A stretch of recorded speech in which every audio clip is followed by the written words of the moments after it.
Frank has 8 men off, and Mario's totally crunched. Oh, Wow. ball game. It's over. World champion.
Well, hello there, world, Backgammon world.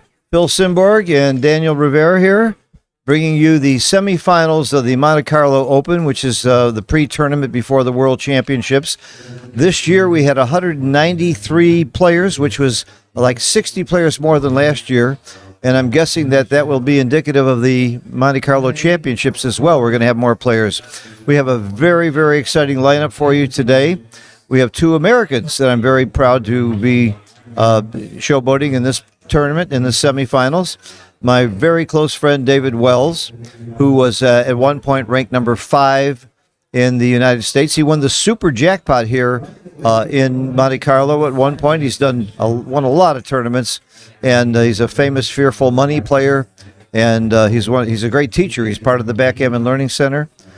He's playing Joe Urso. By the way, David is from Australia, Boston, Chicago, of the world, but he currently lives in Venice Beach. He's playing Joe Urso from New York. Joe Urso is newer on the scene, but has already made his mark. He won the Atlanta Classic, and he's done very, very well in jackpots and other tournaments. He's shown that he is a class player. He deserves to be here. And the other semifinal match is between Daniel Tudoro from Romania, who beat the great Dana Nazarian in the quarterfinals to get there, and he's playing Steve Sachs, my other great buddy from L.A., and Steve had to beat Kazuki. And Kazuki is, as everybody knows from Japan, is clearly one of the best players in the world. I watched the end of the match. It was very, very exciting. Could have gone either way. And Steve was very happy to be playing Kazuki because Kazuki had beaten me to get to Steve Sachs, and Steve doesn't want to play me. He'd much rather play Kazuki because Steve's much better at playing great players. So I look forward to that semifinal. That's on Stream 2 with Bill Riles and Michelle Lamotte doing the commentary. Daniel, tell us a little bit about you. Not everybody knows you, so I know you very, very well from Backgammon is Beautiful, your great channel. But give us a little background. So that's right. I have a Backgammon channel on YouTube called Backgammon is Beautiful. Currently have over 3,000 subscribers, making it one of the biggest learning platforms on the internet. I'm a teacher by trade, English teacher, and I'm here at Monte Carlo, second time. Loving the atmosphere, great community. Yeah. You're an English teacher. Why isn't your English better? Your pronunciation of everything is very awkward, I think. No, it's very articulate. All right, Daniel and I are roommates during this tournament, so we become good friends, and we were friends before. I think you interviewed me once on your channel. Yeah, that was an arduous hour. Yeah. I enjoyed that. You probably got at least 10 or 20 hits on that. Yeah, actually, people left my channel as a result after I did. Yeah, so I had to make a... So I'm watching. I'm going to keep my eye on the chat on the video. Please hit the like so that we get more people coming to Backgammon. I'll try to watch the chat. If you have any comments, questions, problems, I'll try to take care of them. One of the things I've seen consistently doing commentary up till now is some people can't read the dice that well, and I can't always read the dice that well either. You get a little glare or something. Tara Mendocino and Bill Riles have done a fantastic job of setting up the streaming. You can't believe the amount of equipment they have and how professional it is. And one thing they did was develop some non-glare dice, but it doesn't always work. So I will tend to call out the rolls especially really critical rolls whenever I think of it, to try and make it easier for you to follow. And we will be starting again shortly. And tonight we're going to have a very, very interesting and unusual Calcutta. I'm going to do I'm going to be the auctioneer, and I came up with an idea that we're going to try, instead of having groups of players and people bid for them to see who's going to win, we're going to do it by country. So you can buy the United States, you could buy Japan, you could buy Denmark, and of course the smaller countries that only have 1 or 2 or 3 players, will bunch them together. And Mark Olson and I are going to put that together before the Calcutta auction tonight. Also, if you're a gambler, Morton Holm runs a book. You can bet on individual players and get odds. And the odds on me are 1,000,000 to 1 because I'm not playing. That's why I'm here having fun bringing this commentary to you. So again, go to the Backgammon Galaxy and go to the app store and like it, so it'll help them, more people when they search for Backgammon will get to the Backgammon Galaxy app. They are the sponsor of this event, and we owe them a lot, Mark Olson and his crew, for setting this up. And Daniel and I are proud members of this crew. We're part of the crew, and this is my, I think this is about my 10th Monte Carlo, and about the 6th or 7th time I've done commentary, but full-time for the last 3 years. And I actually like it much more than playing, and I get to be here with all my friends. And let's see, any questions on the chat? Bring it up. I'll tell you all about my personal life. I have nothing to hide. Well, I've got a lot to hide. But Monte Carlo, we go swimming at night. We play tennis in the morning whenever we can, and just hang out and have fun. Last night, I had the great opportunity to lose some more money to Akiko Yazawa, my favorite opponent. We played Pineapple Bluff Gammon, and we have lots of spare time here. So it's 1 o'clock here in Monte Carlo, which means that we had all morning to have breakfast, to relax. David Wells is sitting down at the table, and he's wet because he just took a dip in the med with his friend Kazuki. And again, we often go at midnight. Daniel, what do you do here, and what do you enjoy besides just playing and doing commentary? So yeah, I'm just finding my way around. I like to use a pool area, maybe go to the gym, have a late breakfast. Is this your first World Championships? No, I came last year. Oh, that's right. Yes, yeah, right. but I'm here on site this year with the Galaxy team, and yeah, it's a great hotel. You know, that's right. You did some commentary last year. I thought you were more than mediocre. I thought you were great. Thank you. Yeah, I mean, I'm here, yeah, and just finding my way around, really. I mean, I don't know it as well as some other people who, I think Antoinette's been here like 40 years or something. Yeah, I think Antoinette probably sets the record for people. Martha Gio is here. I had breakfast with her this morning. She's been here quite a few times. Mm-hmm. There's a few people that are old standards in coming here. Sure. And it's great. And they've done a great job. They brought in, aside from bringing in the top commentators in the world and wonderful people like you and me, they brought in Arda to run the tournament. Mm-hmm. Arda's run it the past couple of years, and he's unquestionably, if he's not the best, he's certainly one of the best tournament directors in the world. He organizes things beautifully. He handles people beautifully. I go to Cyprus and I do the commentary in Cyprus every year. Last year, I remember showing up at 3 a.m. and he was at the front door greeting me. That's the kind of, and I was working for him. I was doing commentary. That's the kind of guy he is. Arda, of course, is from Istanbul, and one of my favorite cities in the world. A lot of great backgammon action there. And if you walk around the room, part of the fun of Monte Carlo is there's a lot of gambling going on. There's some really good side games, some big action going on with some very famous people that are fun to watch, and anybody can just sit down and watch them and learn. And it's really an exciting atmosphere. There's nothing like Monte Carlo. Okay, I don't know what our holdup is, why we're not starting the match. This is going to be transcribed on XG. The rules of this tournament are dice on the checkers are no good. They were good if you watched earlier in the UBC event, which Zenixiska won, beating Ryan Rebello in the finals. They both played around 2.5 PR, which is amazing. And Zedek will meet Mochi in the UBC finals at some point in the future that we'll announce. I I think that brings you up to date on everything. I don't have to fill up all the time with my talking. So why don't you sing me a song, Daniel? Oh, I will wait until. All right, well, relax. I'll look forward to any questions you have. Type them into the chat, and I'll see if I can answer them. We'll monitor the chat, guys. Yeah, we should be starting soon. Yeah.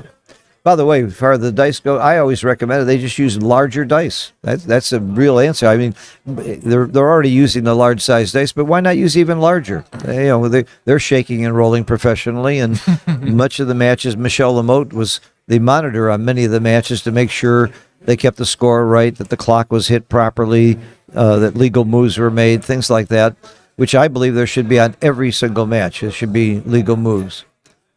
So, they will use clocks. If you time out, you lose the game. And it happened. Kazuki, the great legend from Japan, ran out of time. Didn't realize this clock. I talked to Kazuki last night about it. He felt embarrassed until I gave him a list of the other famous people who have timed out, including me. We've all done it once. Once you do it, you won't do it again. You lose the match, just like in chess. The rules of tournament play, for those of you who might not be too familiar, unlike money play, individual money play, you can win a gammon without turning the cube. And there's one other very interesting rule called the Crawford rule, named after John Crawford, who came up with that rule, and says that when a player needs 1 point to win the match for one game, nobody can double, because that naturally, if you're playing to 13 and I have 12 and you have 10, you would double on the first roll. So that would negate the lead that I have by getting to 12. So it's called the Crawford rule, and you will not be able to double for one roll. But a lot of beginners make the mistake that after they win that game, if they're trailing, you should double on the first roll every time. So that's the only other, I think, different rules that we'll see in a match play that you won't have in your head-to-head play. And, of course, we use the doubling cube, and the rules of the doubling cube are pretty simple. If it's your roll, before you roll, you can turn the cube and double the stakes, double the number of points you're playing for. And if you double to 2 and you win a gammon, you win 4, or a backgammon, you win 6. So you multiply it times whatever the cube says. And if you take the cube on 2, you can return it to 4 before you roll if you think it's worthwhile to do that, if you think you're winning. So the cube adds a lot to the game. I played this game for 71 years, and I played with and without the cube, and to me, there's no comparison. There are people out there that claim the game is better without the cube because every game gets finished, and I think it's baloney. The cube adds so much complexity to the game, so much more skill to the game. And in fact, I like the cube so much, I use it when I play gin rummy, when I shoot pool, when I play golf. I can't think of too many things where I wouldn't add to it by having the cube. It's a form of betting. Okay, Daniel, let me know a little bit about your backgammon background. So I've been playing for about 9 years, mainly in the UK. I think we're due to start. Yeah, the UK BGF run many events across the UK. Some big events coming up, such as the UK Open at the end of August in Leamington Spa. Lots of clubs. I envy you. You live in London? Just outside London. What a place to live. I go back and forth between Florida and New York, and I love the action in both of those cities, but London is my next choice. Right. It's really fun. Okay, here we go, guys. So David with white checkers and Joe with red. 11-point match. Can we get a normal clock by any chance? 22 minutes on the clock. That's a Tempest clock. Playing on the Paul McGrill X22 board. I mean, I would use it if we have to. Okay, as you're discussing this, we can manage this. And this is a semi-final of the Monte Carlo Open. So an important match. Can we get a regular? This is you by a lot of players here, because not only did they have 190 something players, but you could buy back if you lost. So it's like, I don't know the total number, but it's over 200 people, and we're down to the final 4. That's quite an accomplishment, especially when you look at who was in that field. Mochi, Michi, a lot of Zednik, a lot of, well, I think he was still in the UBC, but a lot of really top players. Sure. I'm trying to figure out this beautiful clock. It's not that hard. And do we know what the prize is for the Open, Phil? I don't. Well, I'll certainly should look though. All I can tell you is I have a vested interest in David Wells, but I won't let that influence what I say. And I have another kind of an interest in Steve Sachs as well. Both nice guys. I know David won the doubles one year with Chris Rogers here. So I spent the last month with Steve Sachs. We were in Sweden, then we went to Sardinia, then we went to Nice, and we're here. We were traveled together the whole time. We had a ball. And David and I travel a lot with him and his family, his lovely wife Yao and daughter Samantha. And I'm going to meet them in Minnesota. We're all going to go to the Minnesota tournament coming up. And, of course, we always go to the New York Open, the New York tournament in January, the biggest tournament in the United States. We never miss that.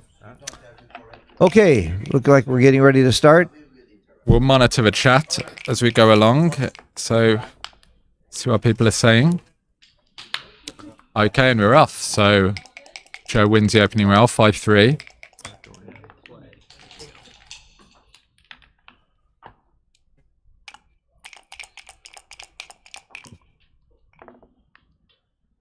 $41. Okay, better to split against a prime structure rather than just play down to the 8 points. More diversity. Mochi wrote a book with Mark Olson very recently that covers those plays, priming versus blitzing. It was Mochi's section. It's Excellent genius, book. absolute Really genius. good. He brings one down from the mids, unstacks a heavy points. 4-1 again. Perfect roll. 4-1 is good, so this will be close to a cube if White didn't have a 5 point made, but Look how quickly David came in on the 4 point instead of playing from the 1 point. And, I mean, he just knows this play so well. Double one, switching play. And then making the bar is good to keep that guy trapped at the back so he can't escape with sixes. Nice play. Yeah. Very easy to miss those switching plays over the board. They're both playing at 0, so we really shouldn't have much to say here. Yeah. They played every play perfectly so far, and they're playing pretty quickly. David's a fantastic speed gammon player, so we'll see him playing speed a lot. David steps up, hoping to make the advanced anchor, and 3-1, of course, you hit and bring one down. He was correct not to double, but certainly correct to think about it. So this will be a clear double on the dance. If he doesn't hit, he made a great roll. That's Super roll. super joker. Yeah. Double 5 might have been better, but that's close.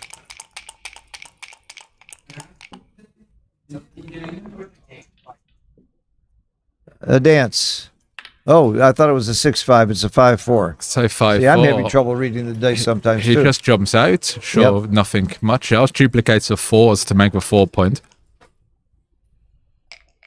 So not great that David has a golden anchor. Red's game plan is going to have a window a little bit, trying to prime. You can see the players. Watch David's face. He is so intense. He's a professional poker player and very, very skilled at that as well. But he's had the reputation of being one of the best money players in the world for a long time. And yeah, that may have been a small missed double, in fact. I think it was no double. I think it was a small no double. Okay, better to bring 2 down. Again, a gameplay strategy, focusing on the bar point and the 4 point. And the right play again. Yeah. Here you like to make a 4 point there, but then you strip your 8. This is a much more diverse. There's a 6-5, and there's a quick double, which is a big, big pass. It's almost too good. Yes. Almost too good. He doubled very quickly. It's very close to being too good. I would have given it a little bit more thought. David whipped it out there quickly. So Red's got one checker that's going to get hit in the outfield. White's going to make points most of the time. Huge pass. 5 builders. Huge amount of numbers to make a 4 point and the bar point.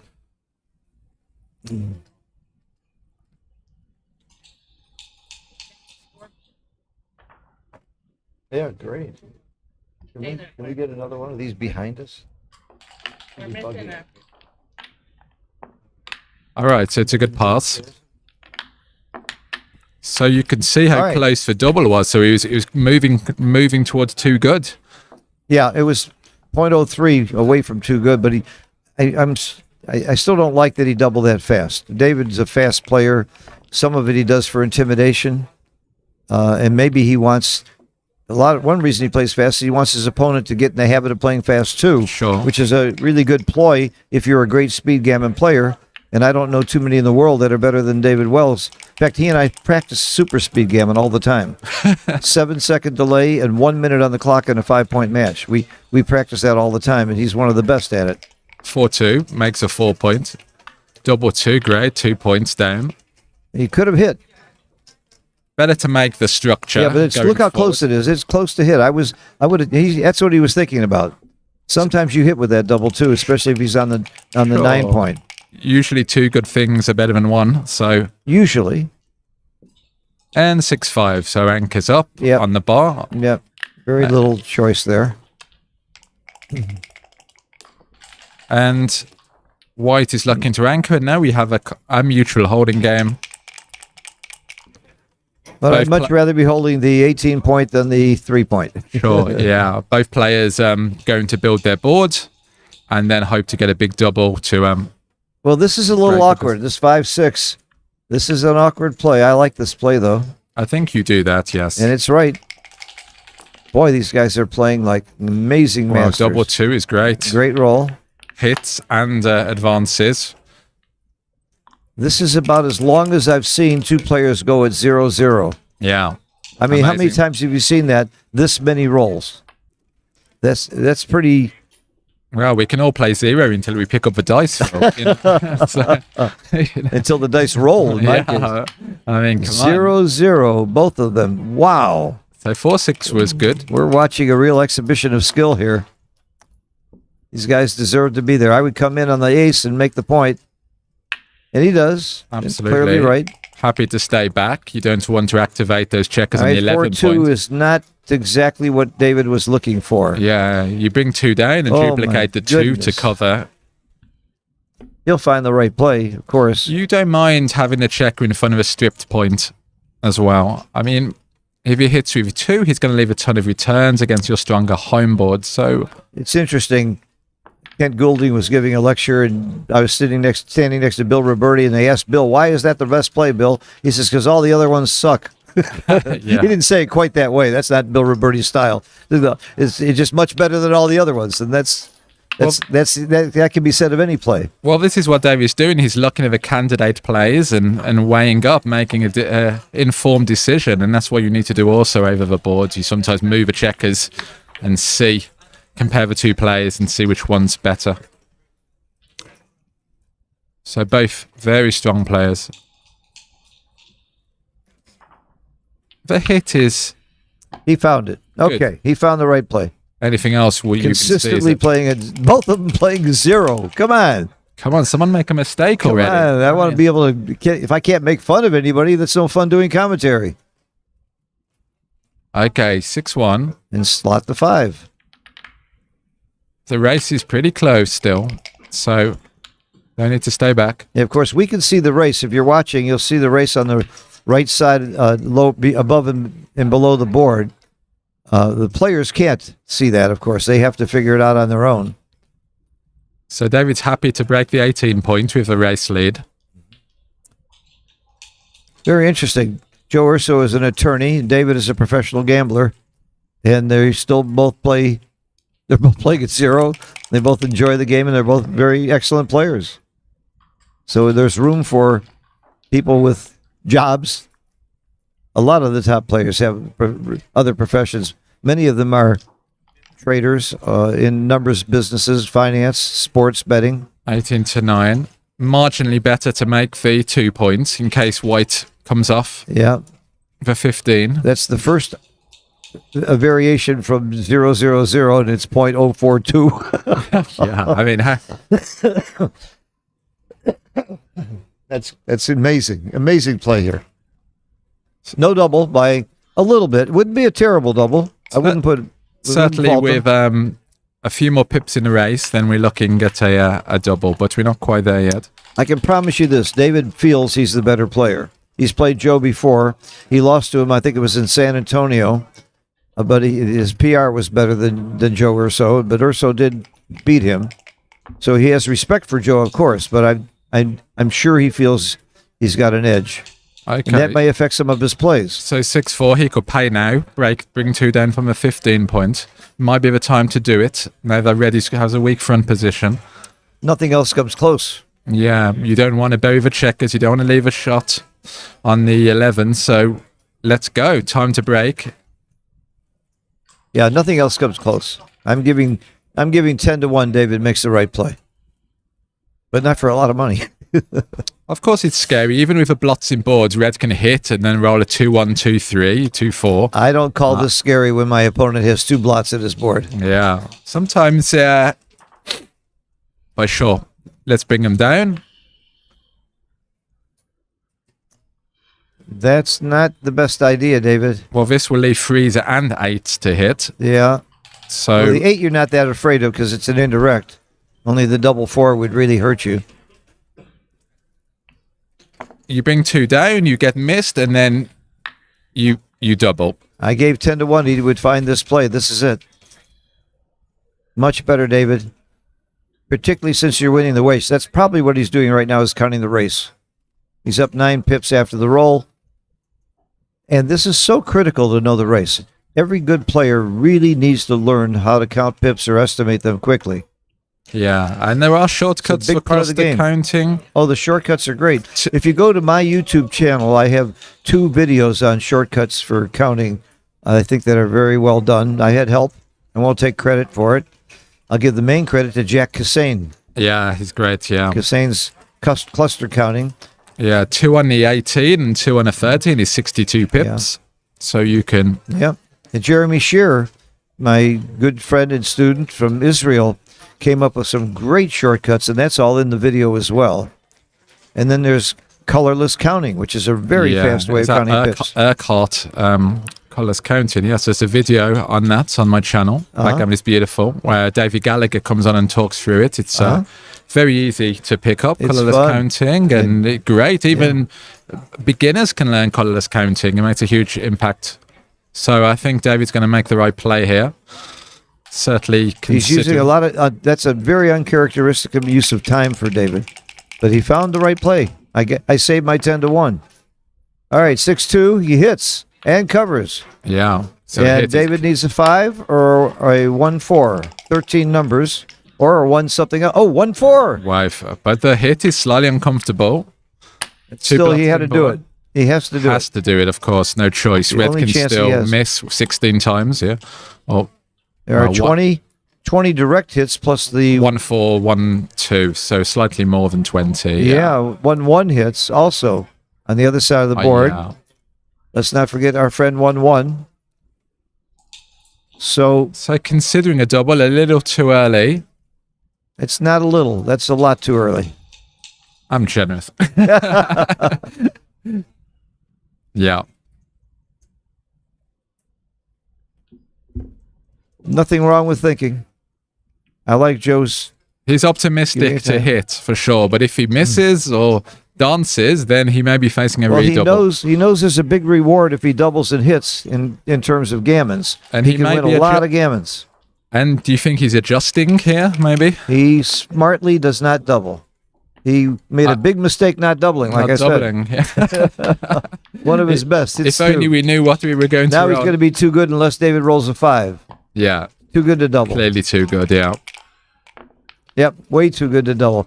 By too good, we mean that he's going to win so many gammons compared to the games that he might lose that he's better off trying to keep playing and win a gammon. If he were to double, David would drop in a second and he'd only win 1 point. And by playing on, he's likely to win 2. Unless things go very bad right here, like a double 5. So bringing him down, double 5 still. 5 is big. Huge roll for David. Huge, and that's very wow. Now it's not even a double anymore. Yeah, so you can't double. No, it's not a double, Joe. No, but not terrible. Very close. It's close. It's close to 1++, yeah. Extreme Gammon says that he's only making a 2% error if he doubles. He has a lot of blots strewing around the board. It's going to be hard to tidy this up. Hoping that David's going to dance. Of course, big take with a 20 points made. And Joe's. I you mean, see Joe taking out his phone, taking out a picture of it, which we do allow.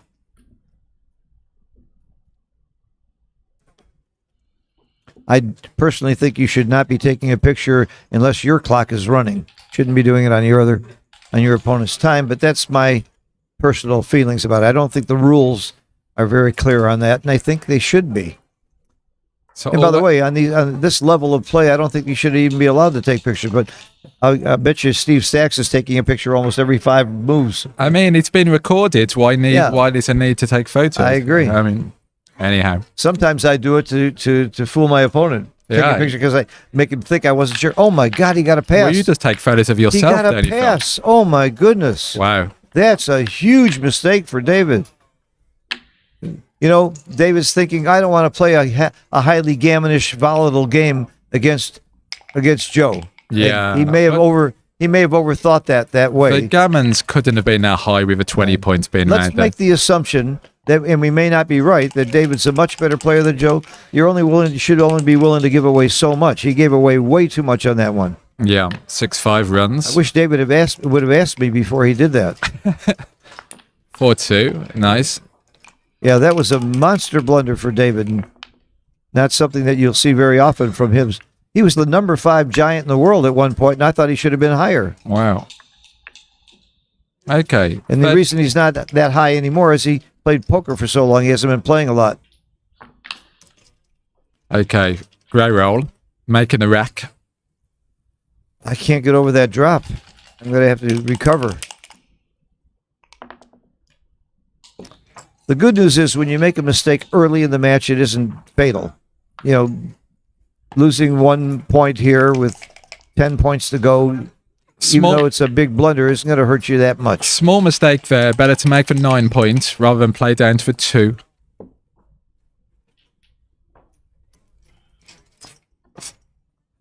Okay, 2 down. Well, you don't really want to bury a checker on the 3 point. But it's close, actually close. I'm surprised it's close. I thought the 2 down was automatic for me. You want to make a prime. Yeah, and it's definitely easier to make points when you're missed. Paul McGrill used to say, put the checkers where they want to be, and he could listen to the checkers and they'll tell you. Yeah. And he heard them too. And now he makes a tempo. I think I split. You split? I split, sure. Yeah, a good He didn't. It's close, very close. I love the split there when my opponent's on the bar. Give me a lot more shots at him if he misses. That's very close. Splitting gives your opponent some real jokers coming in. Sure. And you got a very strong position anyway. And 6-4, and this looks like a double. Well, is it too good now? Nope. Not at the score. Good and double. It's a take. It's a take. I'm asking if it's too good and it's a take. That shows you where my head is at. Wow, I was dropping this before he turned the cube. And he felt the same way. Yeah, it's a tough one to take for sure. Yeah. With the rack. But, I was dropping it too, and it was a big mistake. Wow. Well, they've both dropped a big cube, so I guess they're even on that count, yeah. Yeah. But I must admit, I would have dropped that too. I'm no smarter than Joe Urso on that one. Okay, so again, 9 away, 10 away, pretty much similar to money. 3-2.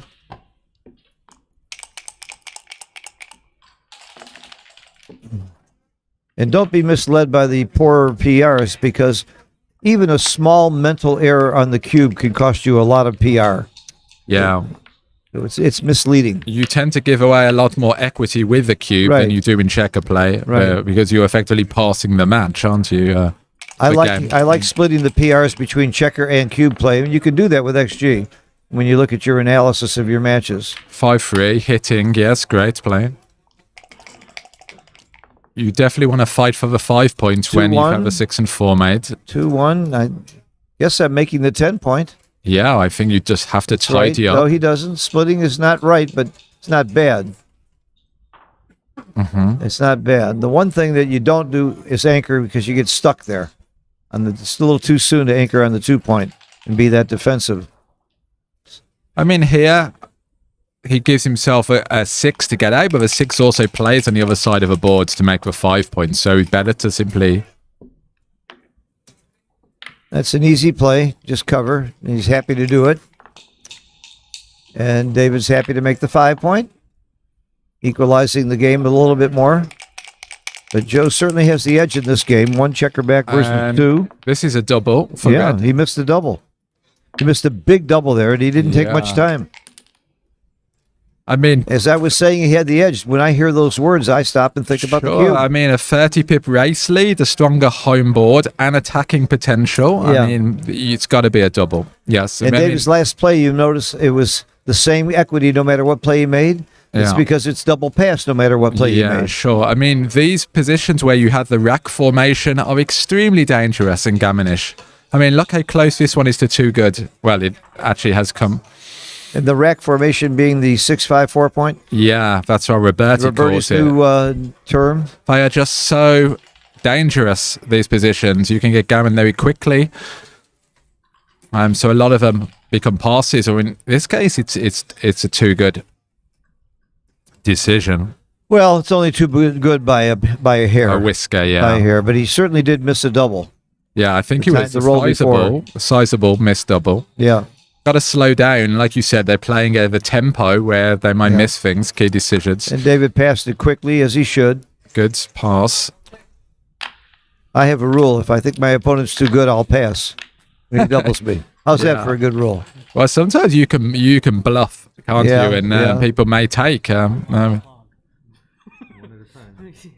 Okay, so 9 away, 9 away. 9 point match. I see they're joking around and smiling. I like that. They're friendly. They've played each other before. They both have respect for each other.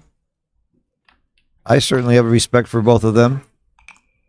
They're sitting there and I'm sitting here. Do I respect you? 3-1 makes a 5 point. Trumps a 4 point on the other side. Okay, double 2. Steps up against a prime. Brings 2 down.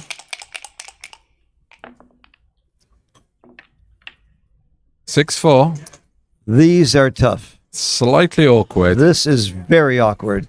You can duplicate the 6s. Oh, wow. You have to play one from the midpoint. With 6 checkers, you've got to start utilizing those guys. I was tempted to bring 2 down, which isn't a bad play. It's Right. close. This is the right play. Yeah, 6s, This is the right play. Dupe Here. 6s. they make for 5 points. 6s can be used in lots of productive ways. So, Making the 2 point is not the right idea here. he must have heard you because he's bringing 2 down there. 2 down is not bad. It's not bad. These are all good as long as you don't make the 2 point. Making points behind your opponent is not the idea. It's putting checkers out of play. David gets the hit he wanted. 3-1 is good. Red needs to enter. Has a protection over 5 points, so the cube won't be coming anytime soon. 1-4. 1 is forced. The 4 comes down. Yes. Automatic. Very nice to have the 9 points with your opponent back on a 3. David, speaking of 4s, David would love that 4. He got it. And You there can we see are. He didn't think a second about making the 5 point. That was big to make the bar. 5-3 doesn't really play. Has to play to the 5. Okay, I like that. Again, leaving a blot in front of a stripped point. Notice here, David didn't think ones about are the hit. duplicated, Didn't yeah. think for a second he was right not to. and once again, we see this formation forming. Yeah, and it's going to be double pass no matter what he plays. And I know David will cube this. Yeah. Now, And again, this is another case in point. The rack is made, and you can see how powerful that front position is. That again, it becomes a clear pass. Even though it's slightly down in the race, just too threatening as a position. And David didn't play any games with him. He doubled quickly, even though it's a pass. My game is to double real slow when it's a pass. when I think it's a pass. Yeah. Try and get him to think I'm not sure about the double. But I guess at this level, when you're playing players this good, you don't play poker with them. So yeah, 1 point apiece. I mean, have they taken a cube yet, Phil? No. I mean, everyone's been passed, No, right? but they made 2 bad passes, one each. Yeah. They each made a bad pass. They kind of cancel each other out, right? 2 negatives make a positive. Well, and when we say bad, we have the beauty of looking at the computer and telling us it's bad. It's not because Daniel and I are so smart, even though I think I would have gotten both of those right. by some luck, but we know for sure because we see the computer. And the computer program really has pretty much solved this game. Extreme Gammon is better than any player in the world, and so we believe in it pretty much. We got some people in the chat. Chase, Richard, Dice Man. Feel free to make comments, guys, and get involved.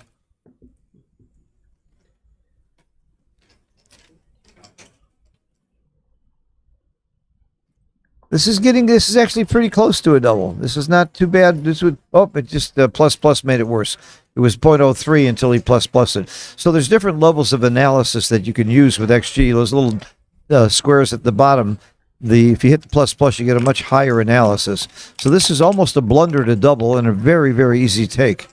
So Joe really has made a pretty big mistake here giving the cube to David at this situation. The score is important here. Being 8 away, having cube ownership, it can be quite dangerous because on a turn cube, he could effectively win the match on a 4 cube, winning a gammon. So very good point. Very good point, Daniel. You're smarter than you look. Yeah, I'm impressed. Thanks. Yeah, I do lessons, yeah. I've given a lesson or two myself. But Yeah, I've heard. You're a smart guy.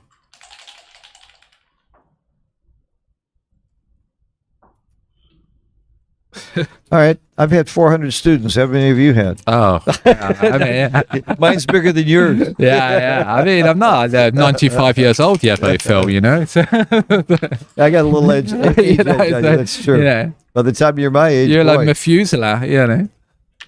Anyway, back to the game. Yep. 18-15. Hit is pretty clear. David would love to enter here with a... Oh, that's not bad.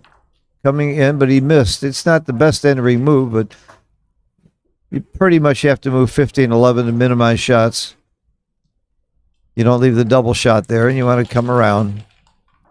Yes, 15-11 is good. He'll find it. He'll find it. He did. That's right. Put your checkers where you want them. If you get missed, it's a builder for the Oh, that's 5 a points. good, very good roll. 5-3's got a point on him. Hit and point. Yes. It's a nice thing to do. 4-3. So now Joe's happy the cube is turned in his position for sure. Absolutely. I mean, 4-5 out. I'm not sure. Yep, you're right. I would have had to think about that a little longer. Yeah. Still thinking about blitzing here.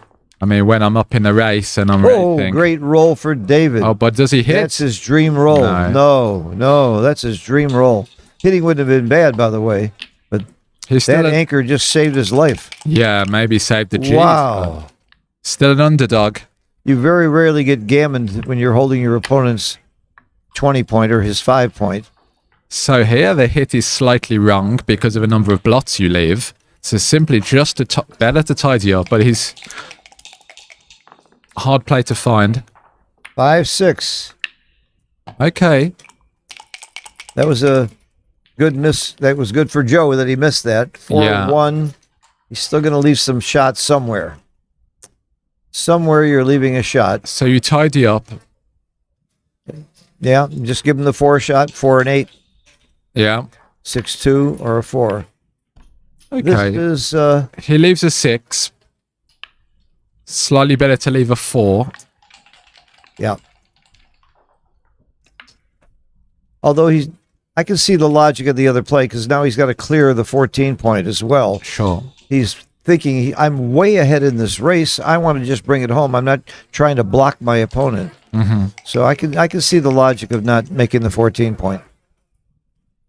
And bad miss for David. He really wanted to hit there.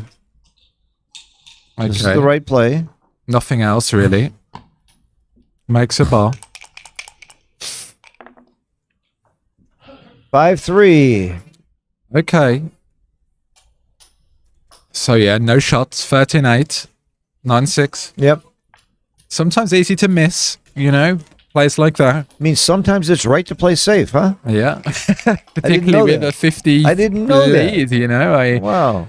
Yeah, don't take risks when won. you're ahead. I would play 7-6 to get the double covers. It's real close, whether you play 8-7 or 7-6. Very close. I like this play a lot more. But XG didn't. XG liked the other play a little more. But you will see players like Kazuki, they will agonize over plays that have a minute equity difference. Yeah, which is a big mistake, I think. But they're such purists that they want to get it right. Mm. One of the things I was taught about clock management is ask yourself, does this play really matter that much? And if it doesn't, just take a guess. Okay, so this is interesting. Do you 13-2 hit? is the 13-2 or hit. They're close. I think I just play 13-2. I don't like leaving 2 blots, but the hit is also must increase gammons. Not that much. 2%. Yeah, I'm surprised. I thought it would. I would like you. I thought it would increase more. That's a great roll for David. Hitting is great. 1 and then you got to come out. You jump off, yeah. Duplicate the 3s. Yeah, the reason you don't come out to the 18 is you're giving them. See, this is wrong Yeah. because it gives them 1s and 6s. You don't want to give a good 6 And from the other bar, duplicates the 3s outside. So this play is not a good play. Right, and it's surprising how often this comes up. And he Not did it. giving good 6s. He did Yeah, it. this is dangerous. It's an Yeah. uncharacteristic blunder, checker play blunder by David. He got away with it. Wow. Is it a recube? That's you always think. Not quite. He's got too many checkers back, and he might not cover. Not And yet. even if he covers, no, this is too far from a redouble. Yeah, we're not close yet, but But it's we starting may to turn be. around. With a point. Okay, we're getting closer. 5-4, very good roll. Okay, so now with the dance, that will be an interesting decision. Well, if the score were reversed, it's going to be a recube faster than even at this score leading as opposed to Okay. trailing makes recubes harder. So this is still a big no redouble. Still a big no redouble, but he knows that. But it's going I to would change have quickly. At least thought about it. He did. Okay, so red enters with 2. Plays 8-4. Nothing else. Still no redouble. Still not there yet. 4-1 hits. I think you have to hit. Oh no, I don't know. You can make the 9 point. No, I think when you're down by 16 pips, you've got to attack. The hit's right. You're right, Daniel. Very good. I was pretty sure that was my first instinct, but I had to look around. This is why I'm not entering this year, Phil. They told me they were too much of a threat. I'm reading Dirk Schieman's new book, Hit or Not Hit. It's a great book. So now you hit people less than you used to? Now, I hit more. Okay. I do. Yeah. From reading the book, I hit more than I used to, Okay. which is saying a lot because I like to hit. Yeah. You show me a double hit, and I'll take it almost every time.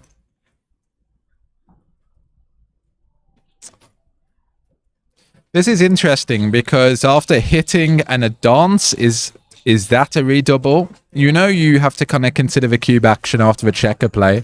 I still don't think it may not be a redouble even after a hit and dance. Yeah, a hit and dance probably is a redouble. Hit dance and risk. Like we said, a 4 cube when you're 8 away is really dangerous. Well, that's the one no matter how you play. Well, you could hit and go to the ace. I hate those kind of plays, though. I understand them, but I don't like them because I don't want my checker on the ace point. You're Actually really agrees. going to regret it, though, if red leaves. I mean, you've got a stronger board. That's the play, David. That's XG's play. You had a boy. 7s and You made the right play. 11s. He made the right play. Oh, wow. Big roll. Huge entry. Big roll for him, for Joe. Okay, so 8-6. I mean, nothing else. You don't love it, but Some people would be tempted to make the bar here, and that would be a big blunder. That's a pretty big blunder, leaving that shot. you don't want to get hit here. really don't want to get hit against a stronger board. And And I the mean- bar is not much better than the 8 point in this position. And I found that's something that people don't do enough. Look at the whole board before they play. Look at the opponent's position as well as your own position. And here you can see the white strong home board. You just can't leave further shots. Looks like Joe's finding the right play. He doesn't like the stack on the 6. I can understand. I can understand why a lot of people would make the bar here. I'm sure I've made that mistake myself. But it's not just 5-3, it's 2-6. There's lots of other rolls. I hear 1-3, 2-3. It's quite a lot of rolls you're leaving. It's a bit too much. And any of those rolls would be pretty Fatal. Pretty devastating, yes. Devastating is a better word. You're right. They're not fatal. I'll do the vocabulary, Oh, Phil. he made Yeah. the blunder. Yeah. Big blunder there. Oh, wow. But he does miss. And now one is pretty awkward. Has to step into range. Nothing else. Well, he could have come in with the ace and bring the 5 in, but he doesn't want to be back on that 1 point. So very good play by David there. And he gets away with it. He gets away with it. So now you just simply bring it in. Yeah. Play to the 3 point. Or the ace. Ace is fine. Well, this is fine. David needs to perform here, and he doesn't. 3-1 is a bit of a, what do you call it, air ball. Doesn't really do much. Interesting. He's supposed to come out there because of the blot.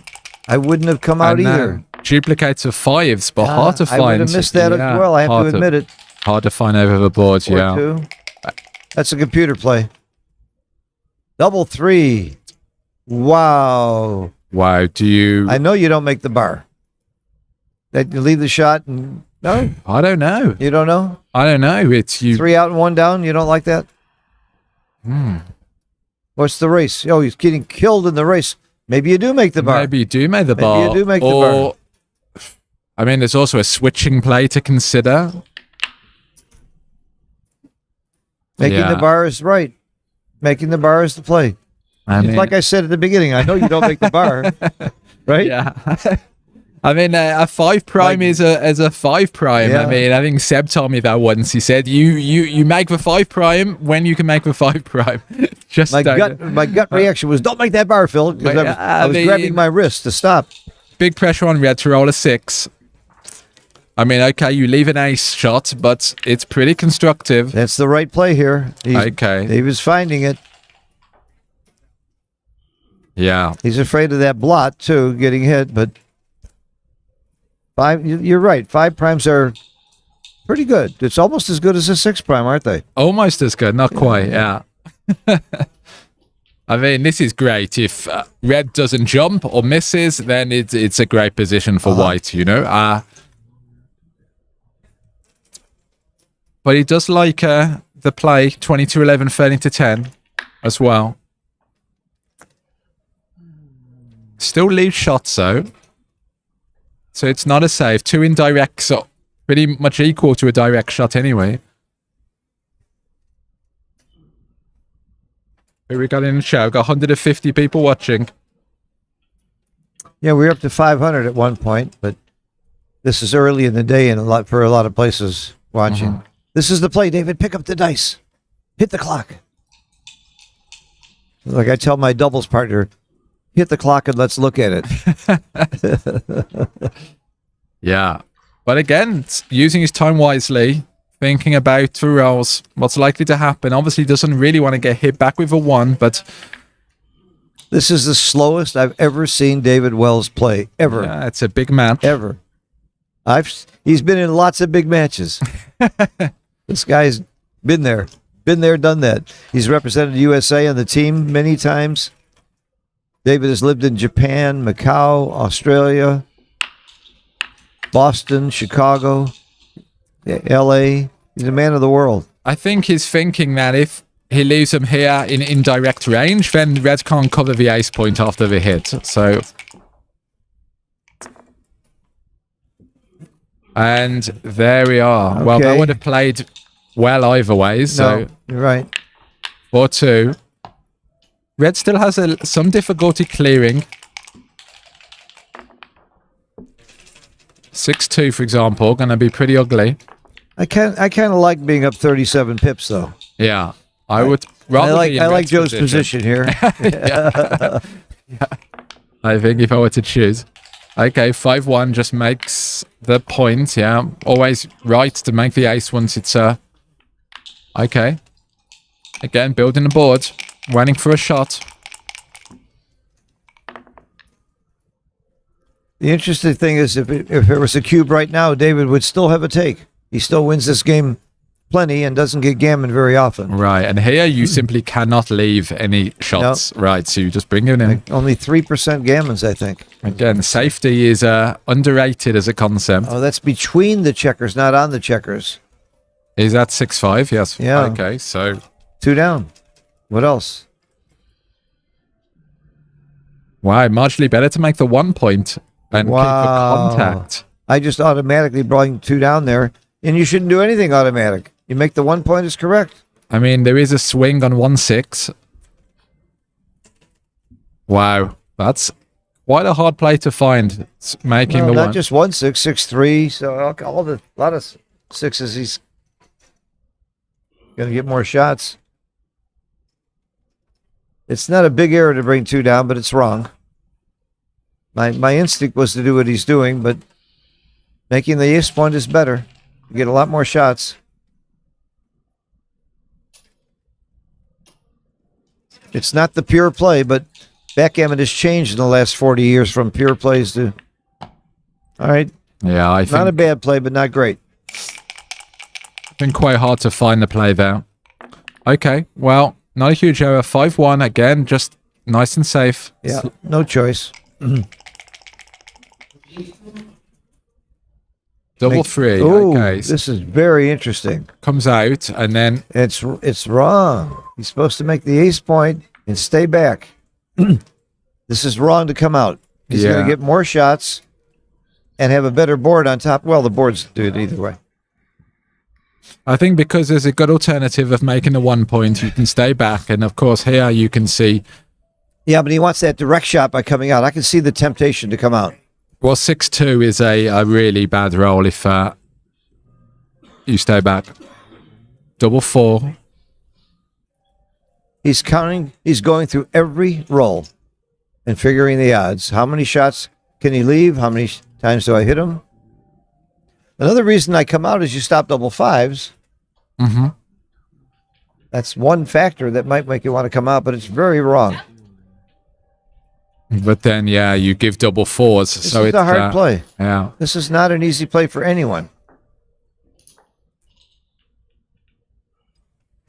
I just think with a race deficit of almost 40 pips, you just have to stay back for maximum contact. It's often incorrect to advance.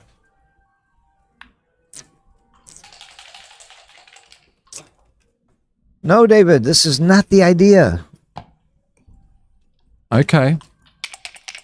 He makes a play. Understandable. Still got game. Look, he's got 36% winning chances from here. And 5-2. So 6-1-3-1. Yeah, Better- save a 5. Save Joe. a 5, yeah. You don't want to be forced to play a 5. I like this play. It's not much in it. Okay. Okay. Key roll right here. Key roll.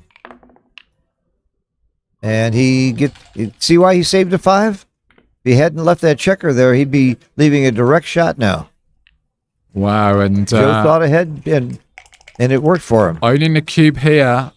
Double 3. So now is it... Yeah, worth staying back. That's the right play by far. Particularly with Red's He's not afraid of getting hit. He broken needs to get a board. shot. Good returns. Big roll right here. Big roll for the match. He hits and lifts. Yeah, wow. That's a very nice roll for Joe. It ain't over. It's almost over. Not happy to dance there. Double 2. Brings one of them in. Yeah. Bring it in clean and down. 6-5 is the magic number. It's a magic number. 6-1. Stays back. Slots up. Ace, yeah.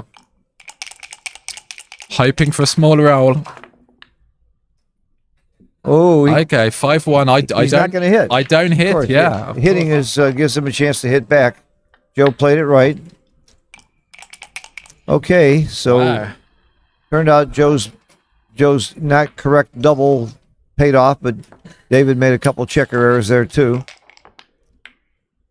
It's so easy for us to sit here and look at XG and tell you about their mistakes. Believe me, over the board, I wouldn't know those were mistakes. In fact, I probably believe they were right because it's being done by two great players. And they're not playing badly. In spite of all, it makes us, I hope you don't think we're saying they're playing badly. They're still playing very, very high level play. XG will tell you they're playing at the expert level. So David gives up. It's automatic. 4-3. Still a very close match. Can go either way. Phil Simborg here with Daniel Rivera. Hi, folks. Giving you all the action and looking forward to any comments or questions you have. We'll try to check the chat. Are you checking the chat there? I'm checking the chat. Attaboy. Yeah, someone's asked about the prize money. We don't know that yet, do we, Phil? I'll check that when we get a chance. If they take a break, we'll go check the prize money. Okay, 4-5, 2 down, of course. This is not about money. This is about what the money can buy. 5-2. Okay. Oh, that's split. I'm not sure of. Splitting into a blitz. Well, it was slightly wrong. I wouldn't have split there. Only slightly, but yeah. I'm surprised it's slight. Goes against Mochi's book. Okay, 3-4. Up. Yep. Very clearly right.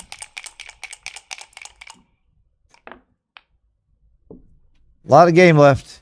Ooh, very interesting Double play. free. So very tempting to come up, and I think I'd make this. I'd come up and I hit. No, you've got to don't make. come up. You've got to you make 2 points. Of course. Oh, put 2 checkers up. Now it's I missed that completely. I didn't look long enough. okay. Great entry with both checkers, and yes, not close to a double. It would have been had White danced. 5-2 is like shooting a blank. 5-2. Again, you can hit loose air 8-1 because you have that kind of enough checkers in the zone. 10 checkers to carry out attacks. And you have them outboarded. 3 points to Right, 2. exactly. So he should have hit there. Yeah. He should have attacked. You give White a bit too much momentum to build. Double free. Again, another grey roll. So I think you hit and switch. Yeah. Yeah. Daniel, you're really nailing these plays. I know. Yeah. I'm glad I'm not playing you for money. We can if you want. No. Yeah. You're doing a very bad job of hustling me by coming up with so many great plays. This is not the way to get me to play you for money. This is the right play. All right. This is the right play. There are a lot of other choices too.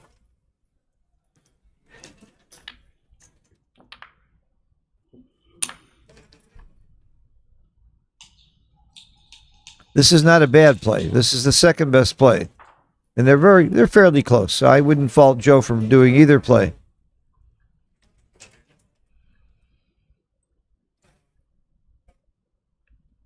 The switch to the 2-point would be better. This is better, leaving no shots. You still have a 4-point board. If David doesn't roll a 5-4 or 5 something really good or double 5, it's going to be game over. Yeah.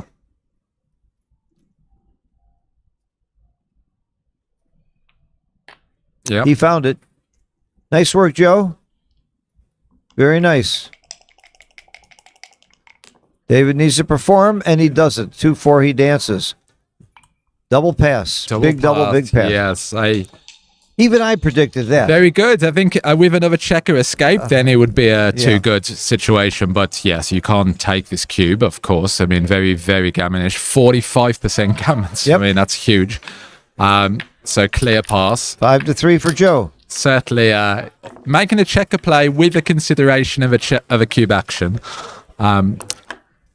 David's probably starting to remember their match in San Antonio where Joe beat him. Okay, 6 away, 8 away.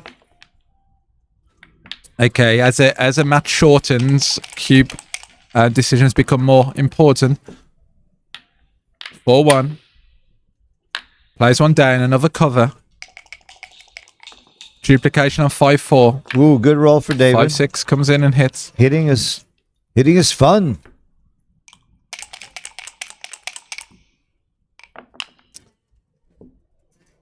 This is kind of a nothing roll. Right to come in and split them up. No, the slot. Well, it's close. The slot didn't look right to me. It didn't look natural to me with not enough stuff behind it. Okay, yes, you hit. Particularly with Red's blots on the other side of the board. Taking advantage. 4-3 hits. Oh, Hits. yeah. For sure, you've got to hit. No, you've Given got a choice between hitting, anchoring, or making your 5-point, hitting is usually right. That point, yeah. Hitting is usually right in the early game. Okay, wow. Hit. Back and forwards. We may see a back game here. We haven't seen a real back game yet. So what I call a PR buster. When they play back games, they're going to... And Mark was talking about back games last night, about how often they come up. Muchy thinks 3% of the time back games are played. Do you think that's accurate, Phil? 3%? I think it is. Yeah. XG's pretty good about that stuff. Yeah. 5-3. Not much else to do. It's the right play.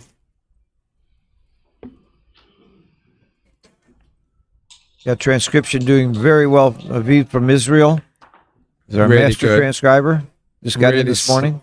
Certainly easier to transcribe these guys than Ryan and Zenek. Who Oh are my God. lightning fast. Oh my God. I I got to give Rory credit for that. Rory did a good job. Mate was superb, and I saw him. Mete was on that one? Yeah, Oh, I mean, okay. I saw him in the lift, and he looked pretty frazzled after it. You know, it's hard to keep up with those guys. A Yeah, lift, is that like an elevator? yeah. Is that- Yeah. You don't use lift?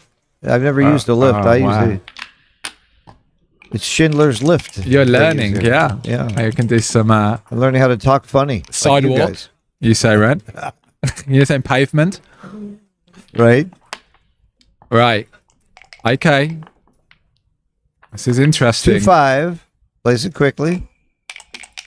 Okay, both people grinding down the PRs. Here's a bet I would have lost. David Wells has used a lot more time at his clock than Joe. I would have lost that bet Oh. easy. So again, we 5-3. see a duplication play here. But again, not the easiest play to find. Coming out and down. Okay, excellent play from Joe. Yeah, very nice play. Those are hard to find, leaving Yeah. those blots. And it's right because of the duplication. And 6-3 is terrific. Hits and makes a ball point. And the PRs are starting to come down under 5 again. They started out like gangbusters at 0-0 Yeah, for so- first 2 games. I mean, this is not a great position for Red. I mean, the back game with extremely poor timing, 21 pips. I mean, really, it's a holding game, so Red needs to not commit to the back Yeah, game. and this is the wrong play because, like you say, he's committing to a game that's not a good game to play. Yeah, and you know, that's when the pip count again is so important. David almost had a double there. He should have thought a little bit longer, Yeah, and it's, especially at this score. yes, He played it way too fast. He was right not to double, but it was close. and because of the timing, you can double poorly timed back games. And now he whips it, and it is a bigger double now. Yeah, Good double by David. Look how quickly he just whipped it out there. Wow, so He was thinking about it for a while. it's a good double to find. Obviously, Yeah. Joe's putting it into his XG on his phone right fours now. and threes hit, but Red's still got Good the take. anchor. Yeah, Good double, good take. good double, good take. 6-5. Is that the first take? We've seen all that. I can't. It was big double, big take. 64. Big double, big take, big dance. Okay, yes, cover.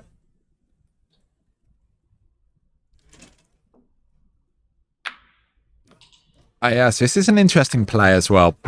Jumping off the anchor with the Yeah. is bold play. Double one. Good. Good Okay. roll for David. Just Very good roll for Just David. the bay plays, yep. But 6-5. ooh, Wow.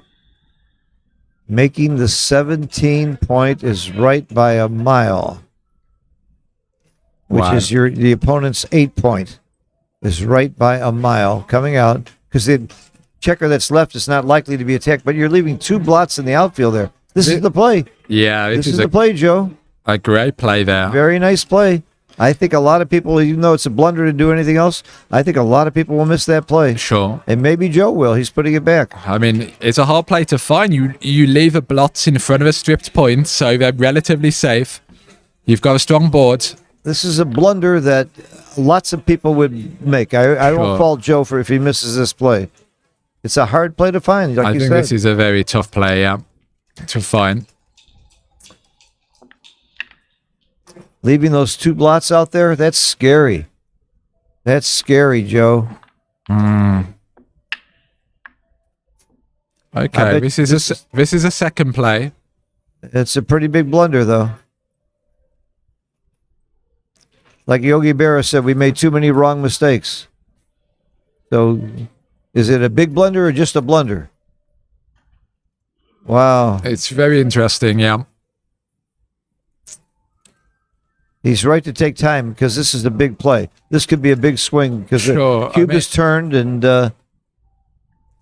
Right. I mean, this play as well, when you get hit, white is slotting the back of a prime. So it's a dangerous place to get hit on that point. Well, if Joe makes this the right play here, I'm going to give him a lot of credit. You think he's going to make it? I don't care that XG says it's huge. This is not an easy one to find. Yeah, this might be one of the plays of the match. Yes. If we had a reel of a... This is a very important play. Okay, he did not find it. Okay. Again, I don't fault Joe for missing that play. That was a... 5 hits. There's nothing else for the 3. Yeah. That's it.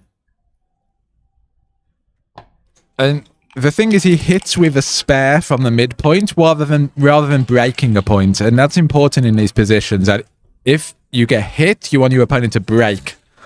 So you're kind of looking at the structure of their position. All right. So 5-1. Yeah, you don't make the anchor here. You got to get out. You got to get those checkers moving. They're moving. Keep it moving. You're playing a priming game. David's playing a priming game. He's not winning the race, so he's got to prime him in. Yeah. Okay. Good.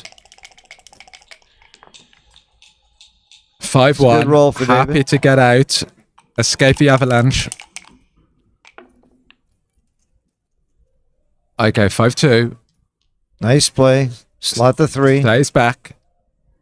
The nice play. The reason you don't continue is you want to keep them connected so that if you get hit, you have a chance to come in and hit back. Good point. Oh, wow. Double huge 5 roll is for David. is a monster roll. Huge roll for David. That's Wow. That is gonna be that hurts. That left the mark. the best roll, unquestionably. Yeah, That big left joker. the mark. Okay, well, comes in quickly. But here, 5s play pretty badly. I'm not sure I would make that play. He made it very quickly. Yeah, It wasn't right. That was the time to get off the 18 point. And David played very quickly there. So this is the thing. 5s play really poorly. And I have to put them deep. Yeah, I think David should have looked at that a little longer. 2-1. Brings it down.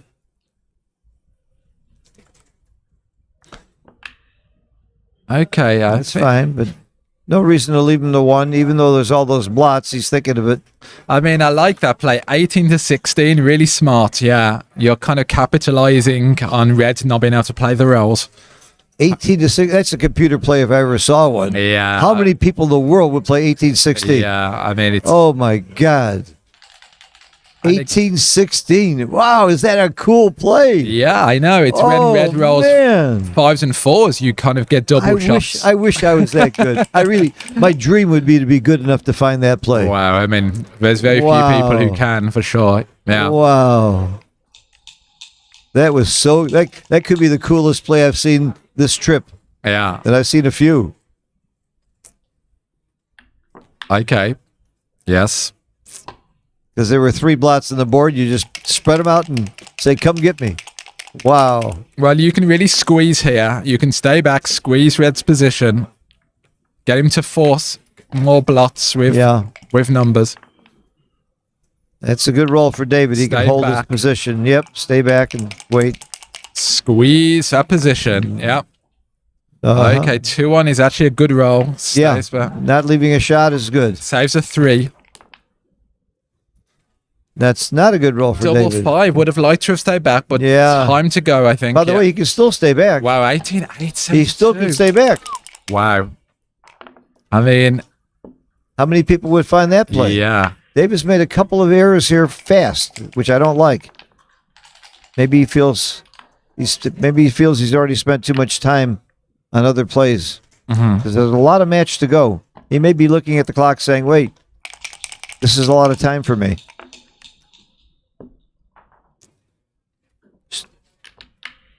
Okay. That's reasonable. Dice on checkers, no good. It's a very sexy clock they're using. You use your iPhone with an app and put it on this wooden frame. You can get this at the Backgammon Galaxy store. A great clock. I forget what you call it. Tempest clock. Tempest clock, Yeah. right.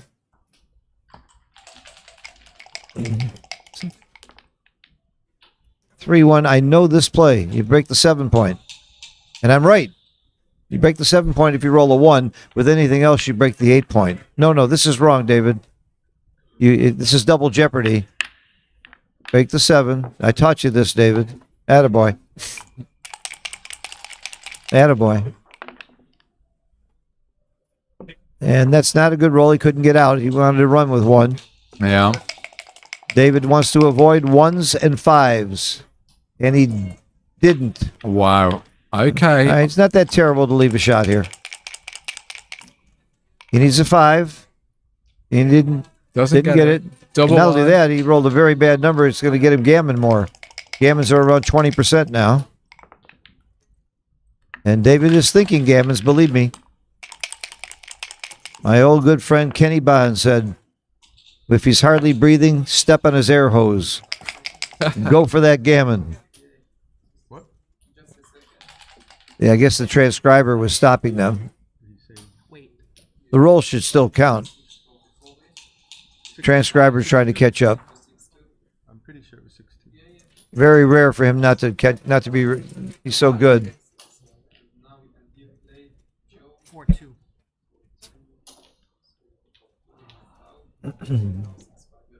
All good? All right, 6-5 does count, and it should.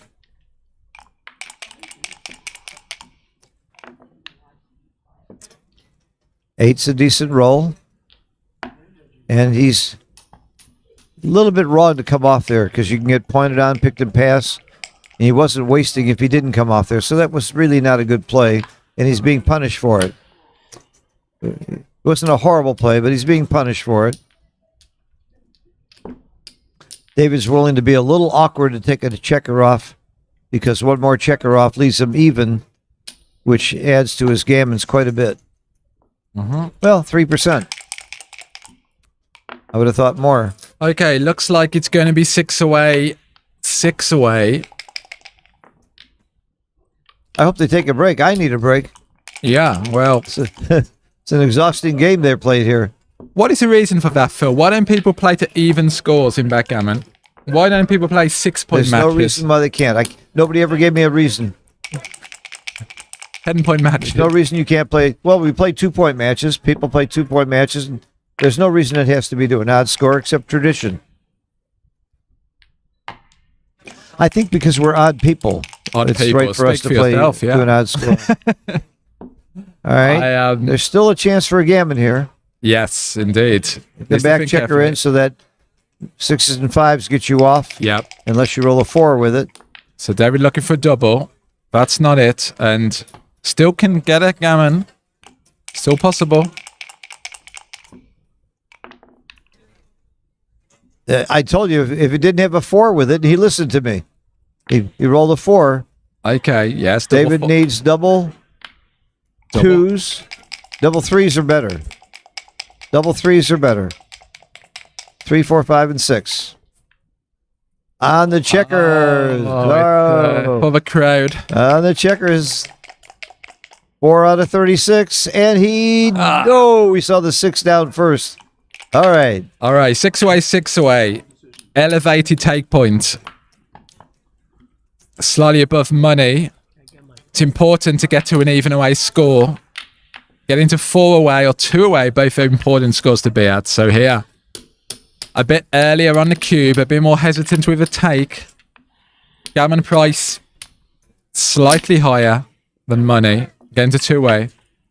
And you think about all those things before the roll. That's exactly what I teach. Yeah, I try to. Before every single game, think about what the score is and the implications of gammons, because it also could affect your opening moves. You might play your opening moves differently. 100%. Like last year, when I got to the last 16, every game I tried to do it.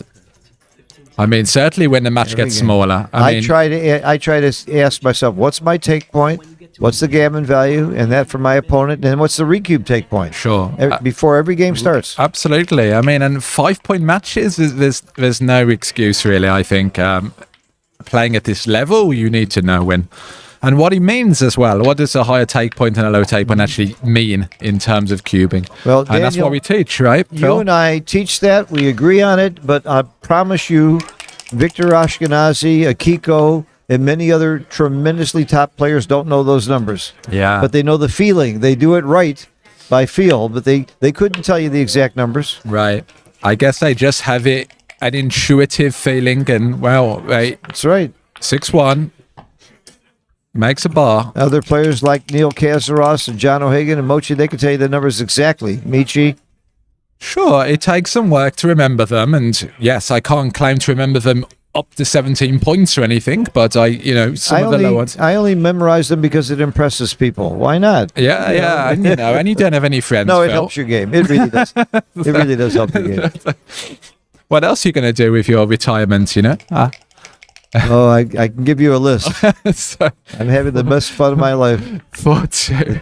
The travel, being with you and being with my backgammon friends here, you can't. It's worth gold. Yeah. And I have time to be with my family. There's nothing better than that too. Okay, you got Retirement's the best. I think everybody should quit their job today and do what I'm doing. Right, I'm going to do that. I'm going to email my college, yeah. Okay, 5-2, hitting, disconnecting the two checkers. Yeah. And most people miss that hit. You're hitting when you're outboarded, but nothing else makes sense. It's called a tempo hit. Yeah.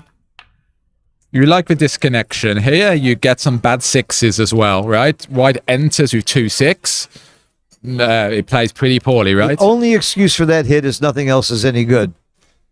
That's the Bill Roberti's comment. This is also a double because The big of double. the elevated take point, and it's actually close to a pass. I would pass this. XG says take by a small amount. I would have passed it. I don't like the take. I mean, maybe on a rollout, it just become Big double here. He's right to think. I mean, White's got a stronger board. Yep, attaboy, David. Good Joe cube. may well pass this cube, and I wouldn't fault him. It's Yeah. 0.016 means that it's only a 1% error if you pass. So Bear take it, he grabbed it. He got it quickly, yeah. I mean, I love those cubes on the bar. They're really good cubes. Well, decisive. either way, whether he took or passed, he did the right thing there. It's just so close. 11-8. Okay, he diversifies. 1-6. Wow. He has to hit. Has to hit, but Has this to is hit. this has suddenly become very gammonish. Especially if David hits here, and he does. Wow. Well, we maybe see our first real back game. I keep saying we haven't seen a back game yet. So we're on 30% gammons. 5-3 is a 5-3 is great roll. Super roll, yeah. Great roll for Joe. That's a gammon saver. Double twos. Yeah, Hit. another hit. Makes you 11. Sure. What else? Steps up, maybe. But no. Good play. I think the That other... 5-3 was a big saver for Joe Urso. Yeah. Well, I mean, there's still around, 25% gammons. Red's still got a number of checkers back to get around the board. Here again, the back game is not so strong. Well, I don't call this a back game. We call this a double holding game. Double holding game, yeah, it's more accurate, yeah. Plays differently from a back game, and all the numbers work differently. I know Alex Asharkian, he wrote an excellent book on back games. One of the first, I think, just on the subject. I can't think of another one that specifically, and everything Alex writes and does on his, there's so much good material out there in books and in videos and YouTube. You and Alex do wonderful interviews and content, and I do a bunch of them. A guy named Mochi and Michi have great stuff. It's all free. Some of your stuff of the USBGF is great, yeah, on take points and gammon price and the Thank things you. we're talking about, yeah. I have 276 videos that are free for USBGF members. You're a member of the USBGF from England, huh? Yeah, I part of that and the A lot UK of people, BGF, a lot of yeah. people have joined from other countries. And you get access to a magazine, primetime magazines and great. Magazine, all my videos, and some other discounts. I've been the official teaching pro of the USBGF for, I think, 11 years now.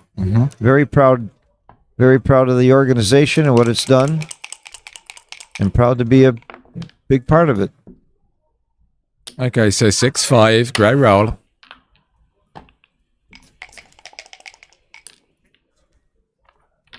That's a huge roll for David. In and out. That was big. David was starting to get a little iffy in this position. Yeah. The way this game is evolving, it's getting scary. Double ones. Oh, making the 5 point. That's so huge.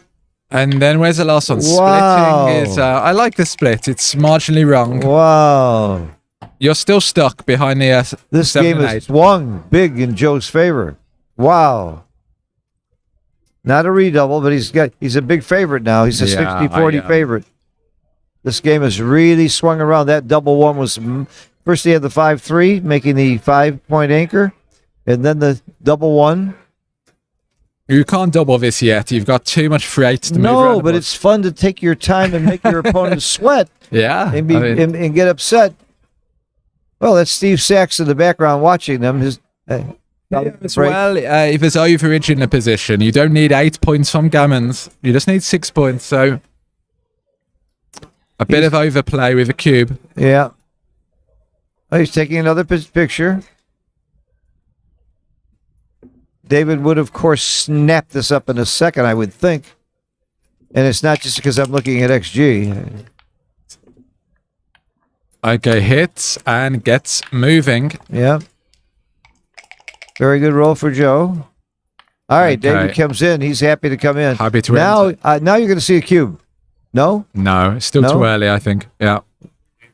If he was thinking last time, he should be thinking now. It's closer. It's closer. I think He gave the cube. It's not a blunder, but it's a pretty significant error. it's However, David dropped a cube like this once earlier in the match. David, right. he saw David being conservative with the cube before. I like this cube, even though it says it's wrong. Oh, it's an actual such blunder. a big take. The redouble take points around 22%, I think, at this score. So it's We know it's a take because we're looking, but I Sure. wouldn't be shocked if David passed it.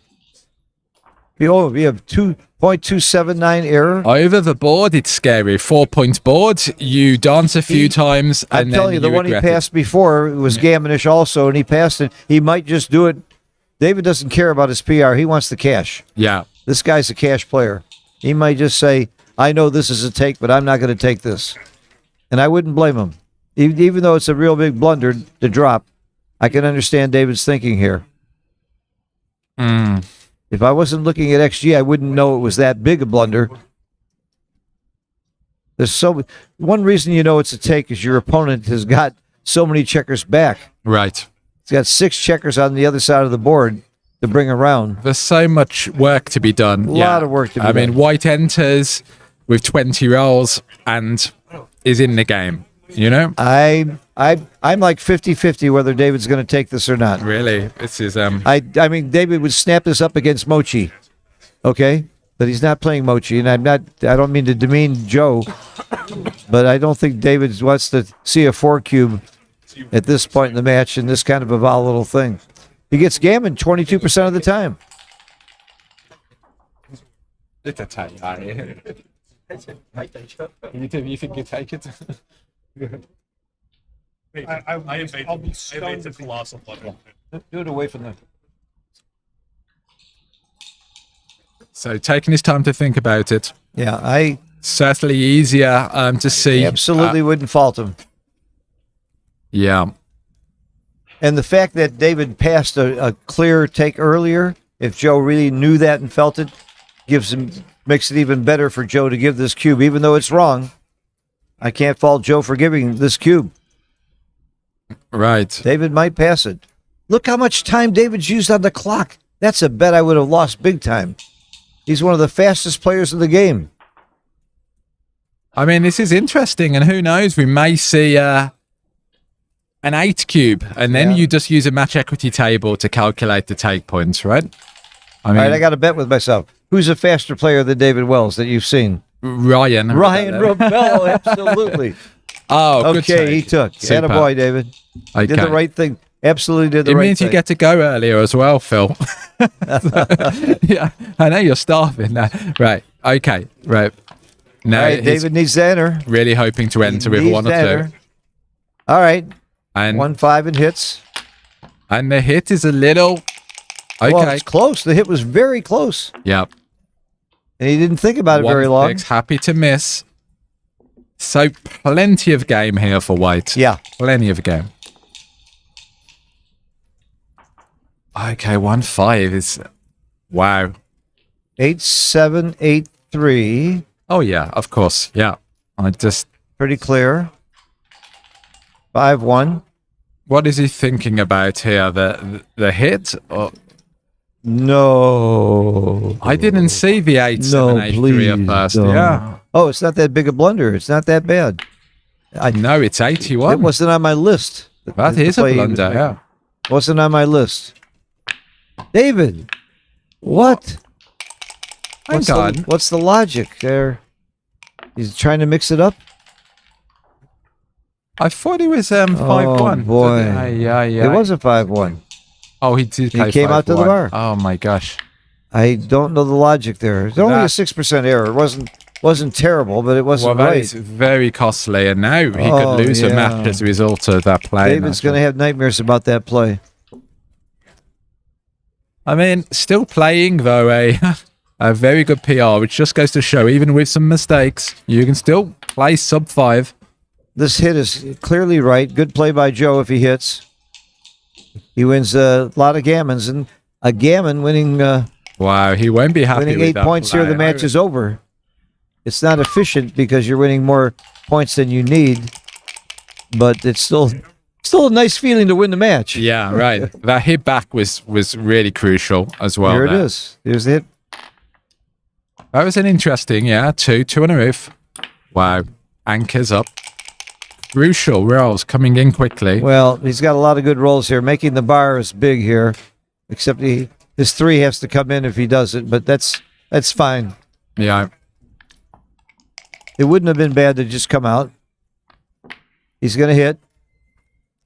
I know David here. He's hitting. It's very close whether you hit or not. Yeah. Wow. Oof. I didn't know it was close. I would have just hit almost automatically. Don't do anything automatically. Don't do what Phil does. What are you hoping for after the hit? I mean, why? I mean, what does it achieve?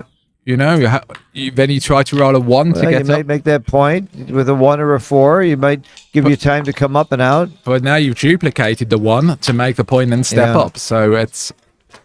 At this point, David's playing gammon save. He's trying to figure out how to not get the gammon and stay in this match.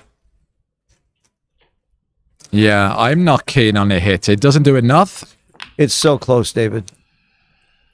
Daniel, I'm sorry. So close, Daniel. Thinking of telling David what to do here.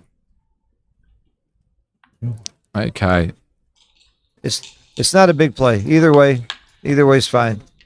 Okay, good play. Okay, so Ooh. Okay. 3-2. There's some cracking numbers here. Just plays, yeah. 6. 6s don't play, so that's not a cracking number. And 5s, 4s do play. There aren't too many cracking numbers here. Yeah. No, not very many. You just play to get off the gammon here. Double 2, double 1. I mean, that's about it, I think, yeah. The big play was the 5-1 when he came out and gave him all that action. The wrong idea there.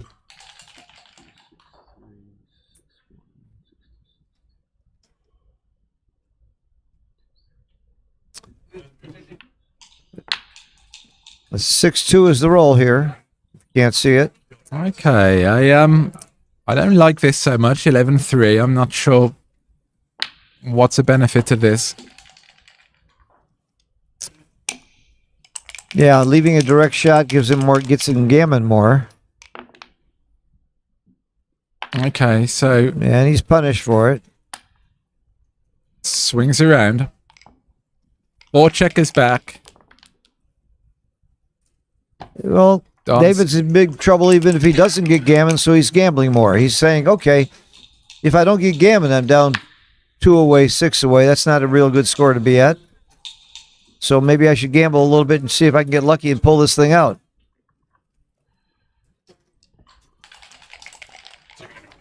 It's not a comfortable place to play from.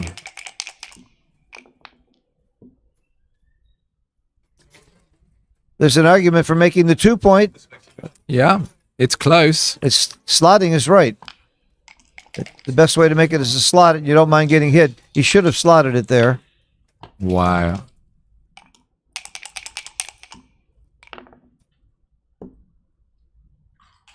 So double 5, you Yeah, make the you points. have to make the 2, and then the others just don't matter that much. You make the 2 because you don't want David to make it. Yeah. You don't want him to come out with a 6. The other 2 are... So you can say 50+% gammons. Pretty much a coin flip on whether Yeah, the gammon is saved here. right. So the match will be over half the time. And the other half the time, most of the time, Joe's going to have a huge lead here. Okay, just make the 7. I mean, of course, you have the lead and you want to not make points you have to break, but still. I would not have made the 7 either, even though it's right. But you can still make it. You can still make it, but then you have to break it. I see the logic of not making it. And here it's wrong to make it. Here Yeah. he did the right thing. See, if you make the 7-point, your opponent's not going to crack anyway, and and then you have to clear that point. It's the hardest point to clear. The idea is to bring your checkers in up high Okay. and not leave shots with a double 6 or double 5 on your next roll. That's the play. Very nice play.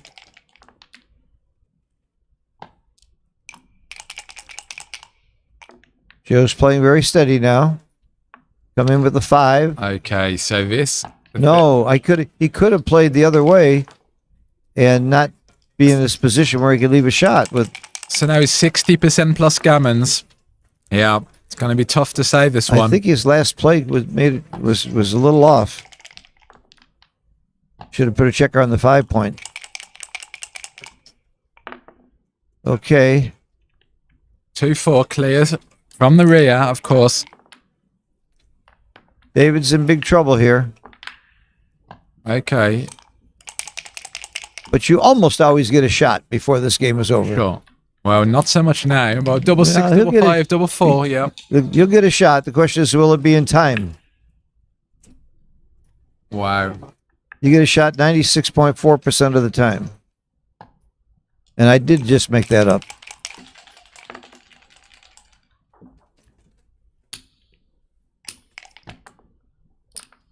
Okay, so no shots. Why is he wasting pips? I don't know about that play.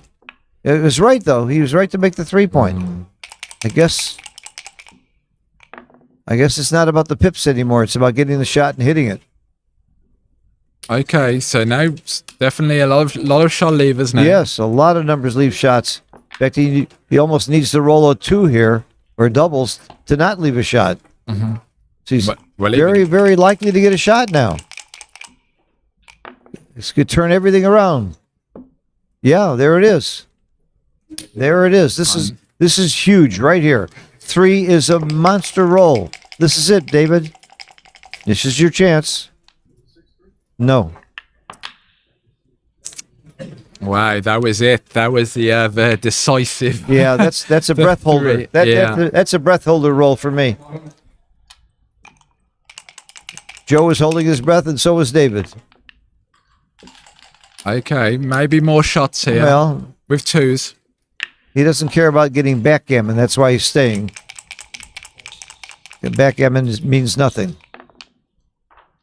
No, he didn't get the 2. Now he's going to come off because he needs to give him a 1. You've got to come off with one checker. Make the prime so he can pick up more checkers. Good play, David. David's still fighting. He's not giving up. He needs to see a 1 here. No. Wow.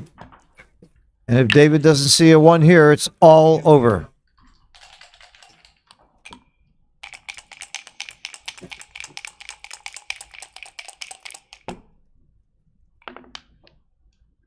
Here's a 1. All right. We've got a game. We got backgammon here. And he misses. Good match. Good well match, done, both of you.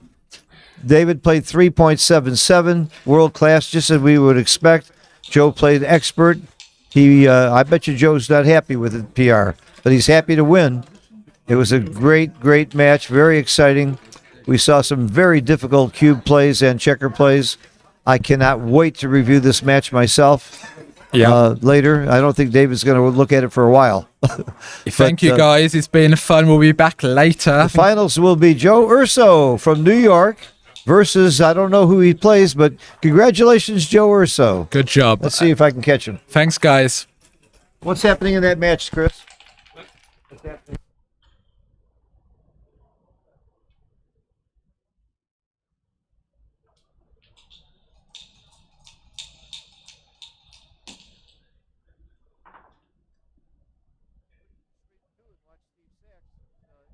8-3, Steve Sachs on stream 2. It'll be 8-5 soon. Very exciting match on stream 2 to see who gets to play Joe Urso. Stay tuned. We'll have a lot more. Joe, come over here. Have a seat. First of all, congratulations. Yeah, well played match. Thank you. Very exciting plays and checker plays. Yeah. The mic's on. Okay. Yeah. Yeah, it's on now. So, Joe, what are your thoughts going into the finals against either Mr. Sachs or Daniel? Excited. Yeah, good for you. Second time in a row you beat David Wells, isn't it? Yeah. Wow. Yeah, I mean, you got to get a little lucky to beat David. David's such a strong player. You call it luck, I call it skill. You've become a great player in a very short period of time. I never heard of you 3 years ago. What happened? You've been studying? A lot of studying. You're much better than you were 3 years ago, aren't you? Probably a little bit. A little bit. My God, look at your results. Congratulations. Yeah, thank you. I wish you luck in the finals. I appreciate that, Phil. Thanks for you everything. deserve to be there. You played great. Thank you.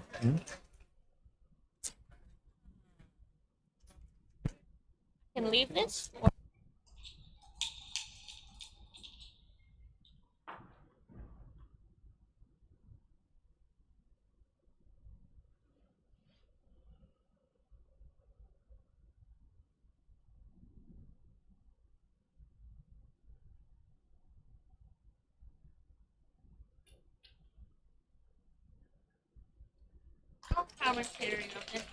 All right. We've switched to where you can watch the match between Daniel Tados and Steve Sachs.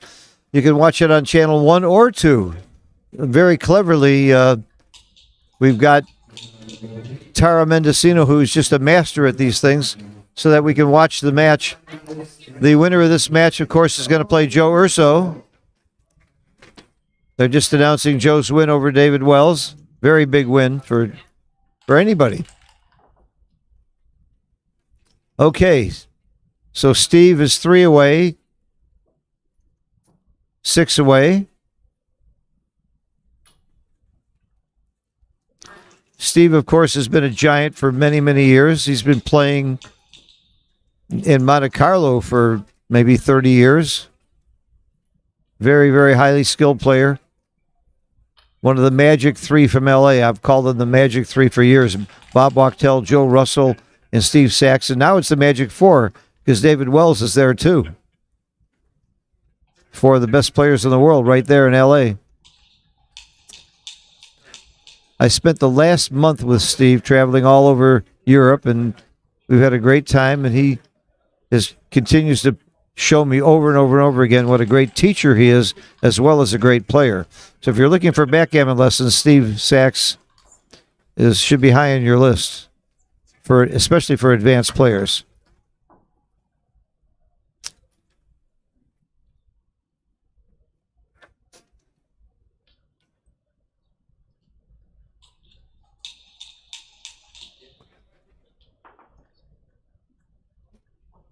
6, I don't think he has much. Well, he could hit or, oh, it wasn't a 6. I'm sorry, 2-3.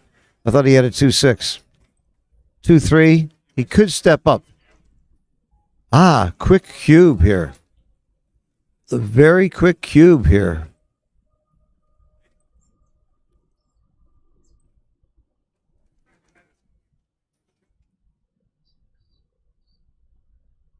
I like this double. I like this double by Daniel. Steve's going to grab it. Good for him. You don't get gammon too much holding that 20-point anchor. It's a good roll for Daniel, hitting.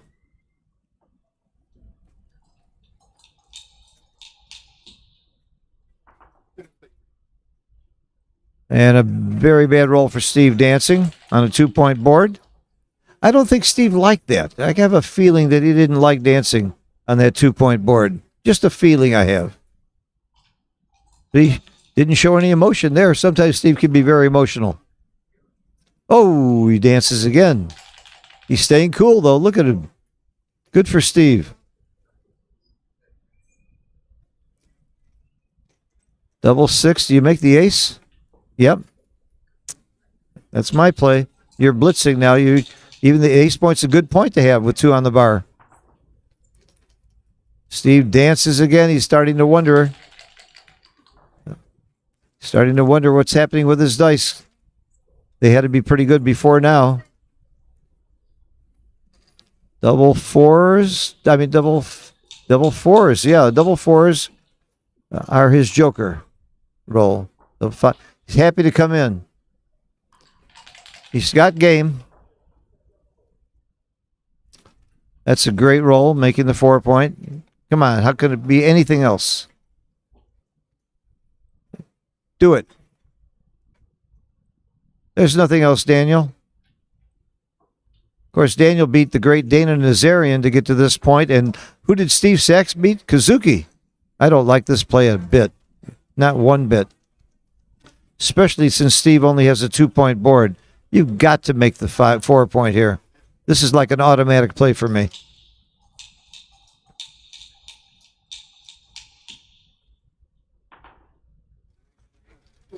Ooh, big roll coming in. That can save a lot of gammons and give him some chances here. There's 3 blots to clean up. He never should have made that 4-point.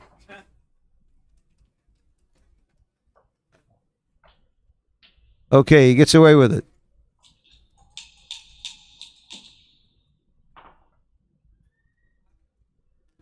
Do you make the 5-point or you start coming out? I guess you make the 5-point and hope for you're going to get gammoned a lot anyway, but 4 checkers back. All right, this is going to be a race to the finish to see if you get off that gammon. Getting gammon is big here, being 2 away, 3 away. If he loses a gammon here. Why not run from the back? Why not, Steve? Okay. Chris, why don't you join me? We're on the speaker here, and I'm being joined by my good friend and fellow teacher from New York, Chris Trencher. For those of you who may have watched last year, nobody had a lower PR that was in the recorded matches last year than Chris Trencher. Welcome. Thank you, Bill. Here we're just waiting to see if Steve could save this gammon. I think there for Daniel, I would have avoided the double jeopardy. I'd just gotten off the 6-point because this gammon save should not be close. Steve's got. So it's right to keep the 3 checkers on the 6-point because of gammons, but when you've got the gammon anyway, you don't do it. It's double jeopardy because now Daniel can leave a basic concept of double jeopardy. Daniel can roll 6-5 right now, and if he doesn't leave a shot, he'll probably move that spare, and then on the following roll, he can roll 6-1 or 5-1. See, now he can roll 6-1 or 5-1, but he unnecessarily took the risk of 6-5 this past roll. But it's right to do that if you need if you need it for the gammons. So it's wrong. If the gammons was close. Yeah, if the gammons are close. So Steve should just put 2 in here. He's thinking he can't get off the gammon by racing. He's making the play hoping for the shot. Oh. And he doesn't get it. I agreed with your 2-in play. So now Steve has 7 crossovers there. 13. Steve's got 14 crossovers, so put 3 in right now. You want to This doesn't. That's a crossover too. That's Probably doesn't matter. That's all right. Probably doesn't matter. I can't see their clocks. How are they doing on the clock? Oh, they're okay. They're Steve's both got fine. 10 minutes. Daniel's got 9. Yeah, they're both fine on the clocks. The last match that Steve won against Kazuki, they were both down under a minute at the end of the match. It was very exciting. And Steve gave a cube at 3-away. That was a really exciting cube. I want to see the analysis on that.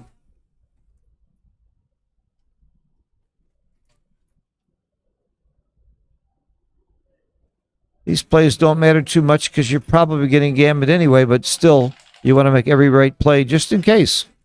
Just in case you get that double six. Steve's hoping for a prayer here.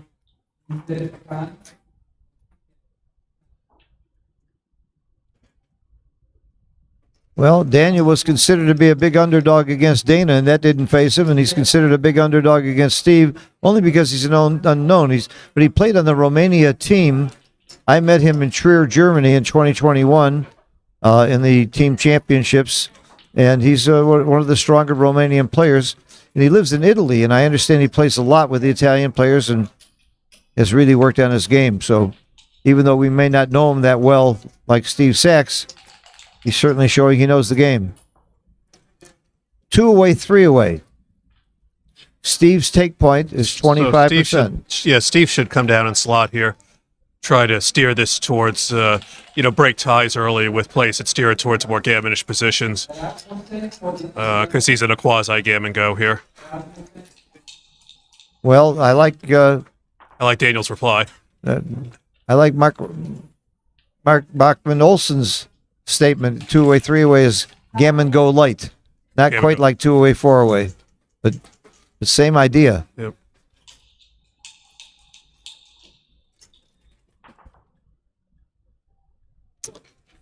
You got to split, don't you? I think hit and split. Hit and split. Yeah, you have to split. Hope he comes in with a missing 5 or 6, and then you can get some forward momentum, or even better, just fans. Yeah, it's not a cube though. Not a cube. Not a cube. Not a cube. Daniel's structure is too strong here. Good roll. He covers Yeah, and down. 4 down. Down. Yeah.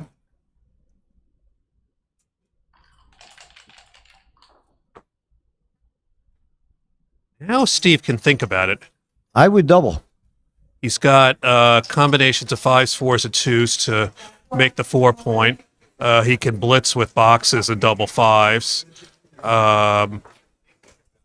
One thing is if Steve doubles, then he doesn't have to worry about getting gammoned. He can play right. more loosely because gammons are taken off the table for him. I like this cube. I don't think there's any chance Daniel will pass this, so it's not a Woolsey type of situation. Would you double though? I think I would. Making the 4-point leads to a lot of market losing sequences. Boxes and 5s are huge market losers because then you get the blitz. I think getting a checker out. Even if he rolls 2-3, that will produce a lot of market losing sequences, I think. And if you get a checker out, Well, Steve doesn't agree with us. He can make the bar or he can get his checker out. What do you do? I absolutely don't know. I think I run. I think I run from the back.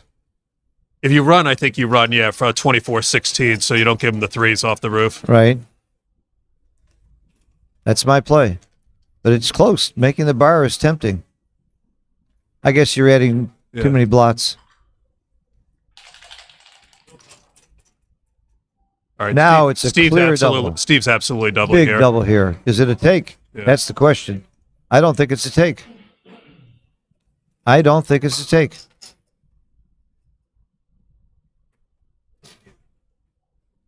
I don't think I'm taking this. There's too many quiet variations. His take point's 25%. So you ask yourself, can I win a fourth of the time? But gammons are worth 0.5. They cost you the match, but not terrible because just losing the game costs you a lot. So, well, in addition to the numbers that make the 4-point and the blitzing numbers, Steve's got a lot of quiet variations. He can roll 1-6 to tie up the checkers. If he rolls a number like 1-5, he makes the 11 and brings that ace up. And once Steve brings the last checker up to see daylight, Daniel's not well positioned to contain him because he's got the 4 prime, but only the 1 builder on top. If these 2 spares on the 13 were down on the 6 and 5, then Daniel's position would be a lot stronger because those guys would be mobile and in play and give Daniel counter attacking and priming opportunities. But it's Daniel's got a relatively stiff position here that's difficult to improve in the next couple shakes. So not at all an easy take for Daniel, and I think I would pass it. Wow, what a great analysis. I want a recording of that. That was beautiful, Chris. Well, it's just those 2 checkers on the midpoint are essentially out of play at the moment. That's such a beautiful analysis. You could write a book with that. It really is beautiful. And I couldn't find fault with any of it except that I don't like your accent. New Yorker. Oh, I've been working on that, but I guess not successfully. I'm spending about half my time in New York, and I've gotten the Why pleasure. do you want to move to New York at some point? Because of you and your chouette and your buddies. And you take me to great restaurants. I want to be there because of you, Chris. All right. Well, I could certainly do. I could certainly lead you to the right place in the restaurant. Oh, he already passed. passes, He yeah. passed. Okay. Now we got 2 away, which, as you know, Was that a pass? 110. 110 pass All right, according to Michelle Lamotte. We're hearing it was a 110 pass for Yeah. Daniel, so correct action for Daniel. Right. They're streaming on channel 2 with they don't have an XG feed, but Michelle Lamotte is doing it as they go. Yeah. Michelle Lamotte, the great player from Belgium. All right. Now here, Steve will split the back checkers, I think. No, it's DMP. I slot. He did slit. Why is that? All right. This is DMP. I think Steve should take this cube. Of course. His take point's 32%. I think he has more 33% here. Ooh. Uh-oh. Great roll. Great roll for Great roll has Daniel. been called. All right. All right, Steve. The going gets tough. The tough get going with the front checker Got to run from the back. from the front. I call that from the front. Nothing else here. Yeah. This is exciting. And Daniel's got a strong early position. He hits a 2. And the winner gets to play Joe Urso. Just play 13-8 here. No reason to hit on the ace point. Double All right, nice four. reply for Steve. Double 4. Great roll. Well, a good roll. What do you do? So And you bring one down. What else? one down and And one down. probably, yeah. That's it. All right. Have you ever played Daniel Tados? I have not. I think you played Steve Sachs about 400 times, haven't you? I played Steve Sachs a few times, yeah. Yeah. So does Daniel hit 2 here? I would. I think I Gammons would. don't matter. Steve has a kind of stripped and stacked position. If he gets away with it, he's really got a big lead here. I'm starting to like Daniel's position in this game. Oh, he does not And cover, though. Does not cover, but he Well, can come out. He can make the deuce point, or you can just tie up the outside guys. I guess he's going to make the deuce point. I would With 7 minutes, I would have thought about that a little bit longer. Yeah, I think I would have made the other play. Come out. I don't like that deuce point. Steve's got Is the Steve going to 3. hit here? I think this is a tempo hit time. No? Well, I might hit. I mean, I think he's Daniel's right. Yeah. Daniel's 4s off the roof are really bad. 11-7 and 8-4 are both bad 4s. The other guy is blocked. Look at the stat. And actually, his 6s don't play that well either because if he comes down across with the 6, that would leave Steve a ton of returns. I think I'm hitting here. I hit too. Yeah. Yeah. Plus they unstack and they want to strip the You're midpoint. unstacking, and the 4s and 6s are relatively poor here. Yep. All right. He's rewarded. However Daniel plays this, Steve's going to have plenty of good shakes. He's going to go around. He'll play. He'll play to the. He's to the either going 11. to play around or he'll play 11-5. He might play 11-5, but I think I come around. I would come around. Why leave it direct? Just because there's so many indirects on the other side. But I think you're right. I come around. I don't think 11-5 is crazy, though. And he makes the play we predicted. All right. Okay. So Steve's Steve- going to want to either hit in the outfield or roll a good 4 that will pick and point. Steve wants double ones. I know double Steve, ones. or double threes. This is not what we wanted. He's going to hit and come up. Hit and make the anchor. Nothing Hit and else. make the anchor. Attaboy, Steve. now- You're in the game. Right here, Steve will not mind too much if that ace is hit. Ooh, here's a miss. Swing and a miss. All right, so 10-6 is clear here with the 4. Yep. Steve needs to cover. Hitting is not as good as covering right now, I don't think. Oh, he could do both. The one I think is clear. I'm hitting. I don't know. What do you think? I guess I'd probably hit. I don't mind if he hits back Yes. with the ace and Yes. Daniel's got a lot of numbers to improve, so I don't mind doing this. And sometimes you get paid off. That's right. He is rewarded for his courage. It's easy for me to say hit. I don't have to make the play. Covers with the 5, comes up with the 3. Yeah. Up or down? I don't know about the 3. No, I come up. You're a long way from. Well, in case he rolls a 2-6 or a 2. I wasn't sure about the 3. Dances. You get a few more covers here. You get the 9s to cover, and you have the 8s and 10s to hit the outside guy. Actually, the more I look making at the it, bar. yeah. Ooh, that's a big hit for Steve. This game has swung very, very big in Steve's favor in the last few rolls. I was liking Daniel's position about 3 rolls ago. Steve's got a huge edge here now. Unless Daniel rolls a 1 right away. Or 2s. He's still got game. No. Steve would love a 9 to cover. 12 wouldn't be bad either. 7, going to slot the bar. Just 14-7. Yep. Yep, that's it. Yeah. Slot the bar. He can make it next time, and if Daniel rolls the ace, Steve's got a number of shots that just come in and make the bar. But even with a 3, he'd be happy to make the bar here and leave the blot on the ace. 3 or a 6. 5-1 would be great. Well, Ooh. If you make the bar, you got to come down with the 5 now, which is not. I don't see another play. A little bit awkward. I don't. Well, you're either hitting it with the deuce and double hitting, or bringing the 5 No, down. this is my only play. And down, you're right. I wouldn't consider the other play. And that doesn't mean I'm right. I'm not XG. Now, well, DMP, it certainly favors not hitting again inside. I think he's going to come down with the 5. I think so too. But I'm not 100% sure of this. Yeah, I'm coming down with the 5.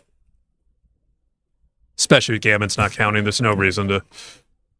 If we come down with the 5 and he rolls a 1 without a 6, wow. All right.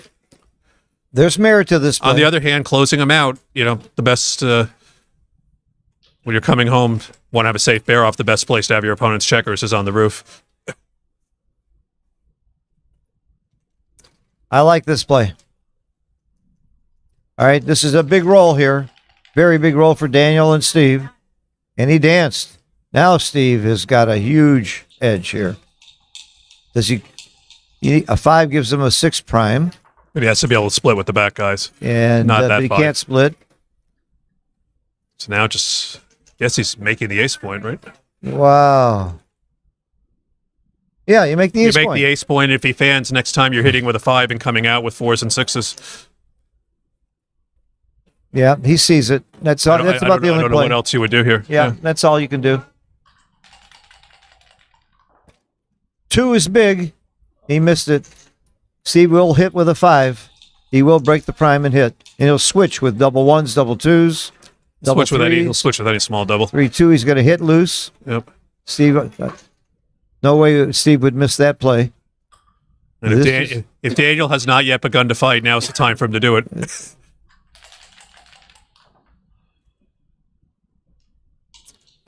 Fives are big. 4 come out. 5, he got it. Now it's a matter of not crashing. He's got some crashing numbers. Be careful. Something that doesn't crash. He wants here. 4s and 6s. 4s and there he goes. He got a 6. And the 3, If he get off of double 1s. You got to get off. So he's looking at how Right. double 4s plays. If he does this, a double 4s plays fine. Yeah. Because he can move with the back guy. Everything plays with this play. Yeah. All you want to do is not crash and you win. Sort of like driving.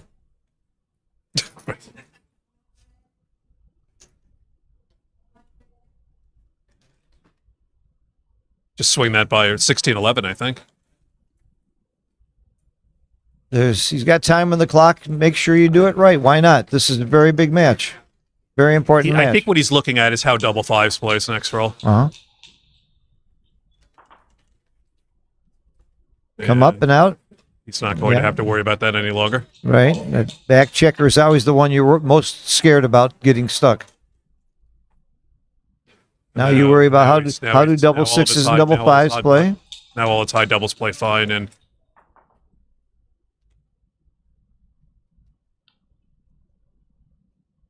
okay, now you should not go 9-5 here, because then double sixes will create an awkward structure after that. So this is the correct play, and this matters to play that 4 versus 9-5. Since gammons don't matter, I'm clearing the 6 point right now. I think I'm clearing the 6 point right. No, you can't. No, you can. I don't know if it's right though. No, it might be right.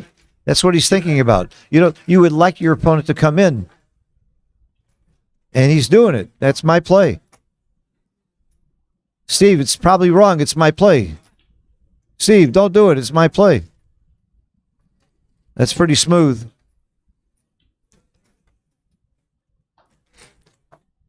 That's the original. Yeah, I like not putting the checkers against the other checkers when you're doing a provisional move. In fact, I think that should be the rule if it isn't already. I think it is in the United States. Now, this is an ugly double fours, though. But I like clearing the 6 point. If he comes, you want your opponent to come in. Double fours is your worst number now. Yeah. Not saying he's wrong. I'm just saying that's the one number that is uncomfortable here. But it's nasty of you to even mention it. You know that causes it to happen, don't you? All right. You got to give Daniel a lot of credit for fighting really hard against top players. I'm not saying it's over yet, but it's over yet. It's over. It's over. A very, very good fight by Daniel. He shakes his hand like a gentleman. Congratulations, Steve Sachs, my good buddy from L.A., who's going to meet Joe Urso. Everybody's asking how much money's involved. They don't care. They're playing this for fun. And we'll be streaming later. And Chris Trencher, thank you so much for your help. I'll see if I can talk my way back into the seat later. And whenever I can use you, I will. All right. No question about it. You're one of my favorites. Thank you. Mm-hmm. Thanks a lot.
Okay, guys, we don't have an official time yet.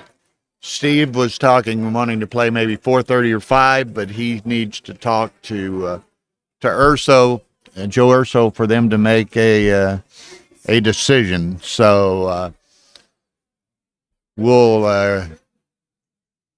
let y'all know by posts as soon as we know. And we also want to say that we will be taking downstream too because we don't Yeah, need we'll to take, stream.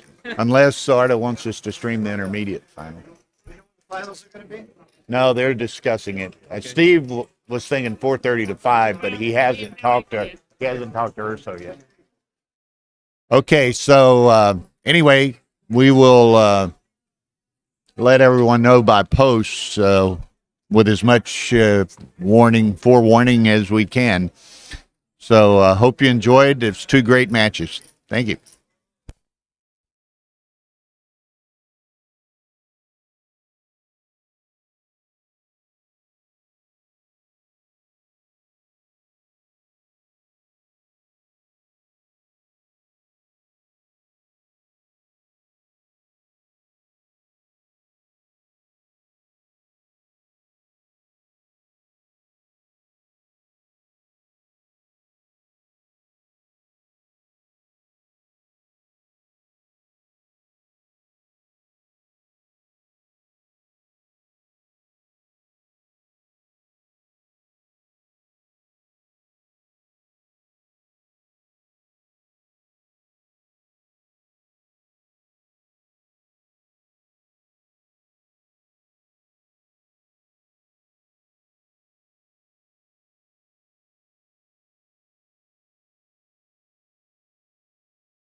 Download the Backgammon Galaxy app for iOS or Android and see how you rank among the stars.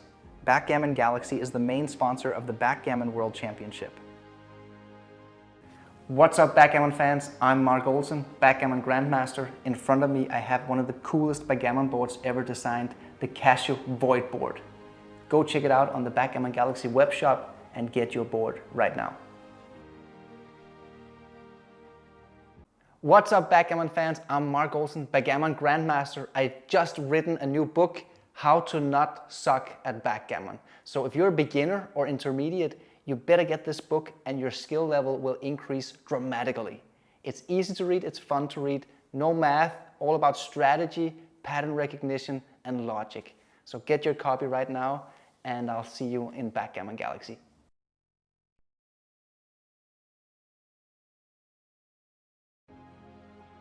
The Earth board is a Backgammon Galaxy bestseller. Place your order now while they're in stock. Become a Backgammon Galaxy Star member. Deeper analysis, my blunders, higher coin bonus, download matches, monthly free rolls. Only $7.99 a month. Sign up via web on backgammongalaxy.com. What's up, Backgammon fans? I'm Mark Olsen, Backgammon Grandmaster. Are you the next Grandmaster? If not, you better get your copy of Backgammon Masterclass. I'm the author alongside with 2-time world champion and the only super grandmaster in the world, Masayuki Mochizuki. The book takes you through the game plans, the strategy of the game, strategic visualization, a backgame chapter, first time ever backgame chapter, and how to use the doubling cube in middle game situations. Get your copy now in the Backgammon Galaxy web shop. Backgammon Galaxy has launched an X22 edition of the Monte Carlo board.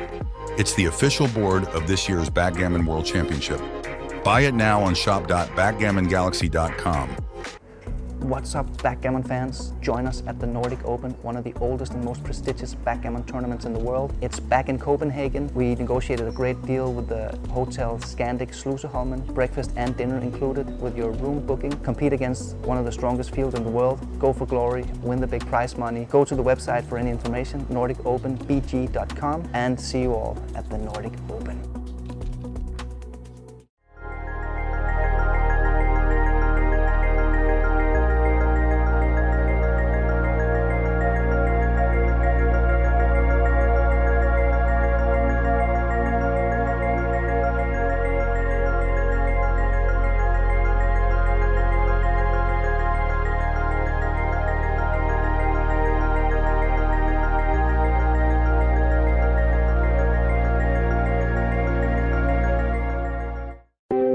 I'm Jason Pack. And I'm Alex Hall, and this is Disorder, where we'll be connecting the dots using our own experiences, as well as talking to people at the forefront of global affairs. The Disorder podcast is out now.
Come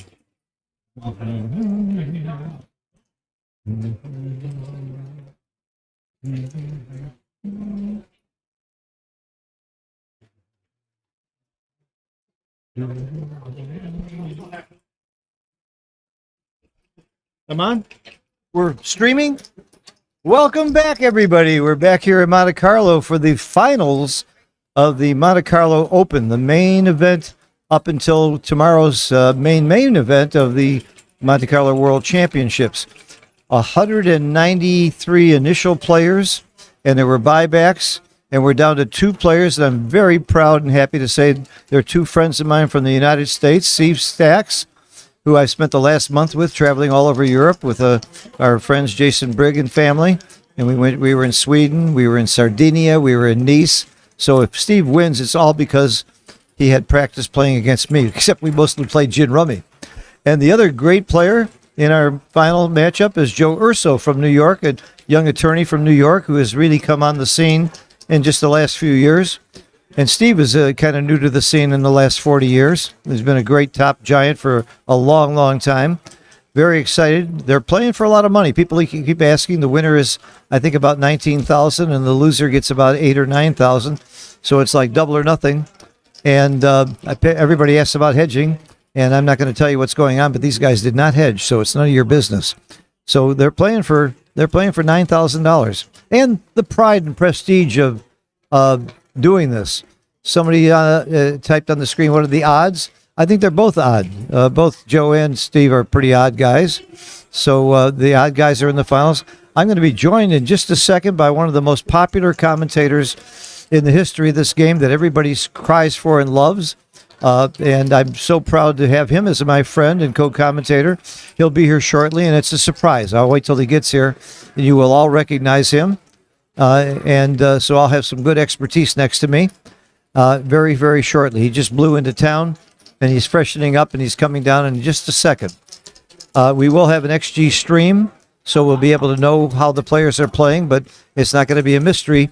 There is no question that Steve Sachs is probably favored. He certainly will have a lower PR.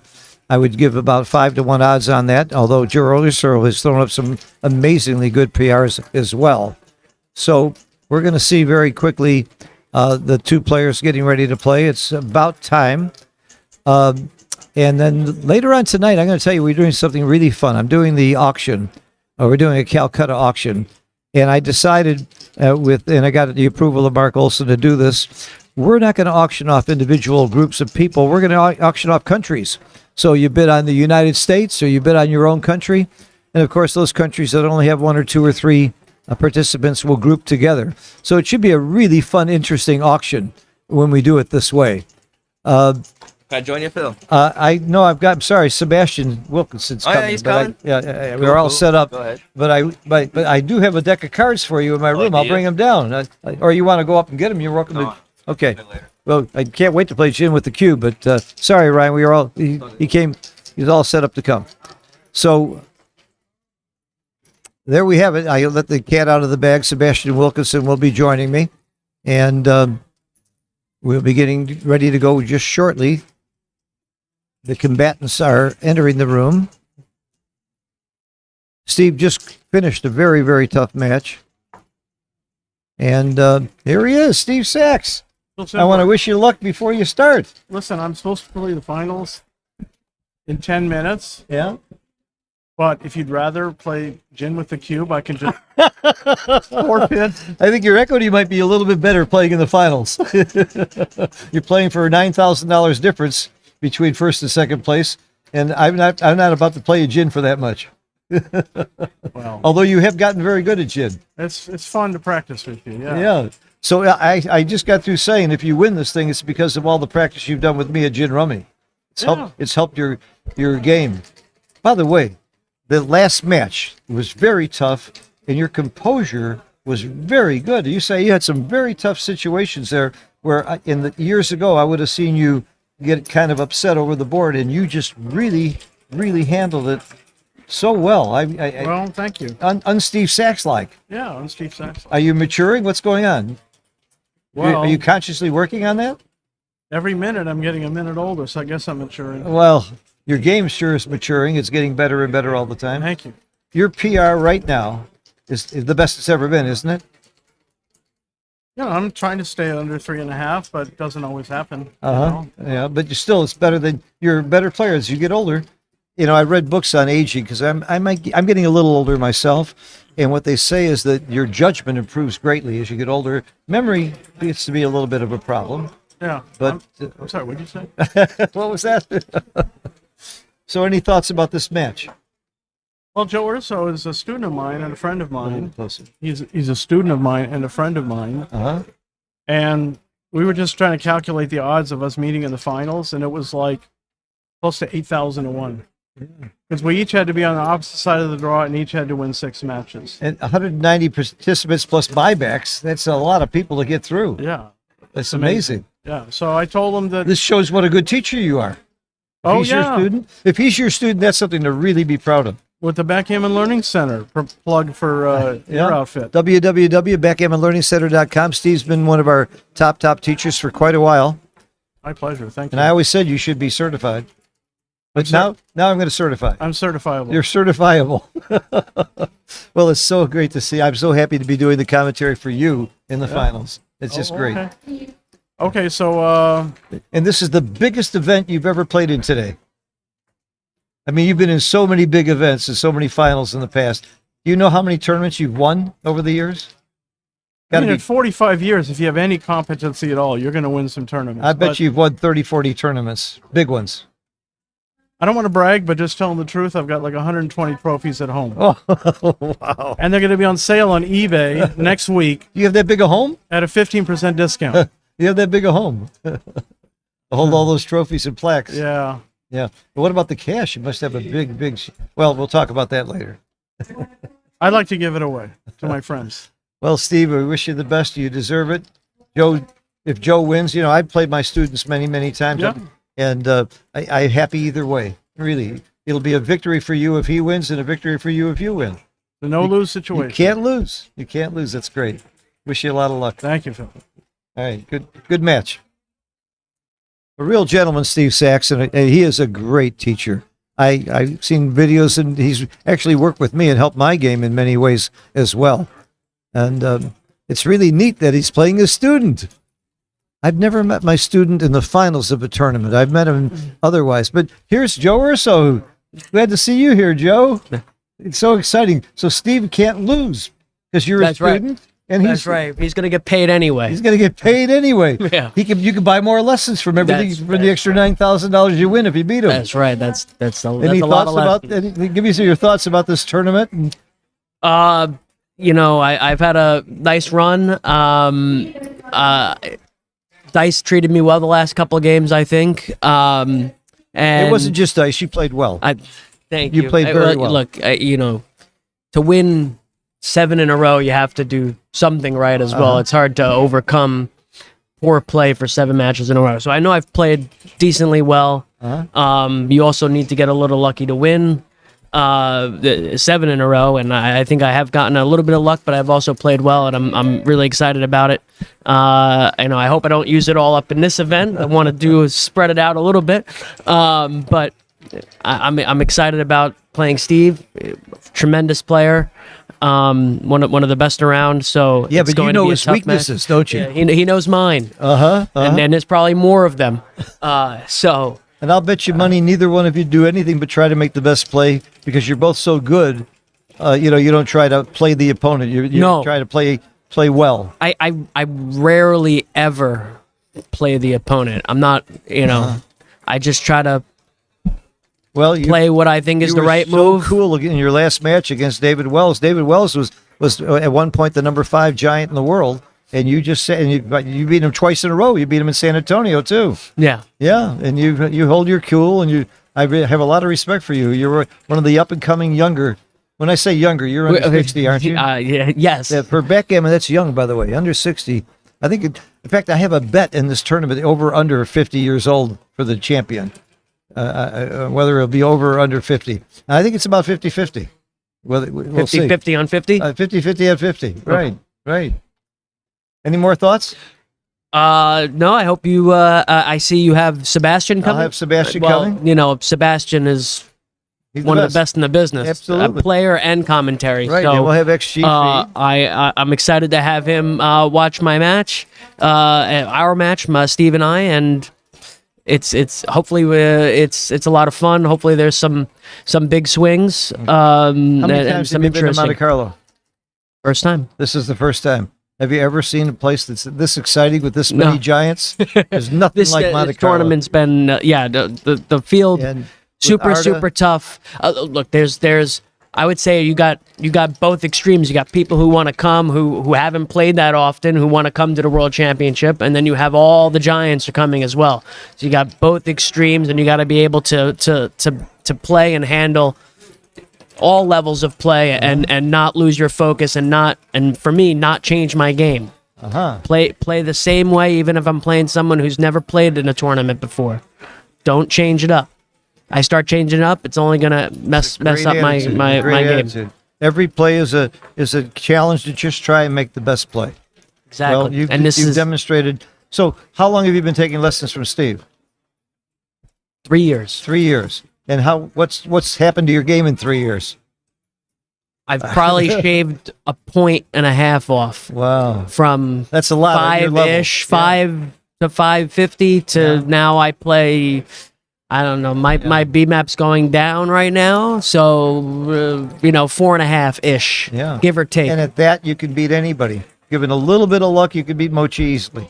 It can happen. That's right. Yeah. That's right. So my goal is to get to Grandmaster. I hope that I make it after this tournament. I think I can get there. Great goal. We'll see. It's a great goal. We'll see. So wish you the best. I appreciate it. Have a great match. Okay. I'm rooting for both of you. Thank you. Okay. A real gentleman and a great player. Joe Urso has really come on the scene and making a mark for himself. We'll relax a little bit and get started shortly. And part of the reason I picked Sebastian Wilkinson, I had several people to choose from, but I've seen in the chat people love his, and I love his commentary too. I have a little problem with people who make me look bad, but I don't have that big an ego where I can have a problem with that because the other side of the coin is I'm good friends with Sebastian. I love being around him. We play tennis together, and he's a far better tennis player than me too, but he's got a few years on me. Hey, Bill. All right. Wow, look at this setup. Okay. It's pretty serious. I've already introduced Sebastian Wilkinson, who's going to join us. Let's put our phones on flight mode. How we doing? Very good.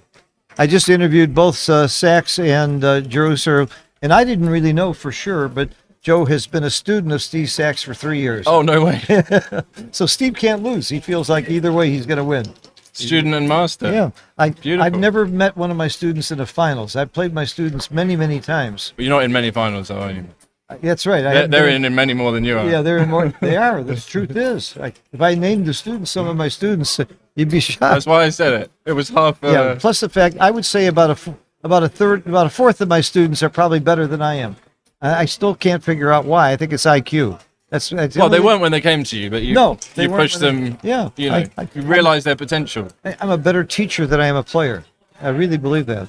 Well, there's basketball coaches that can't shoot a basket. That's true. So I'm one of those guys. All right. Yeah. I can't shoot a basket. Sign me up. Put me on the list.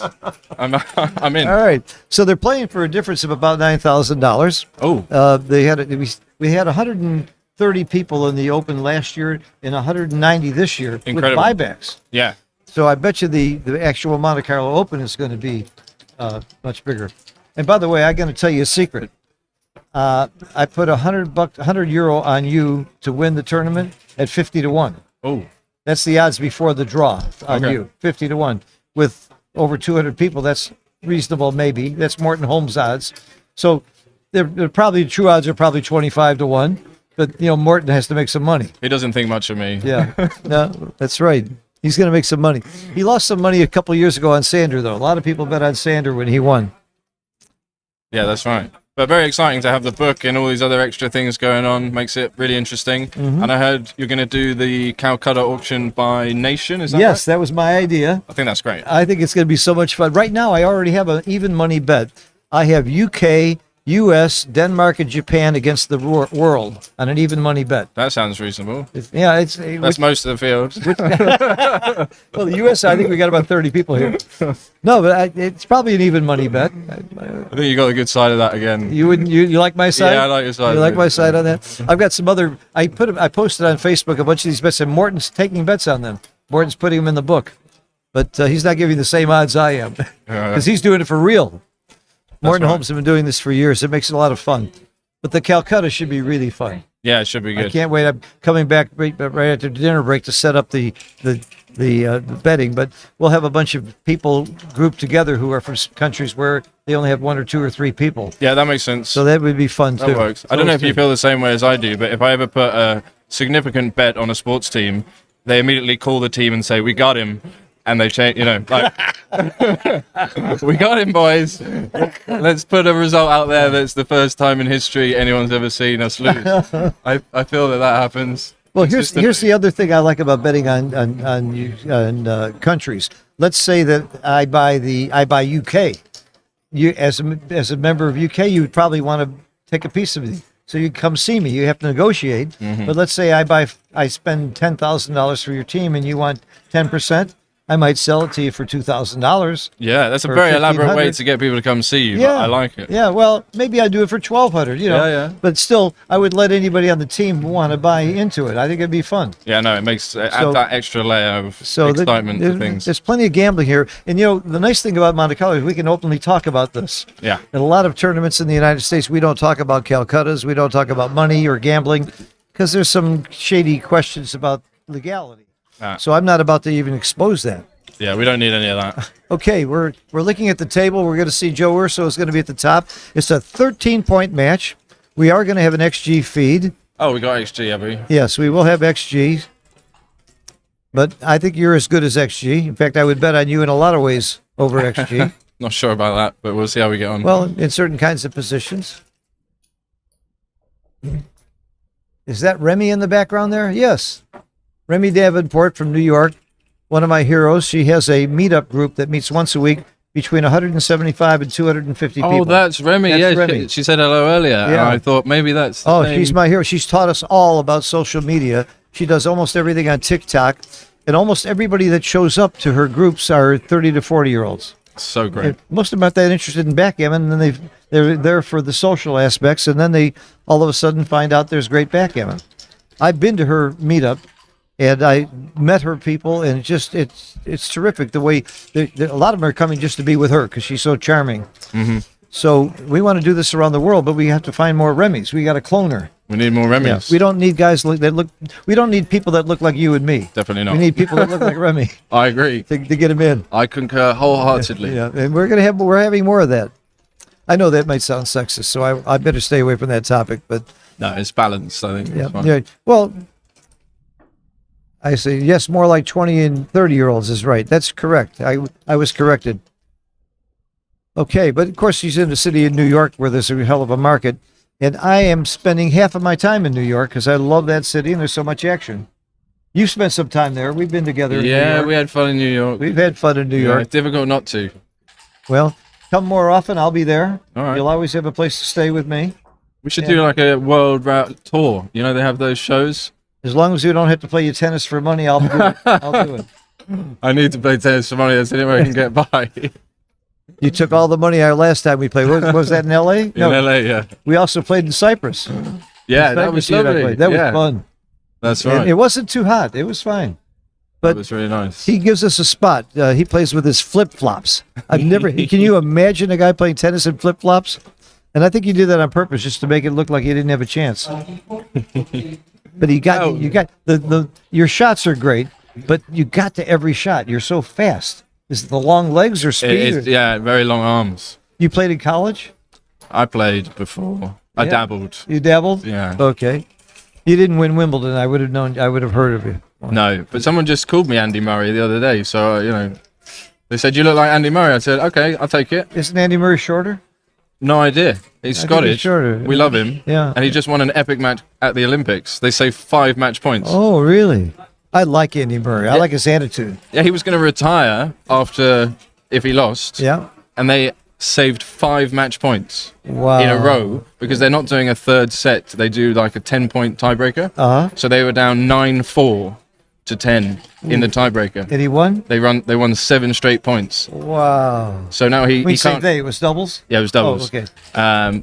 Evans as well. So Okay. he's not retiring, and he's going to play another match. So whatever happens, he's going to go out on a high and feels great, and everyone's positive. So I was really happy for him. And he's had a great career. He deserves to go out on a high. Yeah, he's fantastic. Yeah, it's really great to see.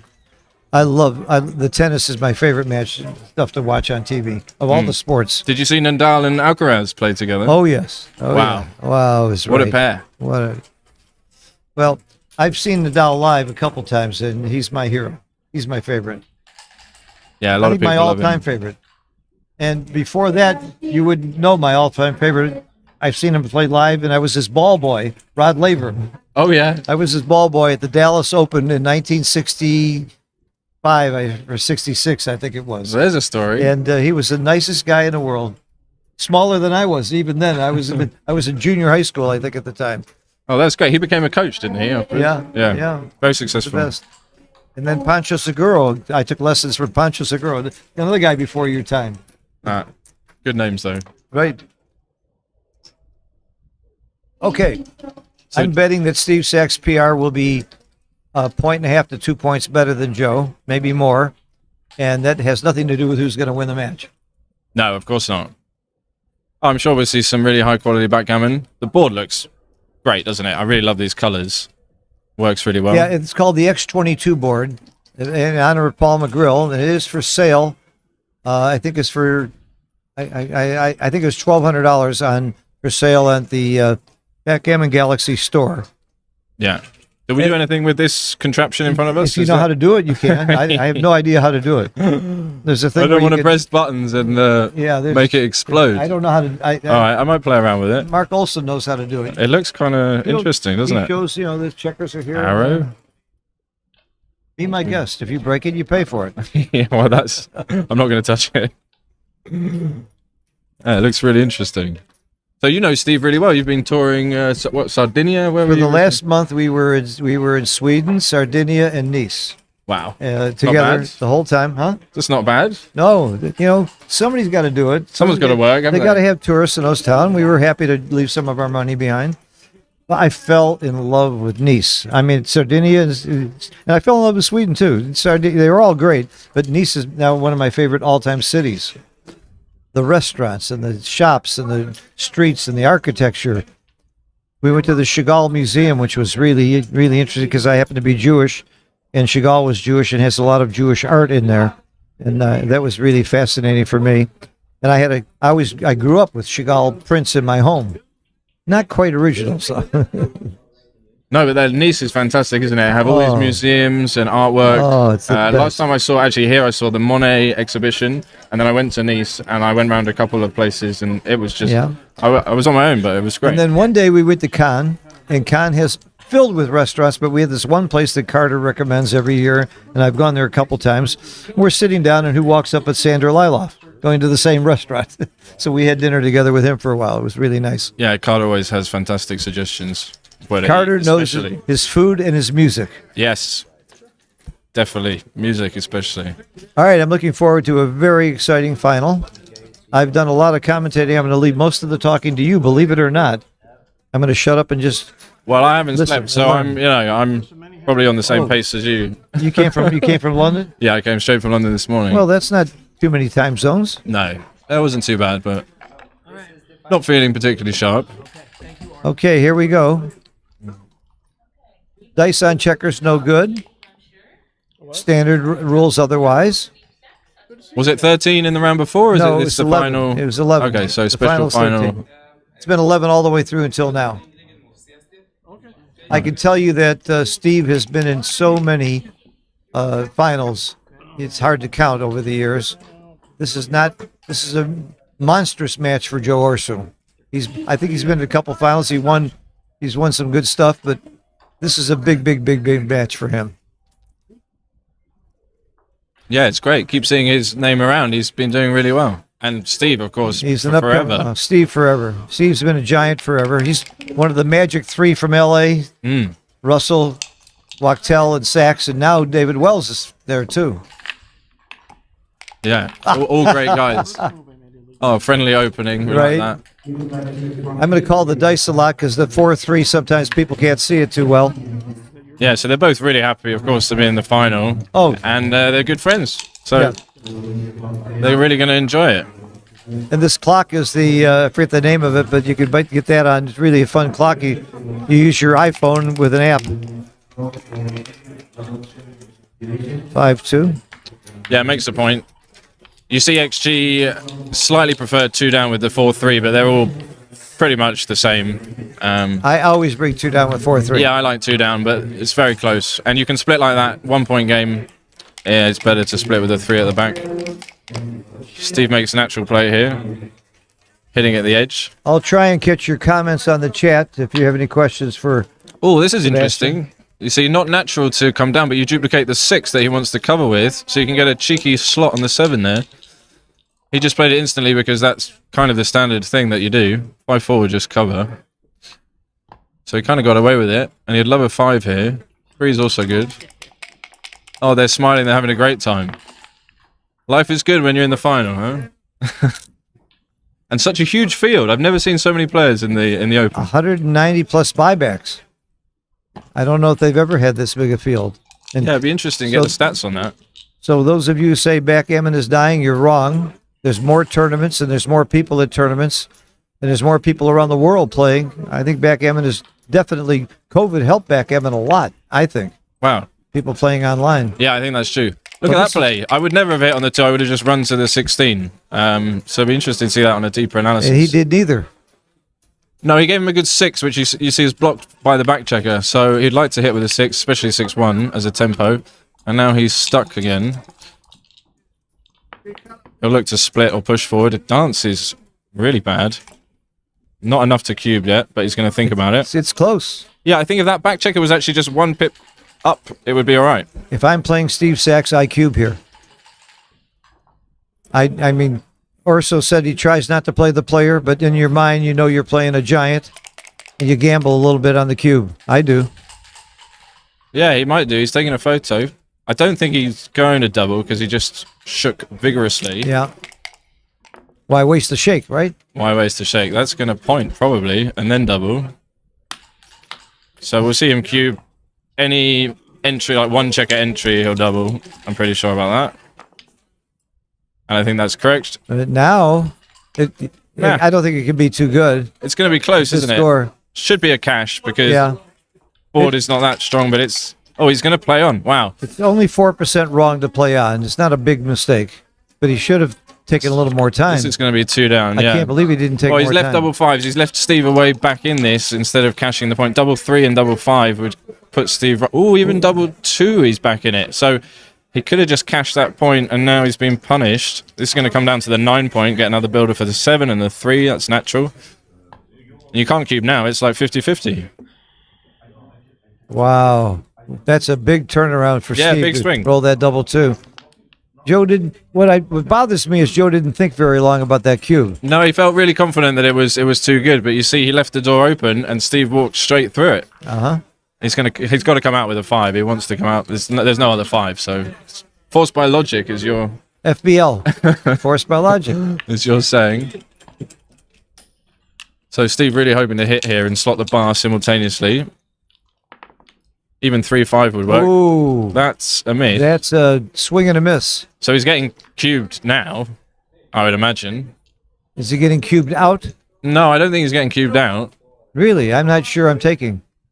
Well, he's still got the anchor, and he's still got 2 checkers to bring round, open 5 point. Oh, yeah. Yeah, that's true. Yeah, I think there's still a bit of work to do, because if you hold on to the midpoint, not all the numbers... I mean, you can't make the 5 point and safety the checker. Oh, this is not that easy. Yeah, there we go. You found it.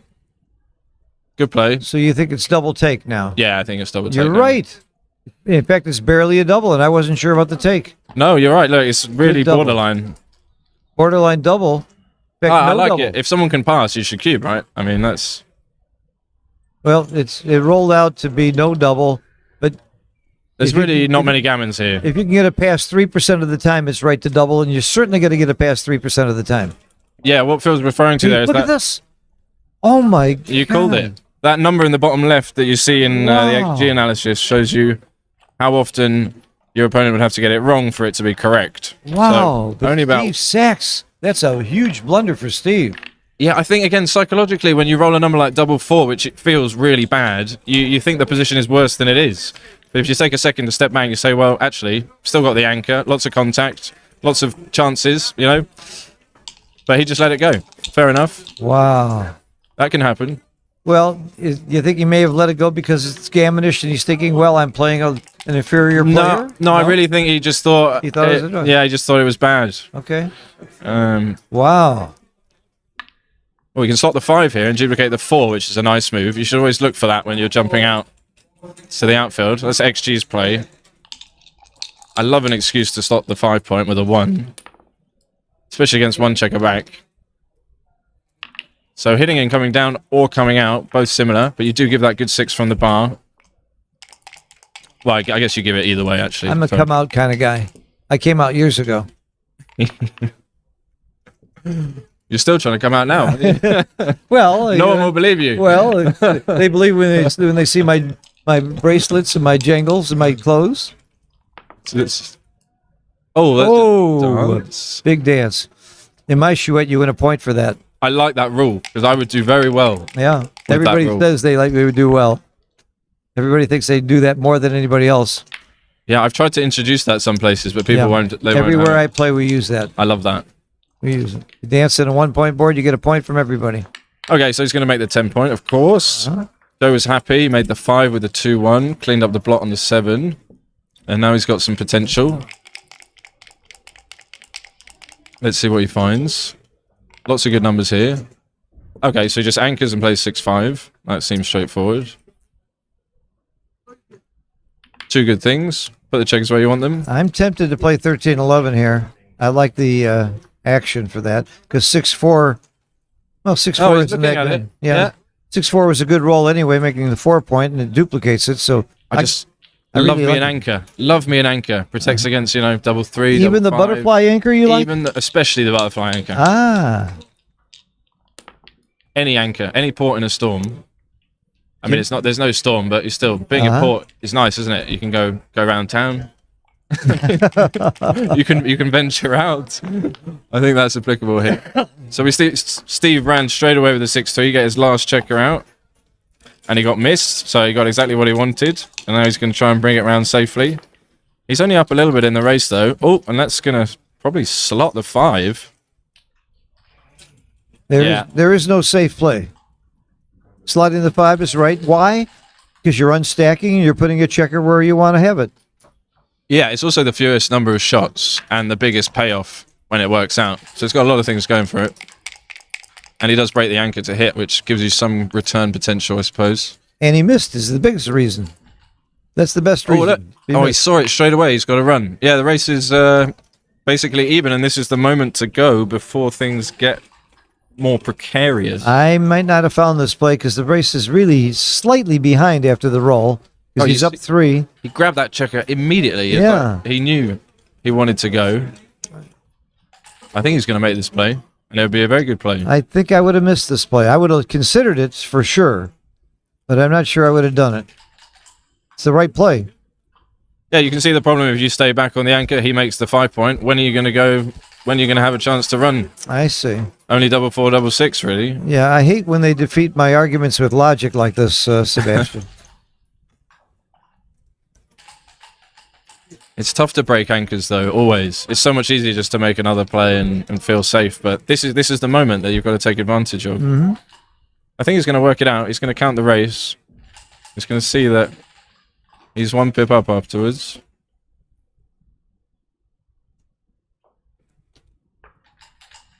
Yeah, it's not a big mistake just to bring 2 down, but good play. Very nice play. And like you said, he found it quickly. Well, my ace is easy. Yeah, he's not going to leave any shots here against close race, just 8-2, and there's very little upside from getting missed compared to the downside of getting hit. So you see, he just plays safe straight Plus, away. he's outboarded 3-2. Is another reason to play safe. Yeah, he would have got hit, and then he's dead in the race and getting doubled out. This way, he's still a favourite because he's got one of Joe's men contained, so he's got chances to actually completely contain him, maybe pick and pass, maybe point on him. Or just win the race. Yeah, and he's always got the race that he can just win, which is pretty much even. So he's got, if you like, that 50% in the race, plus these extra chances of not allowing Joe a chance in the race. So does this hit and cover? Looks like one of those. It's the best way to stop him escaping. You only leave 3 numbers, double 4 and 5-3. And if he dances, you might have something. Double 3 is a good response. 12 pips. Yeah, I don't think this is a double yet. No, it's very close, and there's not many threats.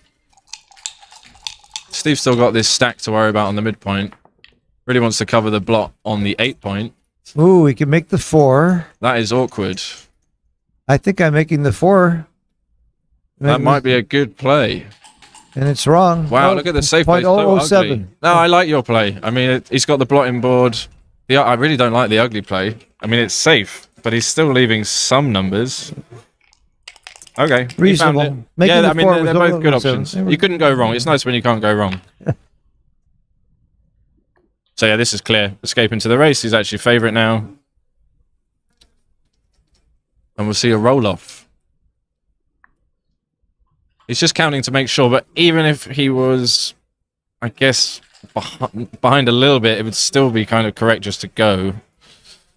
Well, that's debatable, actually, against Steve's structure. But Steve has this awkward position for the bear-off already, right? An extra man on the 2 point, gaps on the 4, so he's not doing so well in that regard. Yeah, the race is actually, according to the Keith count, 2 or 3 pips better for Joe than it looks because of wastage. Yeah, and he's going to be up 9 pips anyway after this move. Good play. I haven't looked at the PRs. I think they're both playing very well. Steve did make a surprising pass, though, on a cube. Yeah, game 1 syndrome, they say. Yeah. Just settling in.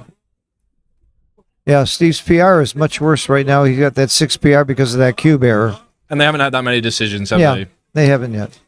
Before this is over, I think Steve will be below 6.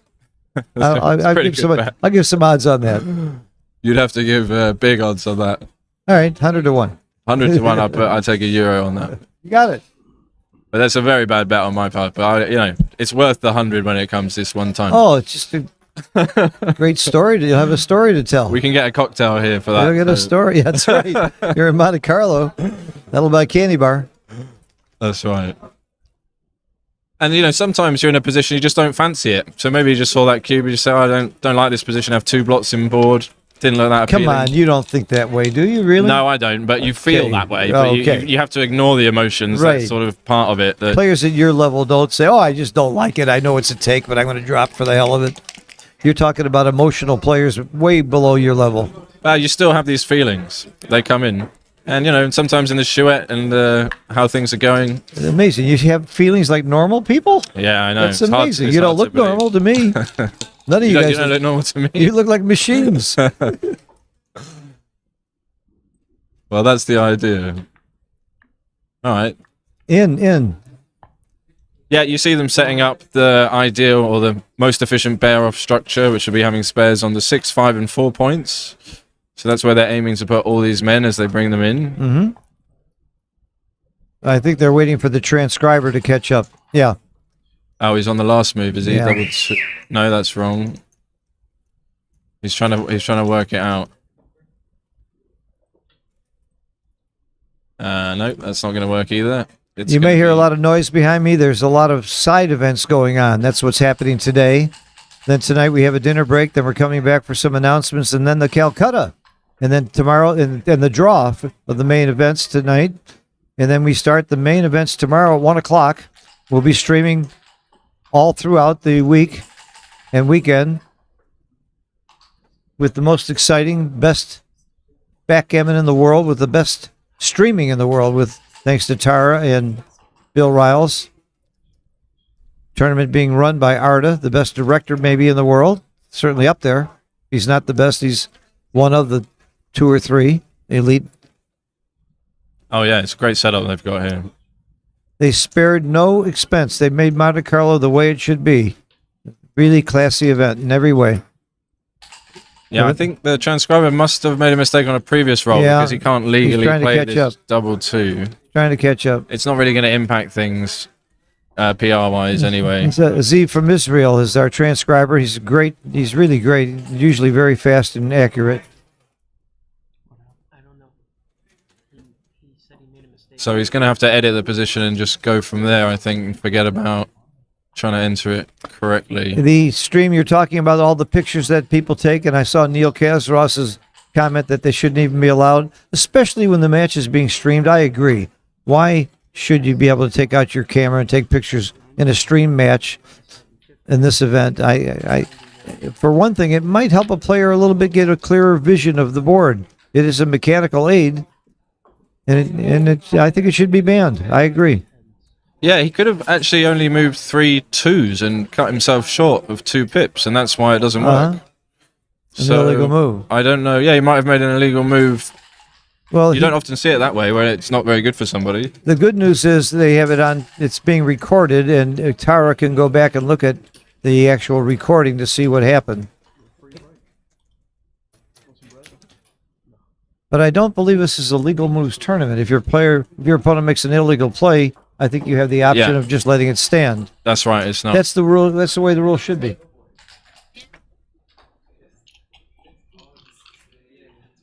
Okay. All right. But that's one of the biggest blunders you can commit in a race, is not moving all the pips you're legally allowed to. Or not taking a checker off because you didn't see it. There's quite a few blunders, but that's a big one. That is a big one. I mean, usually, if someone's going to make a mistake, they'll play 5 2s. They'll lean that way on average. I have told all of my students, people are honest people. They honestly make mistakes, but 90% of them are in their favor. Yeah. And it's not because they're cheaters. It just they want to see double 5 instead of 5-4. They want to see that they can move 5 2s instead of 4. It's just human nature. So that's why you got to watch your opponent even in the bear-offs very closely. My grandpappy used to say, "Trust everybody, but cut the cards." Always cut the cards. Same thing in backgammon. And the one time you really don't watch your opponent moving is in bearing off. When there's no contact, you tend not to watch him at all. And again, 90% of the mistakes are in their favor. It's a straight race. If he has a 2 coming, give him a 2. Well, at least they both have time to count the race, so they have a running count going. If you don't agree to legal moves, you're right, Neil. If the 2 players agree to legal moves, that's fine. But if there's a mistake made or somebody doesn't notice, the tournament director can only allow what happened to happen. Should we rewind it back to my 2s? That's part of the problem with legal moves. Let's say you and I are playing Seb and you move a 5-4 and you rolled a 5-3. I'm supposed to point it out, but what if I happen to not notice it? And it happened to be in my favor. You might think I was cheating. That's kind of a problem. Maybe I honestly didn't see it. Well, I mean, if I moved it incorrectly, I didn't see it either. Yeah, but I know it does open up those kinds of things. Yeah, it opens that up. It is difficult. That's why both have pros and cons. The other thing is, why should I help my opponent make a correct play if he's dumb enough to make the wrong play? Yeah, this is a very good argument. I've never played in a sport that way. Of course, in sports, most of the time you have a referee or something, then you can blame it on. That's true. I've never said the referee, "You're wrong. He wasn't out of bounds."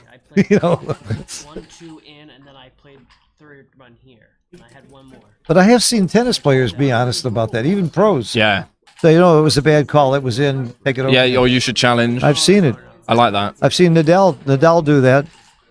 He's a great sport. I've seen Federer do that too. Yeah. I really enjoy that. They say, "Yo, you should challenge," because that was good, and then they get it right. That's right. Yeah, I think with some people it just doesn't sit right. You just I was a feel big good proponent of legal moves when we didn't have clocks and 2 sets of dice, because you couldn't call the move until after they picked up the dice, and then you couldn't prove what they rolled. But now that we have clocks and 1 set of dice, I see no reason to play legal moves. Now I know that Neil and some other people, I've had this argument with Neil Kazaros, who I respect highly. If his opponent puts his own checker on the bar, in the old days that stays. And with non-legal moves, that would stay. But Neil would not let that happen. I've seen Neil cost himself a match by letting his opponent overturn it. He's just a great sport. Everyone's mistake. Steve didn't see it. And I'm not just saying that because you're watching, Neil. I tell that story behind your back all the time. So you rolled a double twos, and then I was Well, there still seems to be some confusion. And now my turn.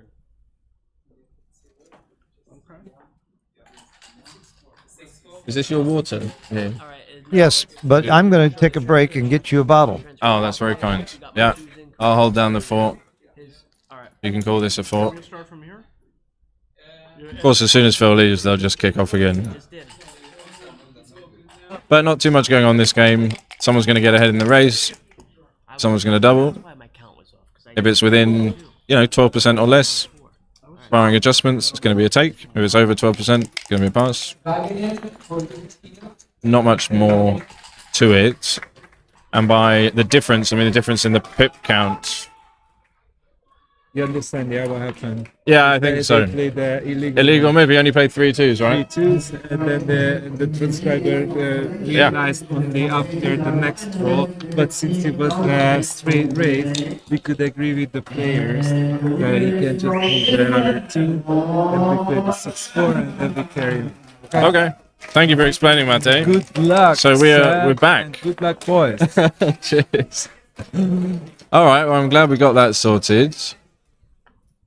We didn't catch that he only moved 3 twos.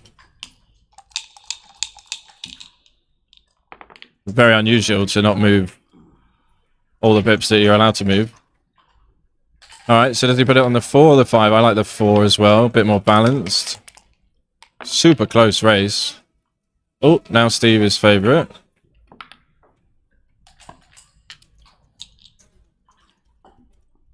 Okay, interesting to see 3 to 2 splitting there. It's quite a nice idea. Thank you, sir.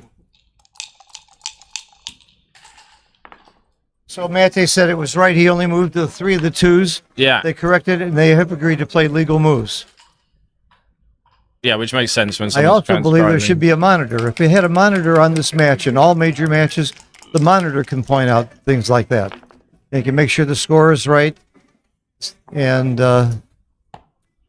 yeah, I really believe we should major matches like this. There should be a monitor or actually a referee. In fact. So he really caught up with that 6-4, but Steve's brought a 6-4 of his own. We're almost... Ooh, there he is. It's unusual to get this far without a cube. Yeah, it's exactly 50-50. It's almost been neck and neck the whole way, which is incredibly unusual.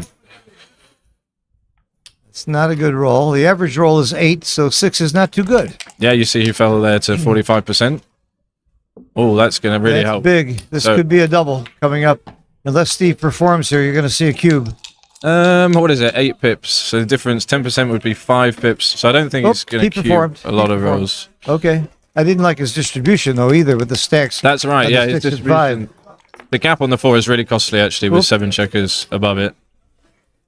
We're back to 50-50. Do you think they could get the whole way through with no cube? I've done it. Only because you forgot to double, though. No, because I was stupid. Yeah, that's right. To the 2 point. Sure. Thought you doubled already. I've done that. Well, I was doing the commentary with your buddy from England, Chris Rogers. Forgot the cube at Post Crawford. He still won that match, but can you imagine a player of Chris Rogers' level forgetting the cube at Post Crawford? He shook his opponent's hand after the match. He thought he'd won. He didn't. It was right here last year at Monte Carlo. Well, I've forgotten to cube Post Crawford, but I lost, so it didn't make any difference. If you're going to do it, that's the way to do it. Yep. All right, so 6-5 or 5-4. 6-5, okay, better double 5. Also, the 1 slots the 4 point, which is nice. Steve really doesn't want to see any 3s and 4s. Wow, that's a good cock die. That, as you say, 3s and 4s, they pop right up. That is the good one way you to get want rid cock. of it. A Well, you still got a 4. Yeah, it's still Not nice good. to take 1 check off. Still 50-50, Wow. incredibly. That's something. Be this close. Neither of them want to win That's this a game. big roll. 6-4 is a very big roll here. All right, let's see. They're only getting down to a few checkers left. Not that many more moments. I think we got a double here. Nah. The question is the take. 1, 2, 3, 4 I think rolls. double. You think? I think, oh yes, clear double. Nice. Clear double. Yeah, you're right, because there aren't that many moments left where you can efficiently... and Steve can miss with 3s and 4s, can't he? Extra checker off. He can afford to miss. Remind me later to show you a new formula I learned about these endgame positions from Mochi that he developed 3 months ago. Really exciting. I'll tell you after the tournament. Oh, wait a minute. I'm not going to play. So I'll tell you this. I'll give you the formula a little bit later. It's amazing. I think you'll find this. It'd be like, I have 3 rolls, but I can miss once. Steve can't miss. Oh, no. It's a clear... There's a blunder not to double this. Especially you're playing Steve Sachs. Yeah, well, if you go just on the pip count, you're losing, right? He was down 3 pips. Checkers. Yeah, extra checker off, better distribution. This is a rolls position. This is not a pip count position. So he might lose his market on a bad number here. Well, good roll for Steve. This is almost the same situation, but not quite. It's clearly a double. Well, yeah, it's still a double. It's not as good as it was, but it's still the same. Still a double. 3 rolls, 3 rolls. Come on, you're playing Steve Sachs. Double. Your name is Joe Orso. This is your teacher. Double. Do it. Gamble a little bit here. Even if it's not a double, it's a good double. I'm rooting for you, Joe. I mean, he's only really sad if he takes 1 checker off and Steve rolls 6-5. But even then, Steve can't get a recube in. Yeah. What if he rolls 2-1? If he rolls 2-1, Steve doesn't have a redouble. No, so yeah, it looks quite clear now. If your opponent doesn't have a redouble and you roll 2-1, how could you not give the cube? That's the way I look at it. I think he's got to cube this because there aren't any more moments to efficiently double. Attaboy. Yeah, good one. Attaboy. Steve's sharp enough to take this. This is a huge He take. can't pass this one. Huge take. Because he could just be off in 2 rolls. He could just roll like 6-2-5-1 and win. He took it. Good for you. Good for both of them.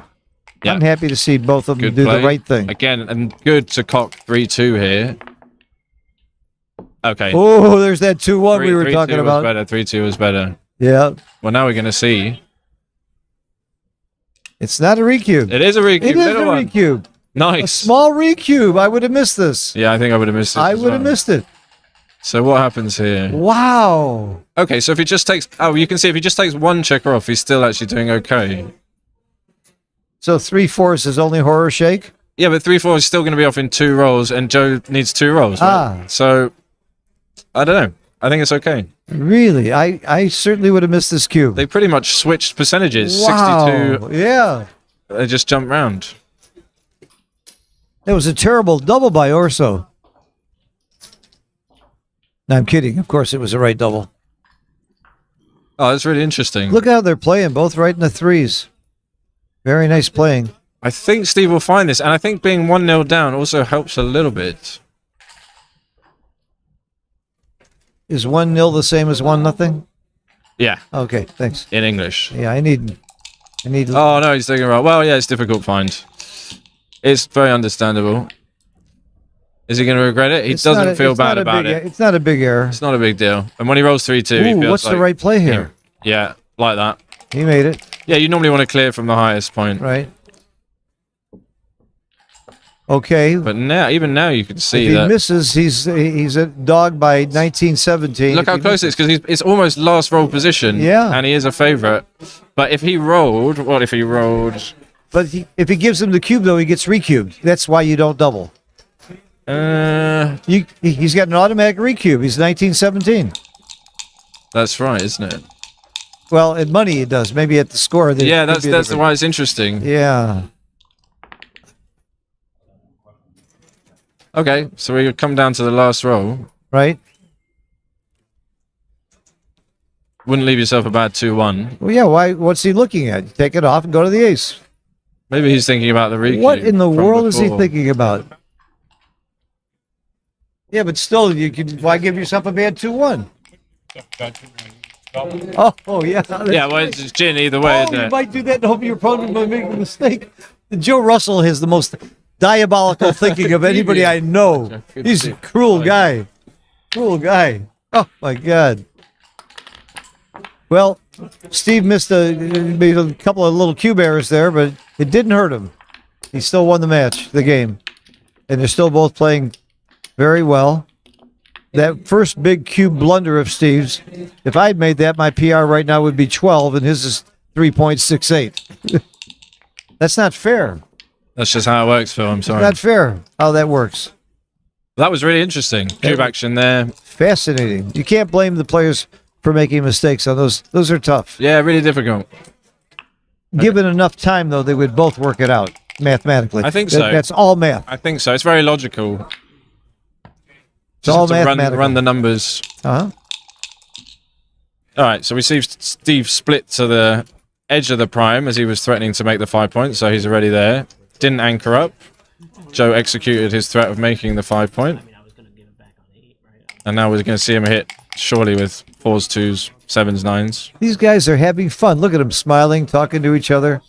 That's nice to see. Oh, maybe Joe's saying you had a recube there. That's what it looks like. They're discussing the recube position from before. Well, yeah, like, look, see, Steve's his teacher. He's happy to talk about it with him. I mean, sometimes it's easier on the other side. You feel like, oh, please don't recube me here, because you can see how bad it is. I feel like that all the time. That's the story of my life. It's really close hitting on the 4 or making the 10. For those of you who joined us late, you're hearing the great commentary from Sebastian Wilkinson, joined by the mediocre commentary of Phil Simborg. No, I'm not sure about that. I love everybody else's commentary. I like listening to so many different voices. I'm here because I was hired. You're here by popular demand. I'd rather be you. All right, great roll. Makes the bar. Nice to be hired for something. I haven't been able to get hired for anything for years. Yeah, lovely 6-3 there. Advanced anchor. So he's got a split here with a 3, plays 6-5 probably. Very quick you did that. Oh, Well, why would you do that? I don't know why. 6-5 makes the position better. I don't know what 24-23 does to the Well, position. maybe it double freezes the 8 point he's thinking. I don't know. I can't imagine. I don't know. 6-5 He looks played fine. a little fast. It wasn't a big error. It's just not a common move playing 24-23 with an ace. Uh-huh. Because it doesn't really add that much. It is when you don't have another one. But here you have it. Yeah, exactly. Yeah. But yeah, he had a good one. On the second roll, it's very common to do that. But not in the third roll. We see Steve vacate the 18 point immediately, getting his back checkers into the race. He's had to leave a shot regardless of what he does. So again, this is the biggest gain, completely escaping. So he's looking for a 2. Dice on the checkers are no good in this tournament. Yeah, he didn't want to cock that one. That's how it normally goes when you cock the dice. It's normally the best number. Almost always. And then you roll a number that could never possibly hit. There's nothing. Yeah, double 2 was seriously good. So he's scooching from the back, but he should scooch from the front, actually. Ah. I don't think I would have moved either of the back checkers. I would have just concentrated on making the board. Yeah, you don't really gain that much with his play. Is this a Now double what? hit? Oh, single hit? This is a weird one. I'm either hitting twice or no, I can't make the 5. You could hit once and live. I think I'm hitting twice. You break the 7? Yep. That looks weird as well. Well, I'm a weird guy. Haven't you noticed? You don't want to compound it, though, do you? Don't want to compound it. That's my play. I mean, it's the natural play if you can't find anything else. Yeah, why not? That makes sense. And it was right. No, it actually has this weird play of hitting and that's going to the right. 2 It was point. wrong hitting twice. I think I would have just gone to the mid and hit You're on the right. 3. Well, that's the second best play. Because now you're vulnerable. You've got a blot on the 14, a blot on the 7, and it's a little bit tricky to clean everything up. Really wanted a 6 from the bar there. And you don't clean everything up, but you... Yeah, he has to hit. That's you the have one to way hit of with the cleaning it 4. up and Yeah. protecting yourself at the same time. Mm-hmm. But now he's in a pickle. He's got a stripped 8 point. He's got 3 blots around. Joe's already looking at the cube. There it is, big cube. It's got a big lovely cube. structure. It's all because of that lousy hit twice that I liked. Well, I think it's very natural play, you know. Don't be too hard on yourself. It's better than your average play. I know why I'm sitting here instead of there. You don't have to remind me. Yeah, you didn't enter. Yeah, I didn't enter. But I think you'll find it. All the 3s are good. 2s hit. Better structure. Yeah, good cube. Well done. By the way, I did enter. I won my first match, and I lost to Kazuki in the second round. No shame in that. Yeah, well, his luck factor was 7, so I'm not too embarrassed. I played well. Yeah, Kazuki's a And phenomenal Kazuki player. went on to lose to Steve Sachs in a very, very tight match a couple rounds ago.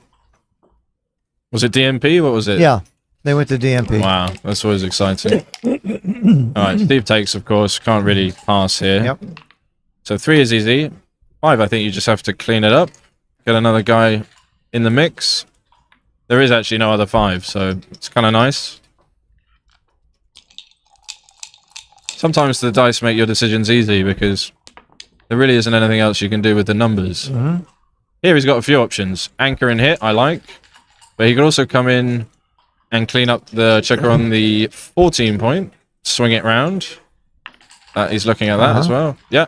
You remind me of my favorite Woody Allen quote. He was talking to the Harvard graduation, and he said, today I'm going to talk about the universe because I can't think of anything else. So if you can't think of anything else, just make the play. So many good quotes. Yeah, again, I think we're just catching up on the transcription side. So he had a 6-1, made the bar. That looks good. Yeah, I was thinking of jumping out and slotting. It's a really interesting play, duplicating the 2s, but you don't break the midpoint. That had a lot of merit as well. Hit 2? No, you actually just hit 1 and make the 11. Oh, he's coming down with both. I would have hit 2. I definitely would have hit at least 1. I probably would have ended up hitting 2, which would have been a mistake.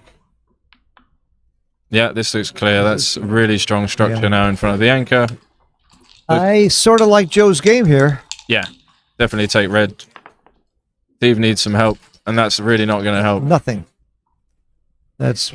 Wow, this is... Nothing. Yeah, again, it's kind of forced. You're not going to leave any more shots. You just get gammoned more. So you stack them up and you hope for a better roll next time. Yeah, that's a lovely one, isn't it? Just gets out of there. Was it clear that you run with that checker? Yeah, because you cover the midpoint. But you're right. If you didn't have the midpoint, I think you would have run with the other one. But this cleans up that blot. So yeah, Steve knows the plan here. He just sits on the anchor. He's going to win a lot of games from there. Anyway, when I say a lot of games, about 20%. But you don't get gammon very much. But you don't get gammon. You just continue to move pips. Yeah, gammons are around 8% off of the 2 point after he closes the board. That's what it's showing right now, about 9%. So you don't get gammon too much. Yeah, and Joe has a consideration here. He's thinking, do I stay back and make it awkward? Maybe I hit another checker. But that's actually the wrong idea because he could get stuck behind some structure and a prime. And he found it. He found the right play. Yeah, actually, it looks like the best play is kind of a combination of both. So extra gammons by playing 13 to 10, get an extra builder to close the 4 point. But you do escape with the 6. All right, keep it simple. This wins the most games. Of course, you just double 2. Oh, great roll for Steve. What he wanted. That's a huge roll for Steve. I mean, it doesn't really help his winning chances that much, but he's not getting gammoned at all now.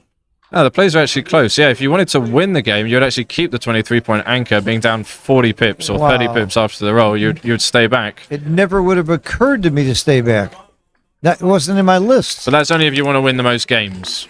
If you don't want to get gammoned, this is the best play. So on the balance of percentages, this turns out to be slightly better. But they're super close. But how can you turn down making the 4 point with double 2? I mean, it just looked like the dream roll. Yeah, you'd feel a bit mad if you turned that down. It's just so hard for him to win from here. Slot both points, I think. Get the board ready as fast as possible. Okay, it likes just making the 3. It's close. He likes my play. It's close. Yeah, no, I mean, nothing can be bad here because you're not changing the value of the position. And you're not going to get a shot. So he prepares to clear the midpoint. Best way to do that is, 13-8. Clear from the rear. Now we can clear with 6-5 safely and all the doubles, play better. All right, insta board. Yeah, bring that checker in. Even 6-4 is an extra builder. But again, all the plays are going to be acceptable. He volunteers. Yeah, I like that. First moment to run. He's got the blotting board. Right. It's only 4 numbers. Even if he hits, he's not that happy about it. Ooh, saw the 6. He had a chance. Yeah. 6-5 looks natural. And look, the student's outplaying the opponent quite a bit right now. Isn't that something? He's just going to walk this game home, I think. Well, Steve had that 1 cube blunder. That's about it. Otherwise, they're both playing like geniuses. There's only 1-3 left. Yeah. I mean, you could play 6-3, but yeah, It's either very fine. close. It doesn't Very matter. close. Didn't matter. You look at things like double 4 and any bad rolls. Of course, double 6 leaves a shot, but you can't get off that. And he still has to hit you. So pretty simple.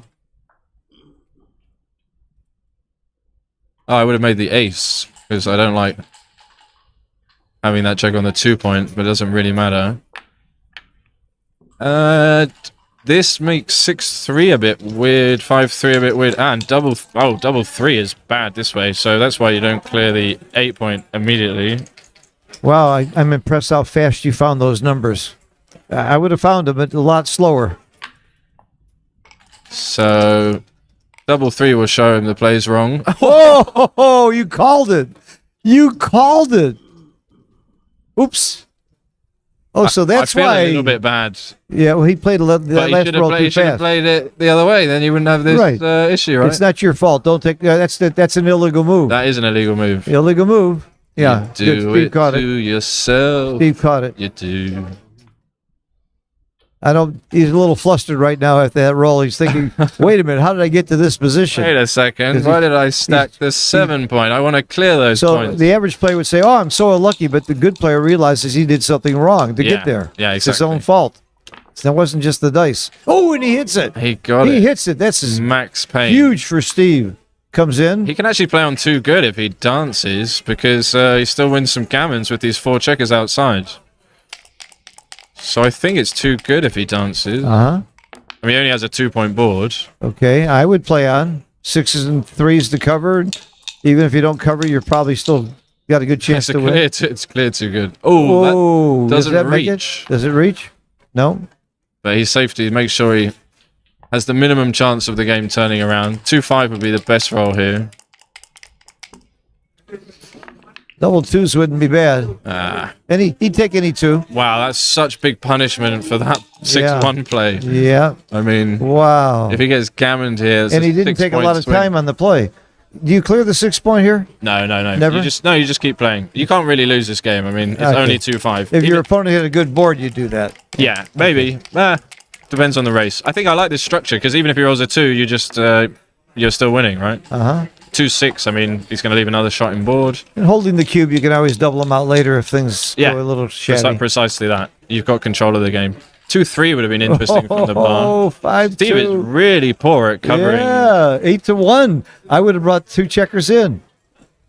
Yeah, again, you want to hold that. You don't want to leave the 2-6 Really? the 2-6 Don't joker. give up the 8-point. I would have made that error. The 2-6 would swing the whole game. He got it. You don't want to give it. I would have given it. Yeah, good play. Good play by Steve. I would have given it. Can he find a 2? Ooh. He's as bad at finding 2s as Steve Steve's is at wondering why he covering. can't cover. Joe's wondering why he can't roll a 2. They're both unhappy. Wow, again, now you bring him in, surely. Yeah. Oh, wow. But he could actually roll 2-5, Oh, 2-6 my here and God. get back at this. What a swing this would be. How can you not cover that in 4 rolls? Wow, extra hard shake. He's going to and have a grimace. nightmare. Oh, my God, a 2-5. What a swing. My poor Steve. I feel my heart Steve. goes out to him for this. Oh, my God. 6. All right. Does he stay? Does he stay? Slot the 2? No, he's supposed to come out. Yeah, because he's just winning the race, I think, and he still He gets gets more shots from out there. Good play, Steve. Look at this. Yeah. I would be so flustered after that sequence. I'm not sure I could touch the checkers. You'd have to just take a walk. I would call timeout. Say I have to go to the bathroom. Please give me a timeout. Yeah, let's leave your clock running and just say, okay, I'll see you in 5 minutes. Wow, would I be shook after that? A 9? Wow, Oh, of course it's a 9. All right. He still wins 0.1%. How about a 9? gammon. How about a 9 back? Another 9. Yeah. Could be. Oh, it would have been it Four would was have a been good so start. exciting. But Steve owning the cube still has lots of chances to win this game. Joe was dead in this game. Yeah, the race isn't assured yet. No, definitely not. Some awkward numbers here as well. Like this. Well, you don't hit. 6-3 would have been a bad number. No, you don't hit. Of course, you just do this and Yeah. you're happy. But look, what we can see is that even though he's 16 pips ahead, he's only a slight favourite because of the distribution. All the stack checkers on the 2-point, 3-point, and how he's going to end up bringing the checkers in from the 7, ultimately to the ace point, all these deep checkers, it's still about 60-40. And having the cube is worth something. It's not. It's better. It's better than 60-40 because the cube gives you some wins. Steve's got lots of chances here. But if the last race is anything to go by, they were both trying to lose it. It was a very slow race. That's right. They both missed cubes. Okay, that's a man off. That's good. 2 men in and 1 man off is not bad. Yeah, it's still about 60-40. I think he'd like more than 4 pips, though. All right, let's see if Steve can come back in this game again. Wow, I can't believe he rolled 2-5 after hitting cover 4 times. Oh, my God. What does it take to close the board? Wow. And he was clearly too good. It was so clearly too good. Yeah, if he closed it, he probably had 20% gammons and can't lose. I mean, this is backgammon. That's what makes this game so exciting. Anything can happen. You just never know. Well, that's going to make it a lot closer. So can Steve reach a recube, or will Joe stay and next some 6s ahead? Oh, that's great roll. Yeah, he may have a recube soon. 3, 6, Let's see 8 if Joe checkers. makes some gaps with any 1, 4, or 5. He won't have a recube. No, yet. not immediately, Not but yet. you know, Not he's getting yet. there. He's also leading 2-1. He needs some 6s. He needs some 6s. If he had one more checker off, he needs a couple of 6s. Yeah, he needs a couple more pips. It's not going to do the it. 6 I had in mind. So 2-1 he could double, I think. Okay, that's answered the. No recubes. I'm happy for Joe, but I really feel for Steve in this game. That was really punishment. Horrible punishment. Wow. Oh, he's left a 6-6 though. Never say never. I never roll it. Never. There's another angle here. You could also roll 5, 1. 4, 2. There's some combinations. Oh. He needs to get. Needs a big roll here to have a real good chance. Oh, whoa! Good start. Now 3 works. Yeah, he's getting closer. All right, so he's going to have 3, 4, 5, and 6. 4 rolls. Yeah, 4 rolls. 4 rolls. Oh, there's another angle. There's another way. There's a 2-1 way. It's so difficult. This could be the most cruel game in the history of backgammon for both players if this happens. I think he'd prefer him to roll 3 than to roll the 2-1, wouldn't he? Yeah. He doesn't want to roll the 2-1 and get cubed out. Come on. What are you thinking? What is he thinking? It doesn't make any difference what he does, yeah. So because he can double them out, like Joe Russell said. Exactly. He left himself a. I don't think we're going to see it. He left himself a 2-1 for the fun of it. Can it really happen? No. But you notice Steve could have played where he's off 100%, and he left a slight little thing there. We call that shtick where I come from. He left himself a 2-1 miss so that he could double instead of winning by rolling. Would you be thinking about stuff like that while you're in the middle of a finals match for $9,000? Can't say I would be, no. I can't believe Steve was even thinking of that. I just take checkers off if I'm lucky enough to get. It's the second game in a row that came up, by the way. Remember when Joe Russell came by and pointed it out? Bizarre. Even to come up once is strange. It came up twice in a row. And we're only at 3-2. in a row. We might see it another couple of times. Oh, my God. Who knows? This is so strange. It has been a very bizarre match. All right, unstack and split. That's standard response with 2-1. Wow, what a weird game that was.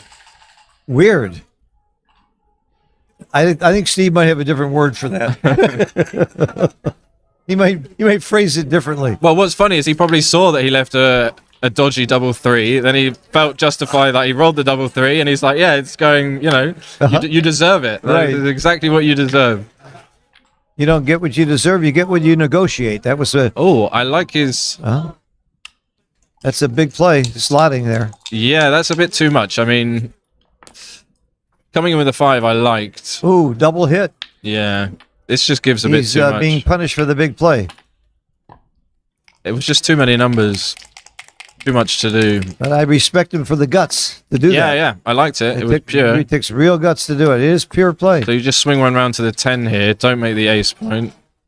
You don't make the 3? No, or the 8? just this is nice. You don't want 3 men back. Now you're set up to make a more valuable point. And if he hits you, you've got he's got the blotting board. Yeah, he just runs to the mid. Actually quite happy to escape that back checker.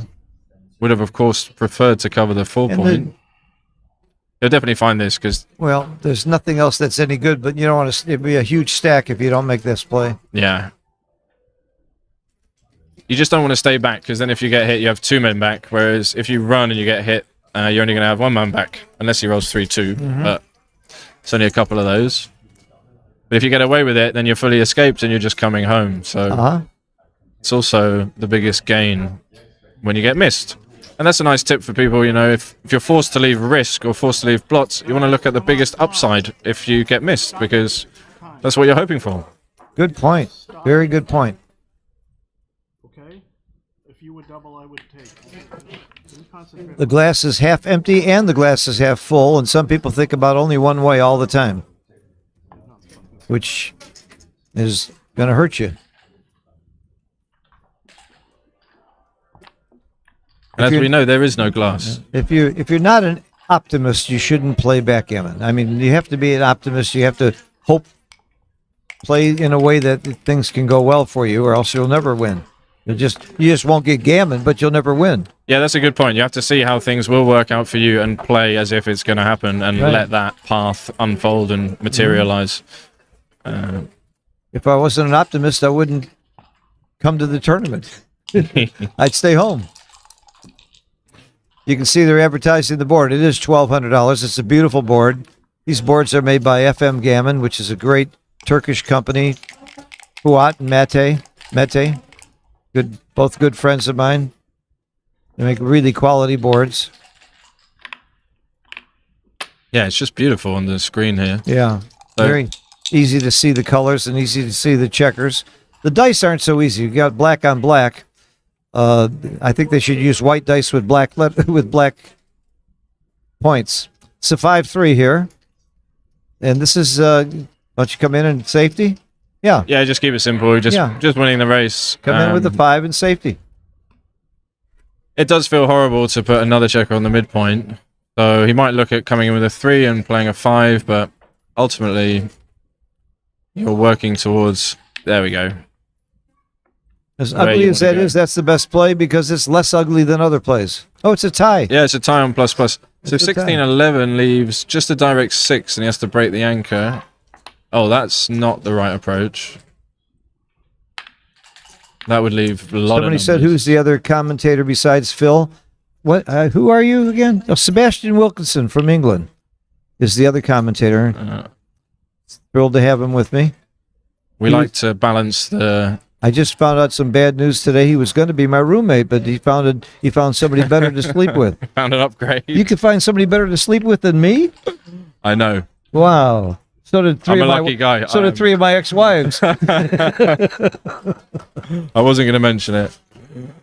But that's a good line. I like it.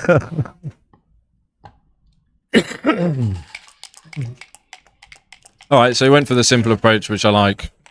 Joe, of course, going to hit with any 6, any 1, any 3. Does he hit twice? He would if he could. Oh, what's this? He just makes the 11. 6-5. Oh, wow. I think I would get that wrong. I think I would just hit with a 6 and then think for a 5. I wouldn't even consider playing 22 to 11. And you're right. But that is really interesting. So he would have blocked him in there. Now you hit twice. Yeah, now you hit twice, of course. Oh, that was a nice play, that little 22-11. Maybe I could have found that. They're both playing at a very fine level. Both are right around 3 PR. Yeah, very solid. And I could lose that 100-to-1 bet. We're close to it. The only way you lose that really is if they have some kind of crazy 8 cube and make a 500 blunder. That's why I'm staking my euro on. So Dancing's never fun.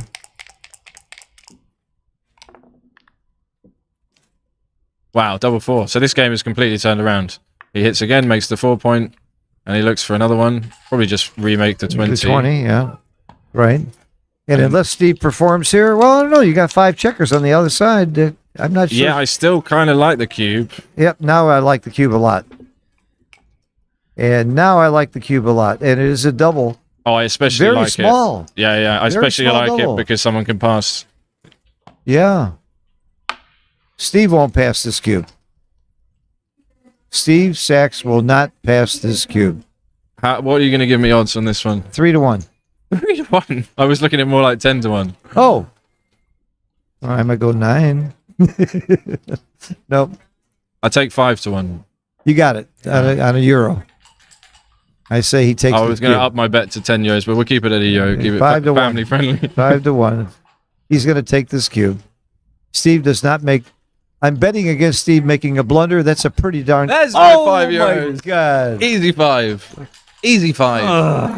And I'm going to pay you before you start charging interest. I think it'd be better for me to just commentate with you than play. It's like when you played tennis with me. You made more money playing tennis with me than you made. What can I say, Phil? I like hanging out with you. It seems to go well. I only have a 10 right now. We'll keep it on the table. We'll keep it on the table. That's nice. All right. Wow. I'm gonna have to pop to the bathroom. Steve made a 1-25 blunder there. Can I get you anything? No, I'm good, thanks. Wow. That surprised me. I put my money where my mouth is, and my mouth is dripping wrong.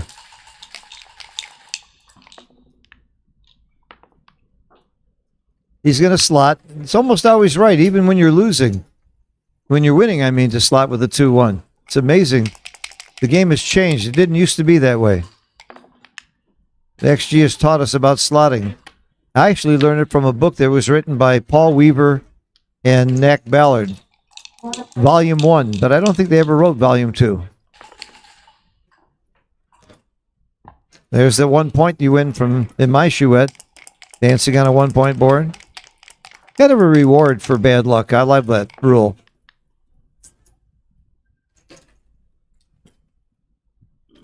I think you 4-2. Why are you looking? Oh, yeah. Oh, you can hit. You can hit or make the 4 point. It is much better to make the 4 point here. I would have been tempted to hit. Good play. I'm not sure I would have gotten that right. I'm on my own here for a little bit. Said we had to take a break. So we'll let XG do the talking, and I'll just enjoy it, watching it with you.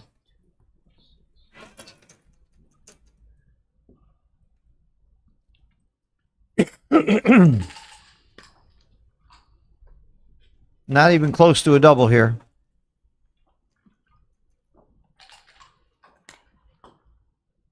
Not even close to a double. And this is one he's not. Oh my God, he did double this. Thinking that Steve dropped the last one, maybe he'll drop this one too. Wow, this is a very poor double. I wish Seb were here. I give him 10 to 1 on this one that Steve will take. This is not close to a double. All right, good take by Steve. That's a real blunder by Joe. And he's rewarded for his blunder with a good hit.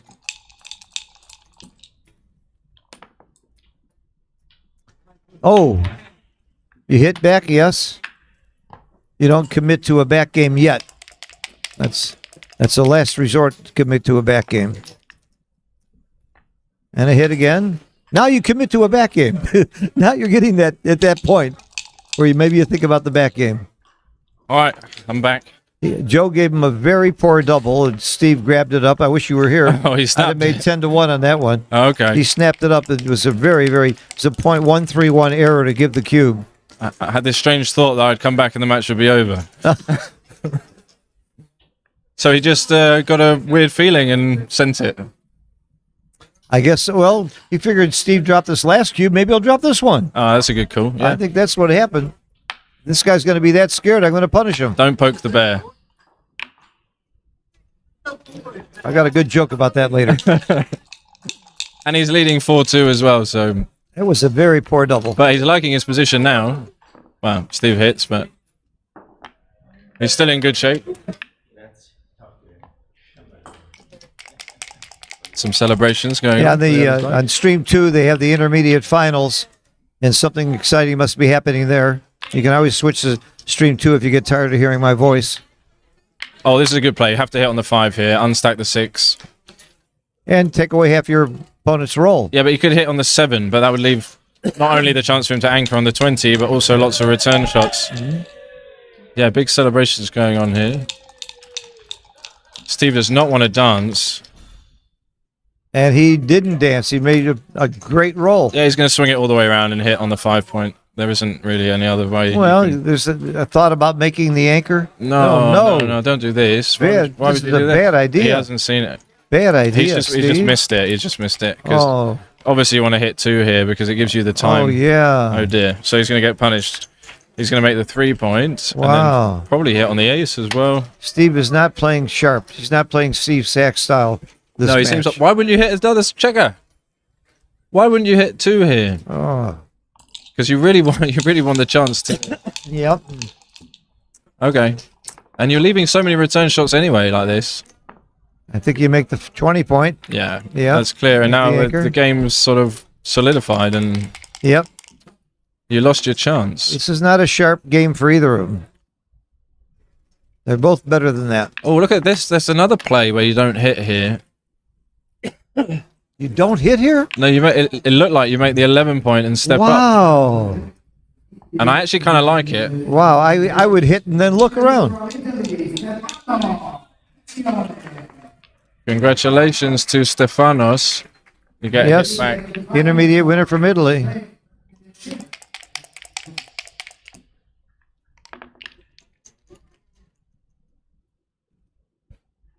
All right, but it's more fun for us because it makes this game very interesting now.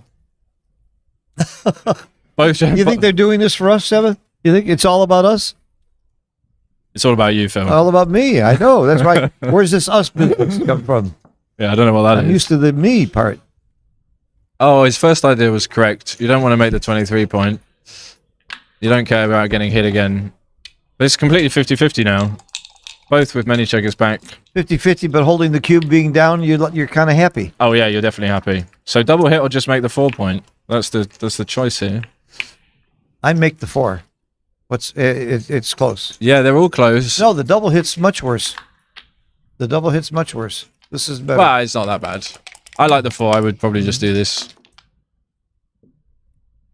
Have you ever heard the expression "a point is a point"? Yeah. Have you heard that points win prizes? It's not polite to point. That's a good one. Some points are pointless. Pointless doubles is one of the things I like. I like He's right pointless to come in and hit, by the way. This is the right play. Yeah. He's got the right idea. Feeling about the position. The right idea. But you don't like it because you leave so many return shots, and now you have 5 checkers back. That was a hard play to find. I give Joe credit for that. Yeah, good play. A very good play. He got rewarded. He got the dance, and now he can pick up the other man with a 3, and he rolled it, and now he's out of trouble. Yeah, it's keep that man going. For lack of a better alternative. Just want to get closer to covering the men. He'll make the 7 point as soon as he can. Good play. Good play. Joe's playing very well. Yeah, and he's got a good 5 now as well to come out from the anchor. I mean, all the 2s were reasonable. The key was the hit. Yeah, it was a really good play. It's often difficult to break the 8 and hit when you leave a lot. So do you think he'll pounce on the 2 point if he gets the chance here? I would. In spite of the... yeah, he's going to switch points. Yeah, he's going to switch. That makes it easy. Make the 7 and probably And play... it's wrong to switch. Look at that. There's a play that doesn't switch. This is number 1. Oh, wow, that's too complicated. How could that be? Do I see what I see? Yeah. Wow. It's close, 0.006, but who would have thought about not switching? What a great switch that was. Fantastic switch. Immediately rewarded for the play. Yeah, I have to say I would have switched as well. difficult to sort of change the timing in this back game setup. It looked very natural. Don't really want him upgrading to a 5-2 game or the 2-point anchor. Yeah, I really don't even call the 1-5 a back game. It's a double holding game, and it's a bad one. It's the two worst points you can hold, in my opinion. I mean, it's a back game if you're down enough pips. It's disconnected. That's the problem with the 1-5 back game. They're too disconnected. Yeah. You never get a double shot, and if you hit with the front checker, your back checkers are stuck. Well, the real problem is that the guy only has the 6 points to clear over the first anchor, and once he's done that, you're left with an ace-point game. Right. That too. All right, so he's going to play 13-12. And actually, Steve likes his position. He's just holding his anchors. He's got a reasonable board. Very easy for him to come forward. Yeah. Again, you missed it. It was a very poor cube by Joe this time. But which Steve may have sucked him into by dropping the cube before. Oh, look at this. It says he's supposed to switch 4-3. I would never do that. So you don't want him... Wow, that's... You don't want to give him that a good right? six? I would never thought of that. Never either. It's great. He would have danced, though. Maybe XG knows something. Well, everybody knows the dice are rigged on XG. Everybody knows that. You see rolls you'll never see in real life. The dice are always rigged. Unless you win, of course. Well, they're rigged in real life, too. The dice are always rigged against you if you're the worst player. Okay. So he hits. Oh, look, you're supposed to come off the 20. He's not going to do that. That's very rare. Who in the world? That's a computer play. Only a computer would make that play. I love it because you duplicate 3s and 5s. Do you think you might have found it? Yeah. Really? It's a really interesting one. Wow. I'm not going to play you for money. If you could find that play, you just lost a fish. It doesn't really cost you that much, and you did want to keep the man on the 8-point. But it's completely natural what he played. I'd have to study that for a half hour to figure out why. Oh, look at this. Now he should not come. No, this is bad because you stripped the 7-point. You should just keep. I don't like this play. You should just keep the anchors, slot the 3-point. You actually make the 3-point. Wow, computer really has that something anchor about the could be 3-point. very costly if he rolls a 5 now. Yeah, exactly. You can get in trouble from here. Very costly. And you wanted that spare on the 7. You wanted to keep that spare there. You're not ready to bear the checkers in just yet. But it's a really complicated position. Definitely unfamiliar territory. He found the right play. Yeah, good play, Steve. Why didn't you continue? Why is that better? I can't tell you. Because you don't get hit. That's why it's better. You don't get hit. I think if you get away with it, yeah, maybe you can make it. I'm just looking at the numbers. Okay. Maybe you can actually make the 14-point. So, Bill, who won the intermediate championship over there? Stefano Picciolone. Stefano Picciolone. He sounds like he's from Texas. Picciolone. Is he from Texas? There is a town in Texas called That's great pronunciation. Italy? Sorry, I love that. Okay. Good match? A lot of cheering over there. It was an entertaining match. Okay. That's a nice adjective. So Steve's rolled this double 6 here, and he's forced off the anchor. Actually, is it completely forced? It's completely forced. Yeah. What a horrible roll. Horrible roll. That's the worst by a mile. That completely destroyed his entire plan. I mean, putting those checkers beyond the open 5-point is a disaster, and especially when he's still got 3 on the ace. He would like a double 5 or a 5-4 now, though. This cube's looking good or now. 5-6. 5-something. Not 2 not sticks. So Joe is rewarded for a loose cube here. We think. Wow, Steve, it ain't over. This could go really bad for Steve. All right, that's also forced. Yeah. And that's really not good Not either. a good roll at all. But he does move a lot of freight closer to home, so, I mean, a lot of progress. But it's tough for him to lose this game now. I mean, so many things have to go wrong from here. Even with the open 5. He's still got a Swiss cheese board, though. He does, but it's like he can hit loose, he can slot, he can just make the point. I mean, he's going to hit with everything here. This play is clear. Steve's going to make it. Yeah, good play. And this is a big roll. We can point at him. Oh, if he points on him, it's It's over. a big game. And he... Swing and a miss. 4-3. There. So if Steve rolls a 4, he's kind of back in it. I mean, you still look at his home board. It's going to be difficult, but a 4 would save a lot. There he goes. He got it. He's going to slot the 2-point. Probably. All right. Button in 2 is right, but it's close. Yeah, I would have started using those checkers. They have nowhere else to go. Well, he's thinking he might get a shot right now. Bit like us, we have nowhere else to go, do we? Right. Well, we do. So he's cleared. I got a fine dinner waiting for me. Oh, lovely. So he'll slot the 5 as soon as he can. Maybe even now. But he does get a shot now, so he doesn't want to. Yeah, this is better. Well played. Because he could get a shot immediately, right? 6-5. Right. 6-3. There's other numbers as well. That's not great. That's a little awkward. 1, 2, 3. Oh, again, at least it's easy to play. Uh-huh. All right, well, now we'll probably see him slot the 5. And maybe the 2. He'd like a 5-4 just to make the board. Oh, he made the 2. 2 point. Make the 2. Yeah. Remember I said the 1-5 backgame's a bad game? It's not that bad right now with the open 3 point. That makes it not such a bad game. 6. Not a shot. No shot. Just another 2. But you see, Steve has a time now to prepare his board and really get some teeth into the hit if it... Can you believe Steve's got 44% here? If it comes. Yeah, Wow. I do now because he's got a board now. That's really something to have 44% here. Yeah, so he slots. Slot. Comes down. And down. All right, will he leave a shot?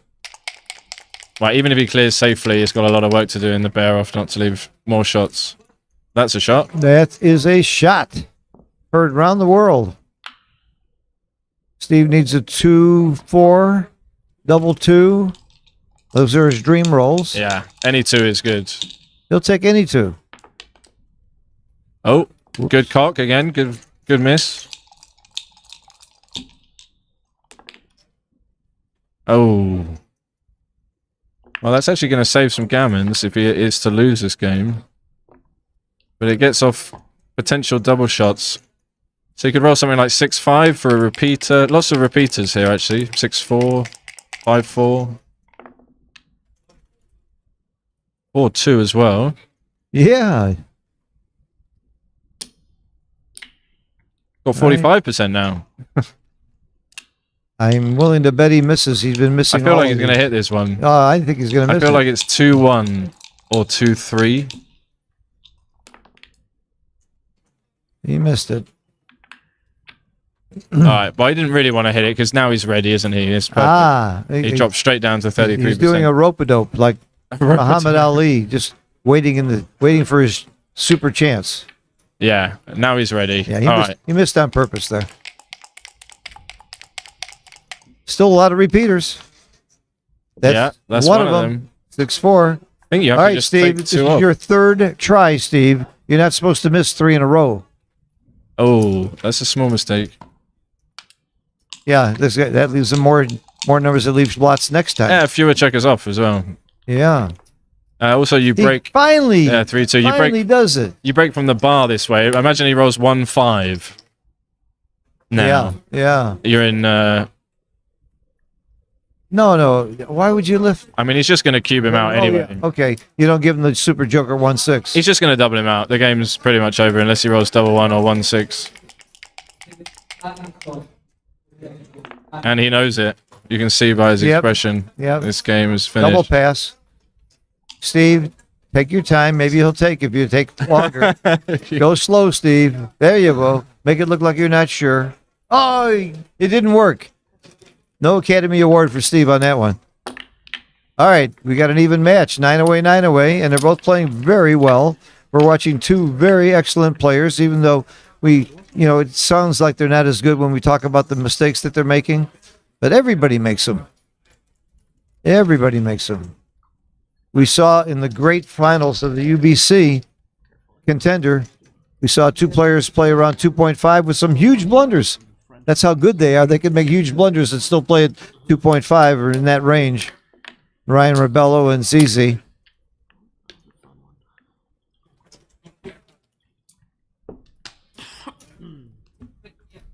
Okay, 9 away.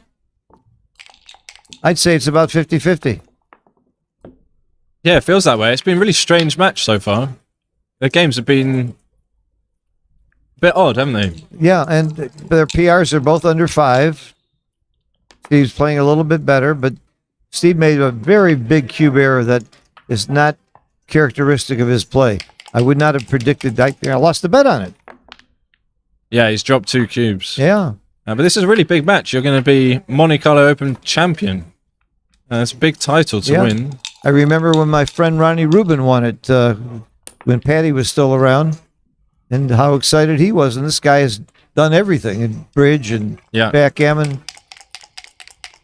If you're watching, Ronnie, hope you're doing well playing bridge these days.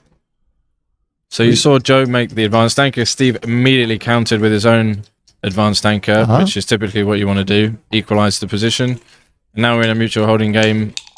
So they both play relatively safe and try and win the race. Oh, that'll help.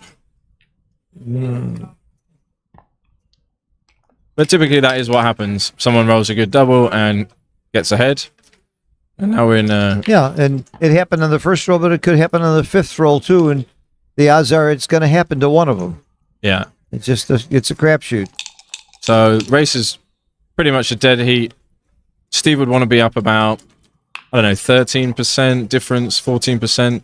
Well, if he's got 2 landing places, he can do it with 12 or 13%. If he had 1 landing place, Grant Hoffman came up with a formula. You got to be up 15%. Yeah, typically I use between 15 and 20%, and then I know my winning chances are around 75%. But with 2 landing places, you can, with both the 7 and the 8 and the 9, you can double with a little bit less, winning with a little bit less in the race. So these are reference positions. This is such a common position that there's no excuse not to memorize the right cube action here. And I call it the rule of 4 because you could never double unless you have 4 or fewer on the 13 point. Because you can't lose your market if you have 5 checkers on the 13 point. So it's a really good rule, and I give credit to Grant Hoffman from New Zealand, one of our Backgammon Learning Center teachers. One of my former students who's also better than I am now. I really resent these guys. They pay me for lessons and then they beat me. Yeah, you want to know what makes the biggest difference in these positions, and you mentioned the 7 point earlier, and he's just made that. So that really helps you come home more safely, doesn't it? Makes it much easier. So the gap is a huge difference in the position. But it's almost always a take. Yeah, I agree with that. It's always but here the race is only 4 pips, so right after that double 4, it's never a double unless you're really up in the race. Unless your opponent's board is crashed and he's forced to come out and give shots. That's the exception. I've got some good reference positions for this. Yeah, and he's going to be forced off with a 6 actually next roll, so Steve will hope he can make his 4 point here. Oh, that's a dodgy one. Oh, wow, look at that play. You're supposed to volunteer. I would never do that, but I love it. Yeah, he wouldn't either. I think it just makes... He has a 5 point board. You're going to leave... Is that 8 numbers? I'm sorry, I've been taught to volunteer these. It's been ingrained in me to volunteer. I mean, it really pays off on... Especially if you didn't have the blot on the 2, I wouldn't volunteer. That's the difference. 6-3, 6-4, 6-5. You really do well on those numbers. All right, you want to... I owe you 5. You owe me 5. I'll bet you that he does volunteer. I might play 9-4 and then 3-2. That looks reasonable. It's a tough play. It's a tough play. Yeah. Attaboy. But if you're going to volunteer like this, you might as well just make it, right? This doesn't make sense to me. Yeah, you're right. That was not the right play. It's right to volunteer, but not to do that. Yeah, if you're going to volunteer, just make the 4 point and why not? Go for it. If he hits you and then you don't roll a 2, or you lose anyway, if he doesn't hit you, you clean up and you'll be in good shape. Could he is thinking about this cube? It wouldn't even enter my mind. I don't think he's thinking about this. It wouldn't enter my mind. I'm surprised it's only a 1-2-2 error. Well, he's 16 pips up and he hits with some numbers. But yeah, it's not really a consideration. All right. They like these 50-50 games. Now does he just make it, or did he just play 13-8? Yeah, it's close. Because the shot. Not easy. Not easy. Yeah, I would do this as well. Because it's a nice... You could actually make the point on him on the 5 anyway if he left. So he's forced off. Steve hopes for a little Now who combination. should be thinking about the cube? No, he needs to hit and cover first, yeah, and then reevaluate. That's a terrible number. Yeah. Now Joe can escape with any 5 or 6, and he's into the race. About 10 pips ahead, or 11 pips ahead. And even if he doesn't jump out, I don't think Steve's got enough. Oh, he's thinking about cubing from here. That would be... It's up 12 pips. It's not... It's close. It's very close. Yeah, it would be unusual, though. It would be unusual. I think if you were behind in the score, you would think seriously about it. The thing is, you're still stuck behind a 4 prime, so when you don't jump out... I guess if he was up like 15, 16 pips, it would be fine. Obviously. It's 'cause it's that close. Just a couple more pips would make it a double. I wouldn't have thought about it here. No. Of course, you got to count the pips. We see the pip count. Maybe he doesn't know he's up 12 until you count. I'm sure he doesn't. I mean, I guess if you think any 5 or 6 is a market loser, then you got to think about it, haven't you? Because your favorite to roll But a 5 that's or 20 6. market losers and 16 anti-market losers. That's a net of 4. You need a net of 9 market losers to have a double. And you got a net of 4 market losers here. And by the way, even if you get out, it's not a market loser if Steve rolls big. Yeah, but I don't think the 16 anti-market losers, as you called them, are actually that bad, because it depends what Steve rolls. You know, Okay. any 6 or 5 for Steve So is also even bad. Even if they're half bad, you're not going to come up to 25% market losers. No, but you get close. You can see how you get to about 8.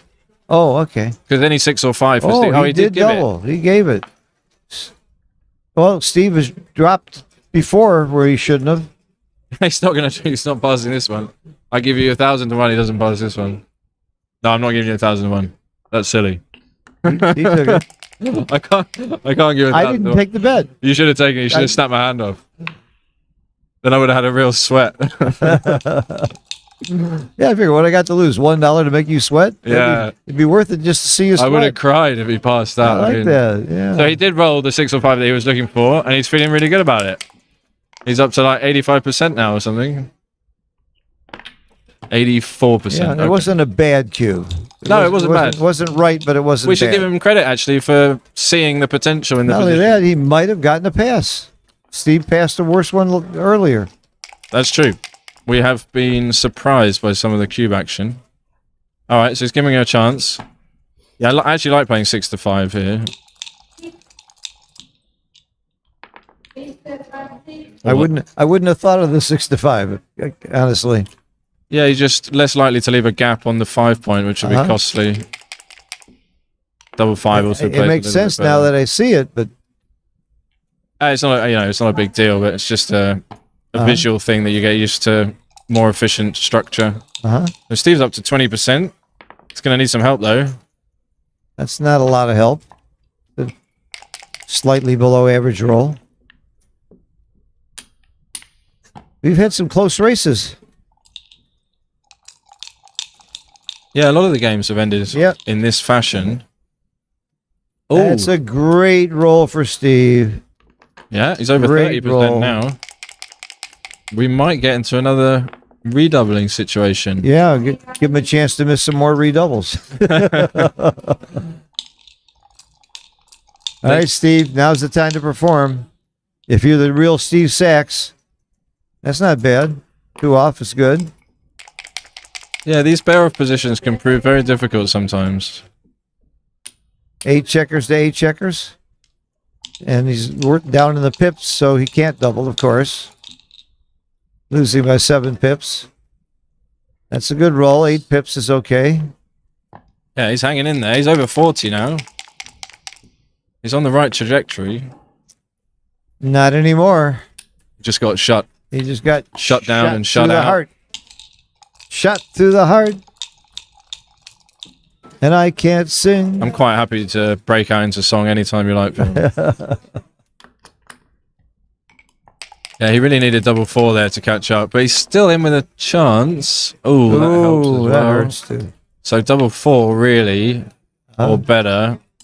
Yeah, double 4 or better. Double 6 to get the recube in. Joe looks away, doesn't want to see it. 6-1. All right, got a shot. Going to be double 4 or better no matter how he plays the 1. Doesn't matter, Steve. Yeah, well, it does actually matter because he could roll 2-1 twice, and you actually won 4-3 Talk about an optimist. double 3. Talk about an optimist. Just see how you can make a difference. Okay. Even here, right? You could roll 4-3 twice, or Double 4, double 5, does double he 6. feel it? Can you feel it? Ooh, 6-3. Don't resign too quickly. It's good that he got 2 off. 2-1 is the only I number. feel like we've been here before. Yes, about the 5 times or so. Oh! I saw the one ace. was I up. only saw the ace. Me too. Me too.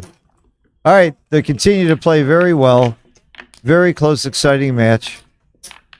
This is the way the final should be. 2 great players knocking it out. Yeah. I don't know about you, but I only roll 2-1 there when I'm in the box. I have 5 cubes on 8. I remember every time I've done it. Yeah. I remember it's happened to when all it's of about us. a 100-point swing and, you were going to win the gammon. I beat Steve in a 7-point match the other day where my winning chances, he put it in, were .07.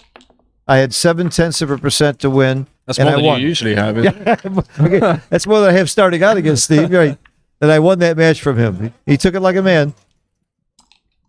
That was the practice match. It's second nature for you to win from that position. Double 4. Yeah, A make lot the of people 9. get this wrong. A lot of people get this You wrong. can't really get it wrong. I mean, they're almost tied, but the 9 is slightly better. No, this is better. According to XG, he made the right play.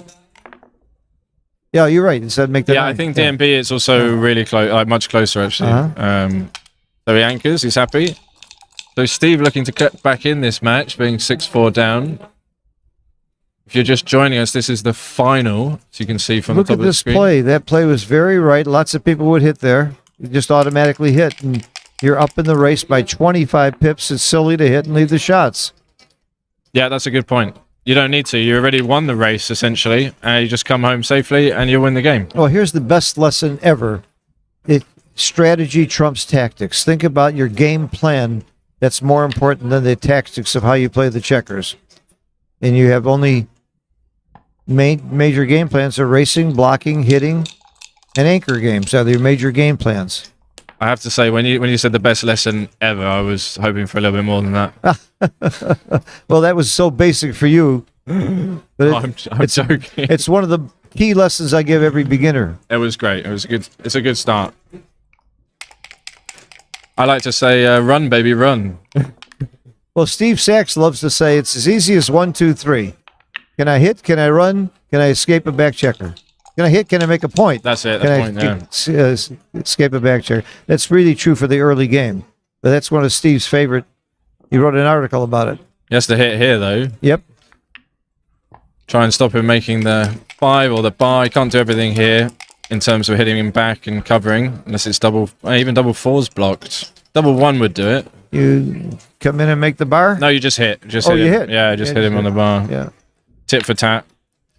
Again, can't let Oh, him. it's a 4. I thought he had a 6. Okay. Can't let him develop or escape. I misread the dice. I'm going to read This those is very dice volatile out. now. Lots of double hits here. 4-2. Not a double hit. Wow. Break the 9. I would never. Anchor and hit. Wow. That is a lot of blots. Is he going to find this? That would be a cool play. I mean, you can get away with it because they're indirect shots. Nice. He did it. Nice. He did it. Nice play by Steve. Yeah, I like that. That's a tough play. Yeah, he's got the advanced anchor now, so he feels confident. But you're almost certainly getting hit back. I mean, 2s, 6s, 1s. 2s and 1s are duplicated to make the 5-point. Look at this. You don't hit off the 18 here. That is interesting. That is interesting. I would have missed that one. Oh, he's... Whoa. No. That's the wrong...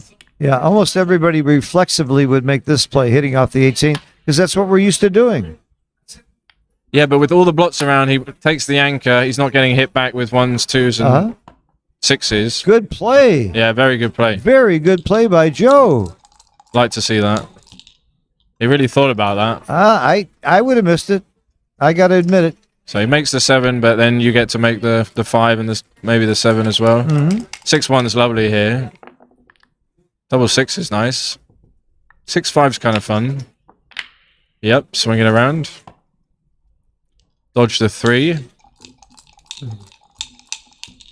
Well, they had so many blocks there for a second, didn't they? Yes. Back and forth. For a second, they disappeared very quickly. Yeah, that tends to happen. You want to clean up and consolidate your position. 5's going to hop off. Do you slot the 4 is the question. I like slotting the 4 here. Because of the stack, and you need the 4 point, and you've got an anchor. Slotting in front of an advanced anchor is good. A lot of good reasons to do that.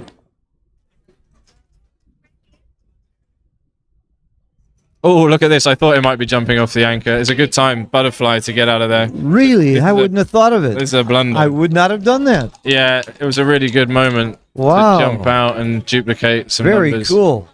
Yeah, not easy play to find, but again, you see he's stuck behind a structure now, whereas he would have been on his way home. No question I would have missed that play. Yeah, they're difficult, these plays where you jump off the anchor. But you can see it's only going to get worse from him now. Like, he's not going to be happy running with a 6 now. That was his moment. There was a blotting board. He was up in the race. It just looks so natural to cover the bar point with a 6 that you're immediately drawn to that. But now, he's in real trouble. Boy, lesson learned. You're right. Yeah, you always have to look for those 6s when you're up in the race to jump off the butterfly anchor, as Mitch's coined it. That's why it's a butterfly. It's flighty. You get off of there right away like a butterfly. So Steve's thinking about the cube here. 6-4 down. I'm not sure I would send this, but it's got to be close. It is right on the edge. You called it. 0.018. Yeah, it's almost there. This is forced. I mean, you could play 6-4, but I love having a spare check on my 6 point. I don't know about you. It doesn't matter. It just looks In this right when case, it's on the 6. Yeah. He was blocking double 6 though by keeping the 15, which is adding something. I like keeping it on the 6 also. It gives me a 5 and 4 to play if I need it. Okay, plays behind. So what about If he now? was thinking about a cube before, he should think about it now. Yeah, it definitely got a little bit better. He could have made the full 6 prime. And he might get some shots here with Yeah, a 6. because of the score, I think I would have. I think I would have been very tempted to double on the previous roll. I didn't see XG, so I don't know if it's right. But I would have been tempted. Yeah, cover and switch. That's good. Now you have a 6 that can make a 5-point board. I mean, you don't really want to break the 8 point. Ooh, do you make the outside point? 6-1? I would not. I would just play to the 7, but it's actually really close. It's very close. Yeah, I would just do this and wait, but with the blotting board, you can see that it's difficult for him to attack you. See, now he clears, and he's got... Oh, no, 13-5. I would just clear... No. What are you doing? Put it back. This is a pass immediately. Don't do this. This is a pass. Well, he may be doing one of those where you look at you rule out the play by seeing how bad it is. This is a horrible play if he makes it. I mean, to be fair, if there was no risk, this is what you want to do. Like, if the guy was not allowed to roll... But your opponent always gets to roll, Seb. Okay, maybe if he wasn't allowed to roll for 2 turns. I play a game like that where one guy calls his roll, the other guy rolls twice. You ever play that game? No. Oh, Pasco's favorite game. We can do that. We can do that. We need By to the do way, we don't know Bazooki. which side is favored. One guy gets to call his roll, and the other guy gets to roll twice. Okay. We have no idea who's favored. No, it's a pass. He just... Oh, terrible. I don't know why you would do this. I mean, when you can just make a 5-point board. Yeah. My player was also slightly wrong. He just wanted to play 13-5, but... Oh, He no. took it. Oh, no. He followed up a blunder with a blunder. No. Oh, no, Joe. I mean, how are you going to win this game? So many things have to happen. This is a huge blunder, followed by a great roll by Steve. If he rolls a 3, he's going to feel okay, but anything else, he's going to suffer Win or the lose, consequences. Orso's not going to forget this game. Or this lesson. That was very painful bad. to watch. Combination. I mean, I guess if you make that play, you kind of feel like you have to take. Yeah. You can't just play that and pass. It's a matter of ego. You're right. You got to justify the play by taking You have a to. I horrible mean, cue. what are you going to do? Play that move and then pass. So. Yeah. It's like you cube, get beavered, and then you pass. You can't do that. But he's really lucky that he didn't get pointed on. Unlucky to dance. Unlucky yet. He's going to get gammoned here. I mean, so often. Any he's gonna good get roll here gammoned by Steve. Will Steve hit loose? Wow, this would be such a big No, swing makes in the the match. point. Of course, he would hit loose with any number, but Yeah. he just point on him. Wow, Steve would be up 8-6 if he wins a gammon here. Complete turnaround on the just like 2 sequences. Oh, if he could anchor on the ace, he would save a lot of gammons as well. Possible he got tired. You know, Joe was very emotional over his last win against David Wells. He was very, very excited and emotional, happy to be here. And Steve should hit. Yeah, he should hit with everything. Sorry to interrupt Go you. ahead. No, that's all right. It's very exciting that he should break the 6 prime and just go for it. There's really no downside. If he gets hit with a 1, he's still stuck in the corner. You can always hit back. If he dances, you just close him out. If he comes in with a 2, he's still got 3 builders. I think he's going to find it, yeah. Yep. Good play, Steve. Very good place. Yeah, lots of people would not hit there. I got to tell you. A lot of people don't like breaking 6 primes. No, exactly. It's unnatural. All right, he came in with a 2, but still he's going to hit and cover with everything that he can. Because he maintains the solid 5 prime, so... He might even hit loose if he has to. Yeah, I think he will. Yeah, that'll do it. Ooh. That's a closeout. Ooh. That looks like a closeout. Wow. Yeah, Joe is really punished for a very bad checker play and then a very bad take. But he was consistent. Yeah, he was consistent. But he's going to look back at that and think, well, why did I need to do that? I could have just let him burn his spare checkers on the prime. And look, some of that's experience. How many years has that's Joe true. been playing? You know, He rushed it. He rushed it and got emotional, and it's in the finals of a really big event. It's the kind of mistake that you wouldn't make and Steve wouldn't make. Because you're not that old a guy either. I'm not sure about that. Anyone can make mistakes, but I'm not inviting volatility like that when I don't need to. I mean... Unless you're going to take. No, yeah, but I'd even get it wrong, you know. Maybe I'm supposed to leave the anchor sometimes and I'll just keep it because I don't feel confident enough. Okay. And one of the best sayings, I can't remember who it was, but, you know, the bigger the play that you make, the more confidence you need. So if you're going to make a really big play, like running off the anchor and leaving 4 builders, 5 builders point on you, you need to be sure that that's the best play. I've never heard that. That's a good one. The bigger the play, the more confidence you need. So I can never make a big play. No, you can just forget it. But that serves me really well. It sounds like that's a good one. I also like Dirk Schieman's law. If you think the play might be a blunder, don't make it. If you're looking at 2 plays, guess which one is more likely to be a blunder. That will help you get to the right play. Well, there's even some backgammons creeping in here. If he dances again... You have a dirty mind. I know. That's horrible. A really dirty thought, backgammons. It's not my fault, Phil. I didn't choose to be like this. Is it heredity or... It must be. It must be, We've got to blame it on something else. So double 5 and he's on. Okay. Just a gammon. Only 99% gammon. This is a huge swing game, though. This will be if Joe loses this match, this is the game that we'll blame it on. Yeah, he's not going to feel good about it watching it back. What did it do to his PR? I got to look at that, too. Oh, they've both been playing really well, especially for a final. And after lots of long matches, you're tired. And it shot his PR up to 6. He was playing a lot better before that. Oh, does that mean I'm winning the bet? Well, no, it's the Steve Sachs bet over 6. Oh, it was for Steve. Yeah. Oh, you got me there. Right. I would have bet either one, by the way. I would have bet Joe would be under 6. Oh, well, we can put it on now. You're such a nice guy. All right, they're not taking a break, but I am. It's all yours for a minute. Good. I got an important phone call in the bathroom.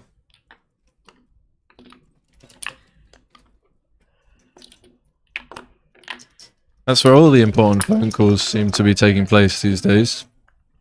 Okay, so 8-6 to Steve, and we are in a 7-point match. And it's 2-0 to Steve. So Joe has flipped around. Now he's going to have to be more aggressive. Look to turn the cube earlier.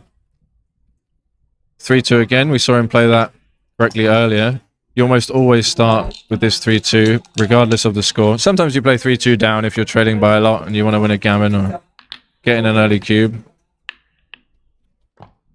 So let's see what happens. Steve makes the standard response, down and hit. You really want to fight for those 5 and 4 points in the early game. And we see the point-making response come back, 5-2. Again, turning blots into points is a really big thing. Turning liabilities into assets, structure, part of your position. 6-3 is just going to cover. So he'd love a 4 here. The 20 point, the golden point anchor becomes especially valuable when your opponent owns their 4 point. So he made a good play there. Declining, making his own 4 point. Steve will run, of course. And we're in kind of a simple game, but Joe has the chance to contain Steve's lone back checker, make some points here. And that's a nice one to make when you're in the 11, because then those 3 checkers he's got there are bearing in on the 5 point, which would seriously improve his structure. Steve really wants to step up here, but it's a bit awkward because you can only step up with a 1. But you see he freezes the 8 point, so a number like 6-3 that would make the 5 point, he'd get a direct shot, even 3-1. 6-4 points on him. Could also make the bar, but that would leave a direct shot on the midpoint, which you don't want to do. And you get some dancing opportunities here. So he comes in, makes the 10 point. Oh no, I would definitely make the 10 point. And then find the last 3. I just slot the next best point, 6-3. I would never consider playing 13-4. So, don't know what's up with that. I think the computer's having a bad day. That's what we'll put it down to. 3 must hit. And then 10-7 is the only 4. Lots of covers, and he's got a blotting board anyway, with 1s and 5s to cover and 1s and 5s duplicated to enter. And if he dances, maybe it's enough. 3 6s in and out. And if he can dodge a 3 and some 2s and 4s, he's going to be back in the driving seat, long way up in the race. Can Joe find a 3 here? Oh, he got it, double shot. And the cube's going to be coming, unless he dances, in which case it might be too good. Yeah, it'll be too good with 4 builders. Welcome back, sir. Thank you. Feel much better now. I can talk slower. Yeah, Steve needs to perform, and that's not it. Looks too good to me. Well, he played on too good before when it wasn't. This now it looks too good. This looks better than the other one. Yeah, so I expect him to take a shake. It's only just too good. You're getting to 6 away, but good decision. He would have loved to make the 5 point there. Steve's going to be back in it with a double 5. But if he comes in with like a 1 or a 3, he's probably just getting cubed out. If he comes in with a 5, like a 5-6, it's interesting. Yeah, all right, so still too good. And Joe will be back on to put 8 all if he can win the gammon here. That makes the 5. He's in great shape. Yeah. Worst thing that can happen to him is double 3. And even then, he's still in reasonable shape. So it's looking good. Steve's actually happy with a 1 because he's kind of out of harm's way. Do you hit off the ace with a loose 5? I would hit with everything here, unless I can make the 3 point. Okay. Oh, double 6 is a miss. Yeah, but you get almost all the way home, so you pretty much can't lose anymore with cube access. That's 2, come all the way around. So the worst thing is 3-5, 3-6, and even then you're fine, aren't you? Uh-huh. Steve actually wants like 3-2. He hasn't got many good rolls.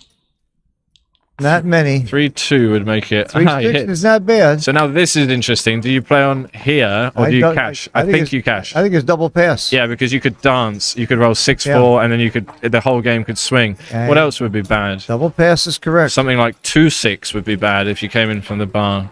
Or 3-6 would be bad. So yeah, you just cash now. Well played. You did. Good. And it's actually not a huge pass. But I would never take this with 3 checkers on the 4 point, open 5 points. I'll give you 5-1 he's passing. Even though it's not a huge pass. I agree. He has too gammonish. 32% gammon. He doesn't want to. So if you win, you get your money back, yeah? So I'd be kind. Oh, you already passed. I'm sorry. I was too slow. I mean, who's taking that? When your opponent plays on too good for a number of rolls, you generally don't feel great about your position, do you? I mean, you see what he's doing. You get in the mode of feeling like you're losing. You feel like you're losing for sure. I got that feeling. I know that. I have that feeling all the time. Yeah. That's the story of my life. All right, 8-7. They're taking a break. I will do the same. All I've right. got that important phone call that you left me. So while we're taking a break, I'll remind everybody that after this, there will be no more streaming today, but we start tomorrow at 1300, which is 1 o'clock to you normal people, Monte Carlo time. And we'll start with the Monte Carlo Championships, and we'll be streaming all week. I'm joined by Bill Riles and Daniel Rivera doing the streaming as commentators, and we'll have guest commentators like Seb Wilkinson. And I watch and listen to your comments, and Seb's here partially because so many people wanted him. And Jorgen Granstad was going to join me, but he got tied up in a match. I always invite Mochi to join me. I think he's one of the better commentators. Michelle Lamotte, of course, Steve Sachs and Chris Trencher, Joe Russell are all great to have as well.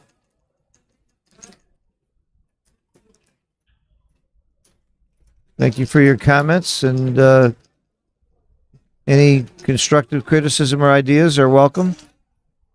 I hope you can see the dice well. I think I can see them pretty well today. It's a matter of how the lighting is working.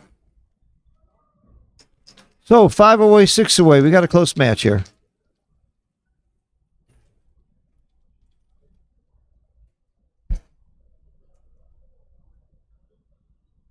You don't think I need to change pins? I think it's. Yeah, I have such a heck. I brought some slides. Daniel went out and borrowed it. And how are you doing? Flying internationally. One pair of slabs. How hard was that to pack? Yeah, why don't you join us? We're publishers, shoes, not flip flops. And Yeah, I got these shoes. I bought these shoes. you're looking really sharp. Oh, thank you. Thank you. I bought this shirt from Nice. I like this. When you get back in Florida, what are gonna be? I won't be back in Florida for 2 months. I'll be in New York, Wisconsin, California, everywhere. Well, I don't like Florida in the summertime. You know, I have fun family. I am going to be in New York for much of the time going forward. Okay? Lessons and lectures. I've got a lot of clubs lined up. I've got a lot of great money games. Sorry, I make more money on When he was live, he's talking down for 100 a point, 50 a point, and they were not in your league, though. I mean, it was my bad. Yeah, it's a juicy you game. can make some money with that. I do. Yeah. There's something else happening I can't tell you about right now. And then he didn't see it either. Oh, later on.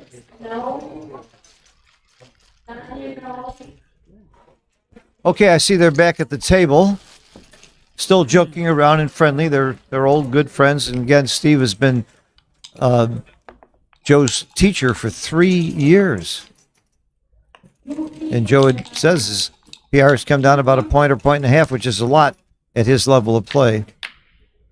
So here we go. Time on the clock. Both of them have plenty of time on the clock for this match.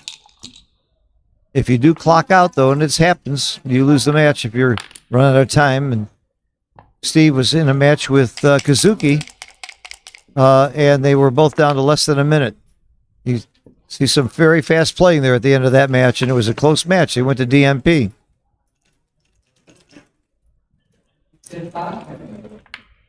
I don't like this. I like the split when your opponent has 2 checkers on the 8 point. I like splitting from the 24 because it freezes those checkers. So if your opponent were to roll a 6-1 or a 3-1, you'd have a direct shot. So it's just automatic for me to split once there's 2 checkers on the 8 point there. But it wasn't a big error. It's close. Did you make a good play? He made the right play. No, you. Me. We're back, we're live, and it is Monte Carlo this time. He That's danced. right. So, QB? Looks like a cube possibility to me. I'm not sure. Definitely a good possibility. Yeah, I like it. It's Good 6 cube. away. Like it. Yeah, it's a small double. Big take. But if he can pass, it's always a cube, isn't it?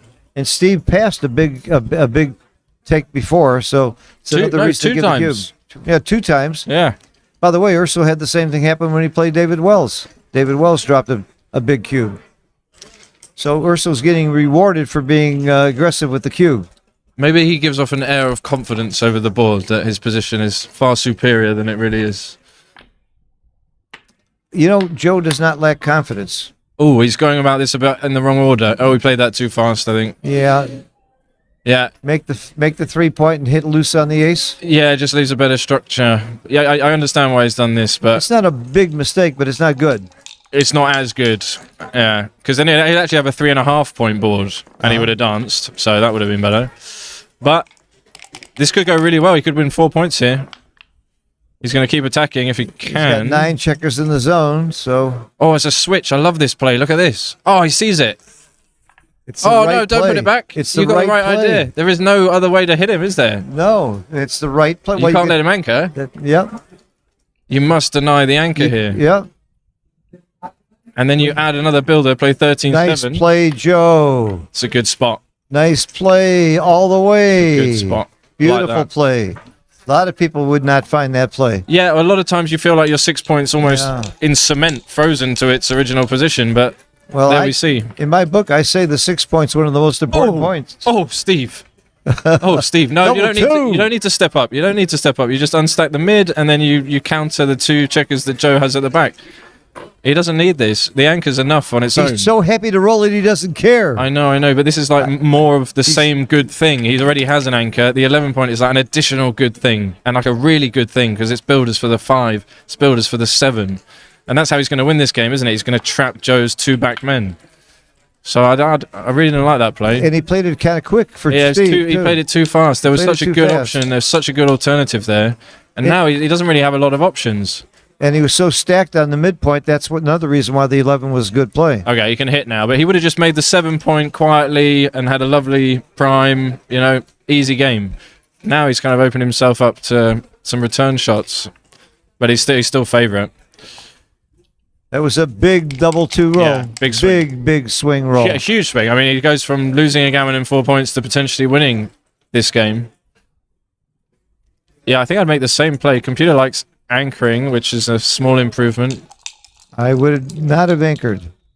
No, I like this. I'm averse to making that 2-point anchor when the 8 point's still made. I am as well.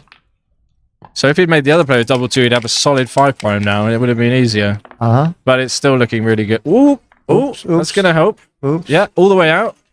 Hits. No, I wouldn't hit. I'd just make the 18. No, what are you doing? Oh, okay. No, I'd just make the 18. wrong. I would just make the 18 and run Hitting around. is a big blunder. Don't do this. I mean, if you get hit here, you're dead. If you have the 18 point, you're always in good shape. Oh no, Joe! You put the play back and look around. You'd have found it. You need to take more time on That those was moves. that was a big blunder. You have 9 minutes on the clock. You And can't, he's not punished. Oh, he is punished. you 4-5. You can't make that play so fast. Come out, wherever you are. Come out. It's rude to turn down the 18 point there. Rude. It's rudeness. Always be polite when you play backgammon. You're going to turn right? it down now? No, you love it, don't you? Uh-huh. Look at you. Look at you. It's all about being polite, right? Lapping it up. Diabolical. When I've someone never- turns down a 6 prime. But I've never heard that term used in backgammon about being rude. That's a new one for me. All right, makes the point. Very clear. He's clinging on to the 18 point for dear life now. Love a 5. Doesn't get it. But he's got to be happy with the current state of affairs compared to where we were a minute ago. Both players will actually be quite happy. You know, they both made some brilliant plays and a couple of really horrible Cuban checker plays. And it all adds up to great play, though. There's a 5. Right. So he's in the race ahead. Up 18 pips. That's a lot. Yeah, it's going to be really difficult to clear the 18 point, but he's safe and he's going to have some time to do it. Steve has a weird position because it's not often that you have the midpoint and the 12, is it? So he's going to run out of checkers quite quickly. He's happy for now that he's blocking 5-5 and 6-5 and these things. But once he's used his spares, it's going to become a bit of a liability, and he might even have to break the 8 point first. Well, but if he does have to leave a shot, Joe's board is not terrific. That's true. If Joe continues to crunch this board, but if he moves kind of slowly and turns this into a 5 point board, he's not going to be able to volunteer shots as he would wish. There you go. He's happy to block the 5-5. Oh. Yeah, Joe, try it. Try it. You wish. Just try. He'd lose a hand if he was playing me. He'd lose at least a finger. He should have done it faster. Yeah. I mean, Right. if you're He going to go tried. for it, you just got to... He tried. Well, that was a joke. He was having fun. I think he thought it was good. You really? I Yeah. thought he was kidding. I didn't look at his face. So make some points. No, so this is what you're talking about. Look, this is a lovely play because you get a triple shot on 6-2, 6-3, 6-4, and you make the board. So you're supposed play to off the volunteer. 8. Even 6-1 is forced, so you get a shot. Oh. No, you're volunteer. So you're supposed to volunteer, and then you get extra shots. I don't blame him. I would not volunteer there either. Actually, this is an idea that comes up quite a lot when you're playing. This is the wrong idea. Yeah, Terrible play. This is not nice. You don't want your ace point. You don't want that crappy board. And 6-1's not forced anymore. It's in my book. This is a crappy board. That's my term. That's it. I mean, Michi can come up with all of his fancy words that he wants to, but I'm going to remember this is crappy board. Don't have crappy board, boy. What animal looks like this? What animal looks like this? It's a caterpillar with no legs. No, please. Steve, this is ugly. Yeah, I don't think he's... Oh, no, Steve. A very, very ugly play. Wow. Very ugly play. Yeah, that was unnatural. Okay, so now we see the problem with Steve's position. Something's got to go. So he pretty much has to clear the 8 point in this roll. He hopes to roll a 6 and make the 2 point. He's not going to crunch his board. Yeah, exactly. He hopes to roll a 6. Yeah, He this does. is perfect. Brings 2 in. I mean, it's forced. Yep. Brings 2 in off the 8. And now some of Joe's 5s are even forced. They probably were last roll as well, like 4-5, 3-5. And that was contributing to leaving the blot on the 8 point as well. 4s, he still has a couple of 4s. He gets away with it. You got a reprieve for 1 roll. Yeah, but he has such a weak board. Steve's really happy just to run a checker from the 12 point now. Yeah, He'll just bring it in and get all his double shots. That's right. Leave shots. Is he thinking about the cube? No. I guess he's always thinking about the cube, but this would be mental leading 8-7. You're losing 25 pips. I can't fathom thinking about a cube. What's the threat here? Yeah. I mean, it only comes when Joe rolls, doesn't it? Right. It's like 5-1. If he breaks the 13 rolls, then he hits and covers. So you wait till he leaves a shot, then you double, and there's a pretty tough decision to make. Okay, so yeah, you just 12-4. This is easy. You don't break the 13 because you want to stop the 6s and 3s instead of stopping the 5s. Yeah, you want the double shots on the 6s. Oh, it's close though. Coming off the 13 is close. I wouldn't have thought it was close. It's because the 5s are forced in the same way. And I don't come closer. I want more shots. Yeah, exactly. Look at 6-1, 6-2, 6-3, 6-4. And as we said, 5-4 hits and lifts, 5-3 hits and lifts, 5-2. Yeah, all the 5s hit and lift, I guess. Something. Yeah, don't move your checkers that way, Steve. Oh, that's weird. Why would you do that? I don't like that. That just makes a weaker board, doesn't it? Yep. Okay, so he's gonna have to come off soon. All right, here we go. Hit and lift. He didn't have to hit. Well, it's the safest way forward. Right. Can he dodge? Dodge? No, weave? No, you do have to hit. I was kidding you. Did you hear me? You must hit. I can't remember the 5 rules of dodgeball, but he's going to need them all if he wants to get home safely. This is crazy. I mean, this is so many shots, and the other way is actually okay. I think this is 28 shots, 30 shots. It's got to be at least 27.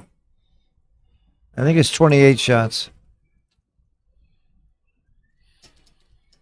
Wow, he's really considering it. So the other way, the only number that hits and covers is 4-1. This way it's 6-1, 6-2, 5-1, 5-2, 2-2. That's a lot more. Plus it's just more shots. I think he's going to put it back and hit. What do you think? I think he'll put it back and hit. Okay. Because it's so clearly right. Yeah. I mean, if he counts the shots, it's not really... I know it feels horrible leaving 3 blots, so if you feel like if you get hit, then you're going to get all of them hit and you're going to lose a gammon. But the problem is he doesn't have the cube, so if he gets hit here and dances, he's lost anyway. There's no chance for a recube with any play, is there? Steve would just cube him. No, Steve would just cube him out. I With mean, this play? no, if he hits. If you mean right now. Right now. Wow, that might be not this. I don't think at the score you want to recube with the lead. I'm tempted. Initial cube, yes, because the recube's killing his gammons. Ah.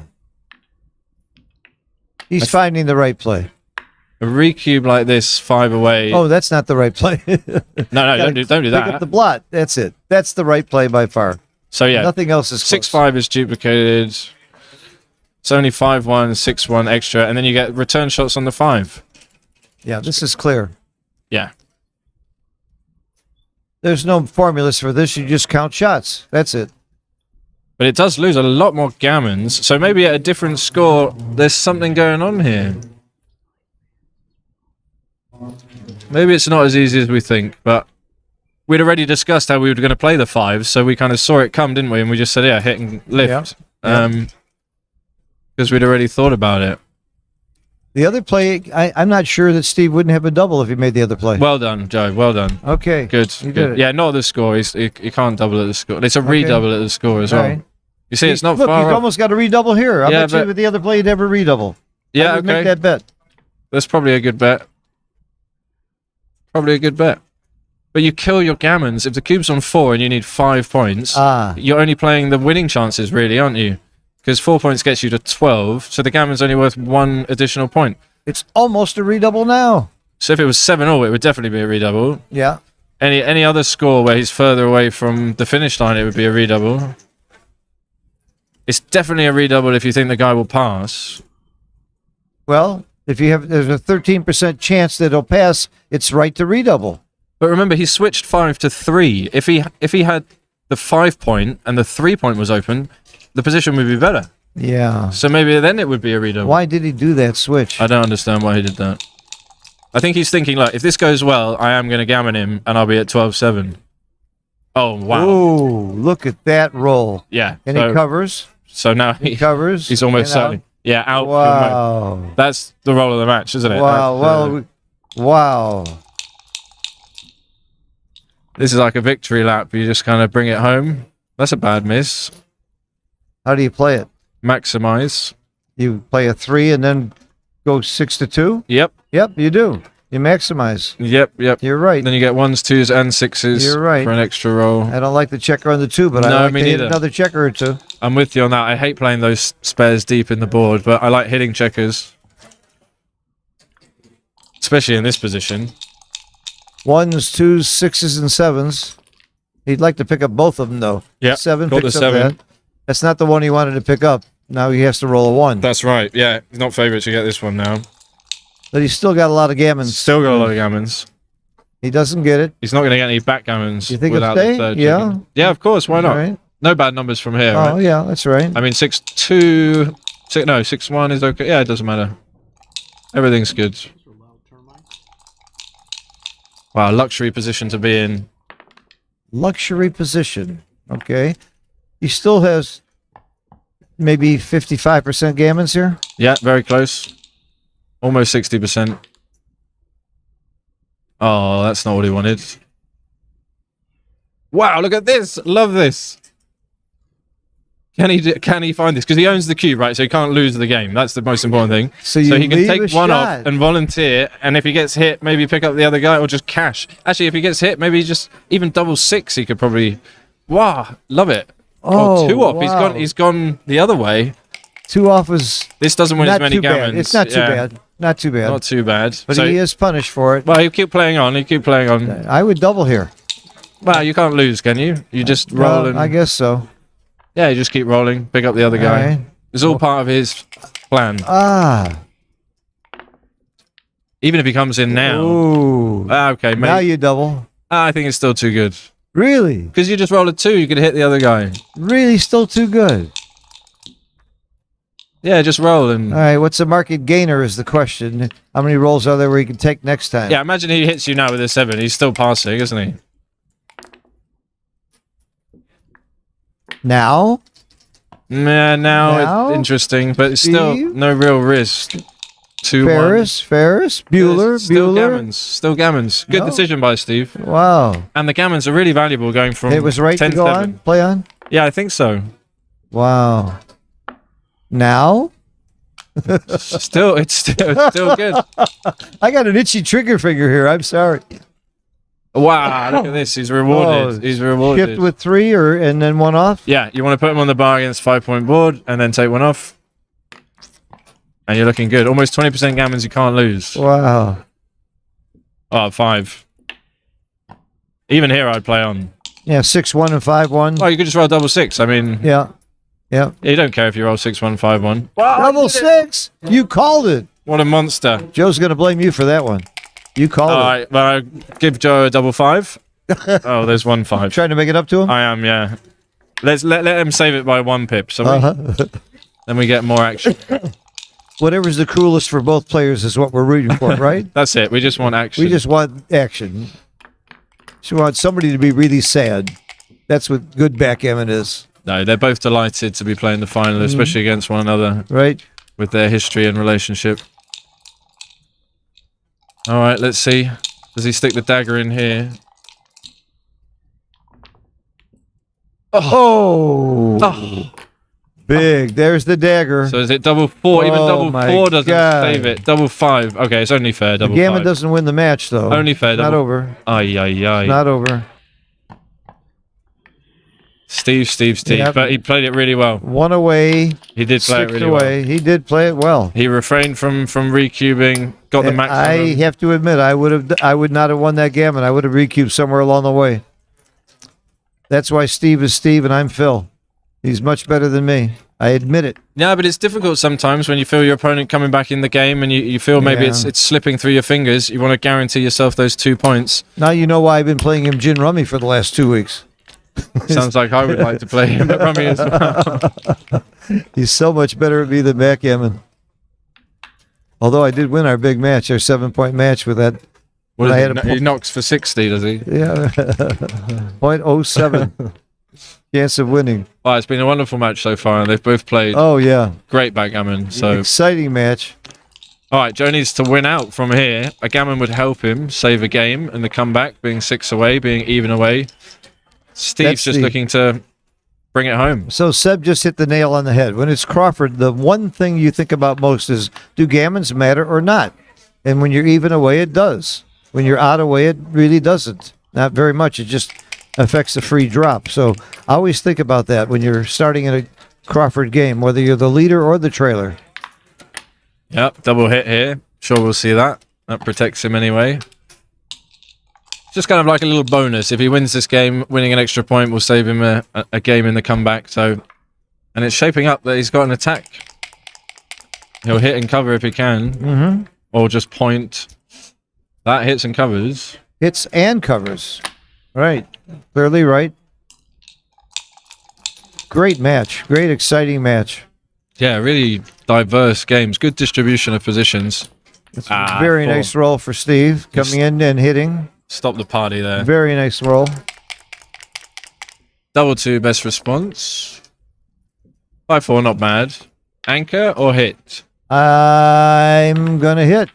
Yeah, because you don't worry about being gammon anymore. No, gammons don't matter. Usually, this would be better, but also you're leaving a double shot anyway, so you might as well just hit him and try and win the 4 point. Was the hit right? I would have hit. Yeah, the hit looked best from what I saw very briefly. Yeah, I would have hit as well if you're leaving a double shot regardless. Double 4 is not what you want from there. He's disgusted at it. Give Steve some space and time to sneak round. Wow, that's 3. 2 back checkers. Yeah, you can just make the 17 and come up. Definitely the 9. The 9 is for sure. Yeah, the 2 back checkers is pretty easy play. You could play 3 down to the 9 and anchor up as well. I like that. Don't mind having 3 on the 9 and making... But 17 is solid. Remember, you're just trying to win 1 point. So you're winning the race. You're coming home. Why do this? I don't know why you do that. I mean, you think about the 17 point being difficult to clear. Maybe you don't want to make it because it's awkward. But it's still sort of a safe outpost that locks up 2 checkers safely. gets off double 1, double 2. Plus, I don't want to get hit inside with the 1s and 2s. Yeah, or any 1 or any 2 is... Yeah, I don't like it. I didn't like it staying there. Yeah, but understandable. Sort of pre-clearing before he has to. You make the bar. Yeah. Again, a nice little tip. When you see a checker back on the 23 point, often you're making the prime against that checker. So it feels weird to leave a blot on the 9, but you shouldn't care about that because your structure is against that back checker on the 23 point. Yeah, this is a nice little tip. Give me more. That's why you're here. Can't give them all away. I want you to give it all away, baby. We only have a very small bag left. One of these days, you and I are going to meet, and I'm going to use some of your rules against you, and you're going to be sorry you were so smart. I remember you beating me in New York once. Did I beat you in New But York? we split the side pool, so... Oh, that was nice. So you remember the part that cost me money, even though I beat you? No, it cost me. Yeah, okay. That was a good match. That was a difficult play as well. But he does want to come in with the 5. He's going to be pointed on here. That's one reason why you wanted to come in with the 5. Uh-huh. I don't know. He had more of an elaborate plan wanting to make a second anchor, but generally these elaborate plans are just that. You must hit. Yeah, it's forced. But he could get something going from here. Yeah, he can get a front game or a back game. Could go one way or another, depending on whether he gets hit. And it's going to be a front game, maybe. That's what you tell the ladies. You have both of those guys. I have a front game and a back game. You need it, really. Got to be ambidextrous in this world. Versatile. It's all about flexibility. Versatility. I've seen you do your morning yoga out on the terrace. Uh-huh.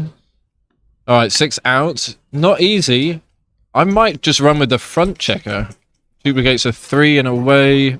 Gives me a builder for the 9 point. And I would have made the wrong play and come down.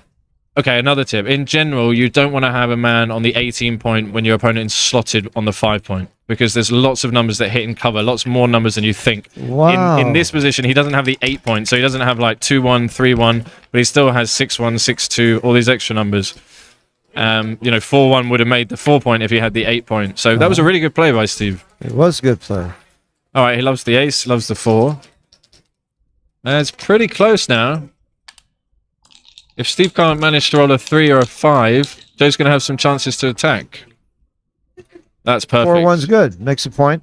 He's not scoffing at the 17 point now. Uh-huh. Yeah, very solid position. So can Joe slot? He can't, just runs out. Yeah, again, he played that quite fast. He could run from the back. That's really the checker that you want to move. 3-4. 3-4 is the roll. Oh, it's close. It's really close. It is close. I guess you don't leave the 4 shot, which kind of helps the tempo for Steve to get home. I think I would have played this checker as well. And you could also make the 16.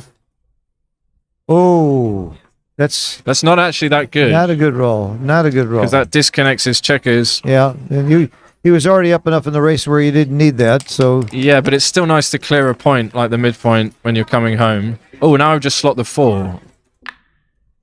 Yeah, that point is kind of useless. Yeah, we don't need that. We need the 4 points. So yeah, that's a man...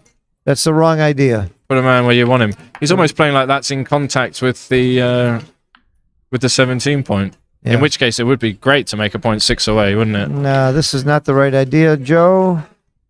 Oh, I don't like that because that doesn't have a lot of future strength or potential. That's not a good play, Joe. You don't want that checker on the ace. Listen to Mr. McGrill. You're playing on an X22 board. Think about McGrill. The checkers, put the checkers where they need to be. Where they belong. They do not belong on the ace right now. It's a shame because he can't convert his board into a really powerful threat unless he makes the 4 point. No, he's going to make the ace point. No, well, what? No. That's not consistent. No, I would make the ace point. Yeah, now I would make the board. I mean, yeah, because he's giving Steve the chance to run off to 17 now with a number like 6-4 or 6-5. Okay, that does a lot of the work. Now he wishes he had that point that he just broke. But he's going to stay there. He should leave that checker there, I think. Should he leave that checker there? At this score, he has no choice now. Yeah, he has no choice. But at this score, you would anyway. Why would you do that? Why would you move that checker up? Yeah, you want to make his ones good. You want to make his ones bad. That was a sloppy play. Come on, slow down, Joe. Yeah, you're better than this. Lots of time. Okay, that's bad, actually. More shot. Now he should lift it, I think. Oh, no, but he gets double shots on 6-2, 6-3, 6-4. 5-4. So is there any way you leave that checker there? No. It's not a big thing, It's but close. yeah, because you just don't want to be hit Not a with big 6-1 is a big swing. Especially All the since ones. gammons don't matter. You could gamble a little bit with Yeah, that that's checker. why it's a consideration. Yeah. So he could actually just clear it now. I would just clear both from the 11. And you're right. You are right. That's the Do best it now before his board's made or before you Yeah, hit the before prime. he has a solid 5 prime. I mean, what are you going to do now? He Well, should have double 5. And he played that kind of fast, too. He should know that. It's quite a common thing that comes up. When you strip all the points in front of the anchor, you have to just pay. Okay, well, you're going to be forced to do it now. If he plays 6-1, you can have your €10 back. Okay. That ain't going to happen. Steve is way too classy to play 6-1. I've seen stranger things. No. I'm It just trying ain't to gonna give you your happen. money back. I'm trying. It ain't going to happen. All right, 17 numbers It wasn't to worth stay in talking this about. match. Steve was going to make the right play for sure there. 17 numbers to stay in this match. Can he do it? Ah, yeah. Ooh. Big miss. Oh, he's down to 11% in this game. I hate to think what he is in the match. So he needs Steve to roll double 6, double 3, a small number 3%. like 2-1, 3-1. 2 or 3% in the match. Is Steve going to allow him the chance? No. So Steve is 1 point away from being Monte Carlo Open champion. And it's all because he played gin with me the last couple of weeks. I'll take It's full all because credit. of you, Phil. That's it's right. all about me. Is he going to finish it in style? There he Yes. is. I had a feeling he Talk would about just style. clinch it. Wow. Congratulations, Steve Sachs. Yeah, huge congratulations, Steve. Commiserations to Joe. You played very well. Yes, Did Joe great played making well. the final. Let's see what the PRs look like. I know Steve. Look at that, Steve. 3-1-4. Steve is almost a 3-1-6, 3.6 consistent player. Played a 3-1-4. Well, now that this is over. Hey, Carter. Hey, puppy. Looking good. How are we? I'm good. We gave you a shout out. Hello, baby. Hi, baby.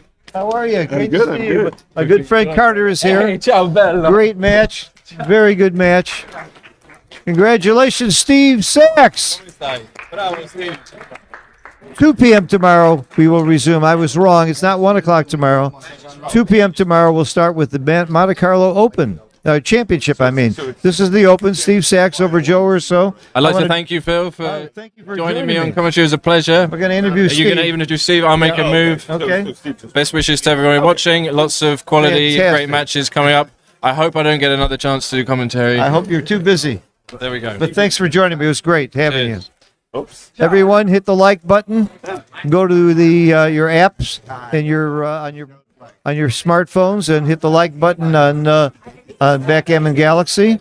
I want to thank Seb Wilkinson officially for helping me with the helping me. I helped him. He was great with the commentary. And we're having a ball here in Monte Carlo. If you have never been to Monte Carlo, or if you have been there, get back here. It's they always talk about the old days with the tuxedos and all the fancy stuff. We don't have the tuxedos and the fancy stuff, but we've got a great tournament, and in many, many ways as good as ever. I don't go back that far, but I go back about 10, 12 years here, and it's getting better every year. It's very well run. We have incredible staff. We've never had streaming this good with Tara and Bill Riles setting up this incredible streaming system. And it's just really a ball to be here. I'm waiting for Steve Sachs.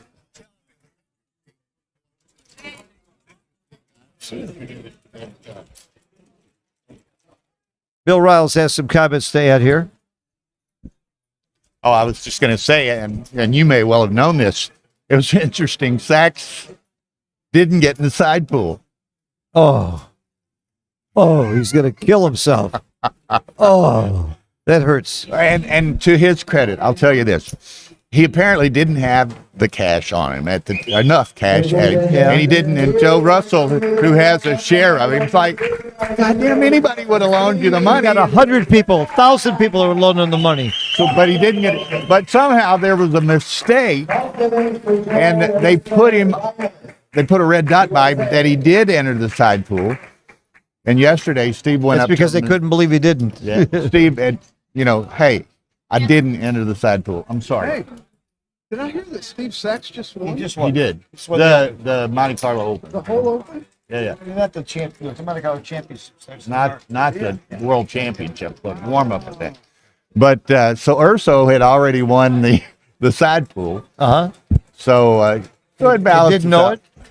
Oh, he knew it. Oh, yeah. he knew. So he won. Well, it was something like 9,000 for second, and 43.70. So he got like 13,370. Yeah, and Steve got 18,000 for winning. Got 18,000. Yeah, So- yeah. But Steve had hedged some too. I'm not sure that Urso There was some did. hedging going on. But yeah, Steve played Kazuki last night. Urso never hedges. Never. Steve played Kazuki last night to DMP. I was there. And there was some hedging that went on in 20%. that, 20%. 20%. So I was there. It was a great match. And so anyway, it's kind of interesting the way that works out sometimes. But Yeah. to Steve's credit, he went up and told them that, hey, y'all screwed up. I didn't enter the side pool. It's better to be sad that you didn't enter the side pool than you did. Now think about that for a second. Yeah, so should be interesting. I know that, and I haven't heard numbers. Registration closes at 7, whatever time it is. But they're expecting something like 250 in the championship. In the champion. And When's the where last last time it year was it was that many? 198 or something like that. We got a record turnouts here. So I don't know if it's a record. A lot of influx of poker players, big name poker players. Oh, here's Steve. Steve. Hey. I'm so happy for you.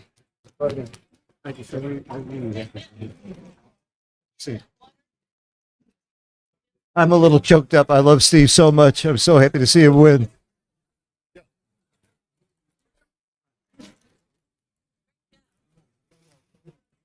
When I won my biggest tournament, I was just like you. I couldn't stop the tears. It's so you worked so many years and so hard, but you've won bigger tournaments than this. But still, it's always great. This is a real big deal. And you played great. You played under your average. Played 3.2, was it? Or, So I have a new average. you have a new average. Yeah, your average came down 1/100th of a point. Take it. Oh my God, how you feeling? Like you it's a dream. You got to be proud of your student. He gave you a good battle.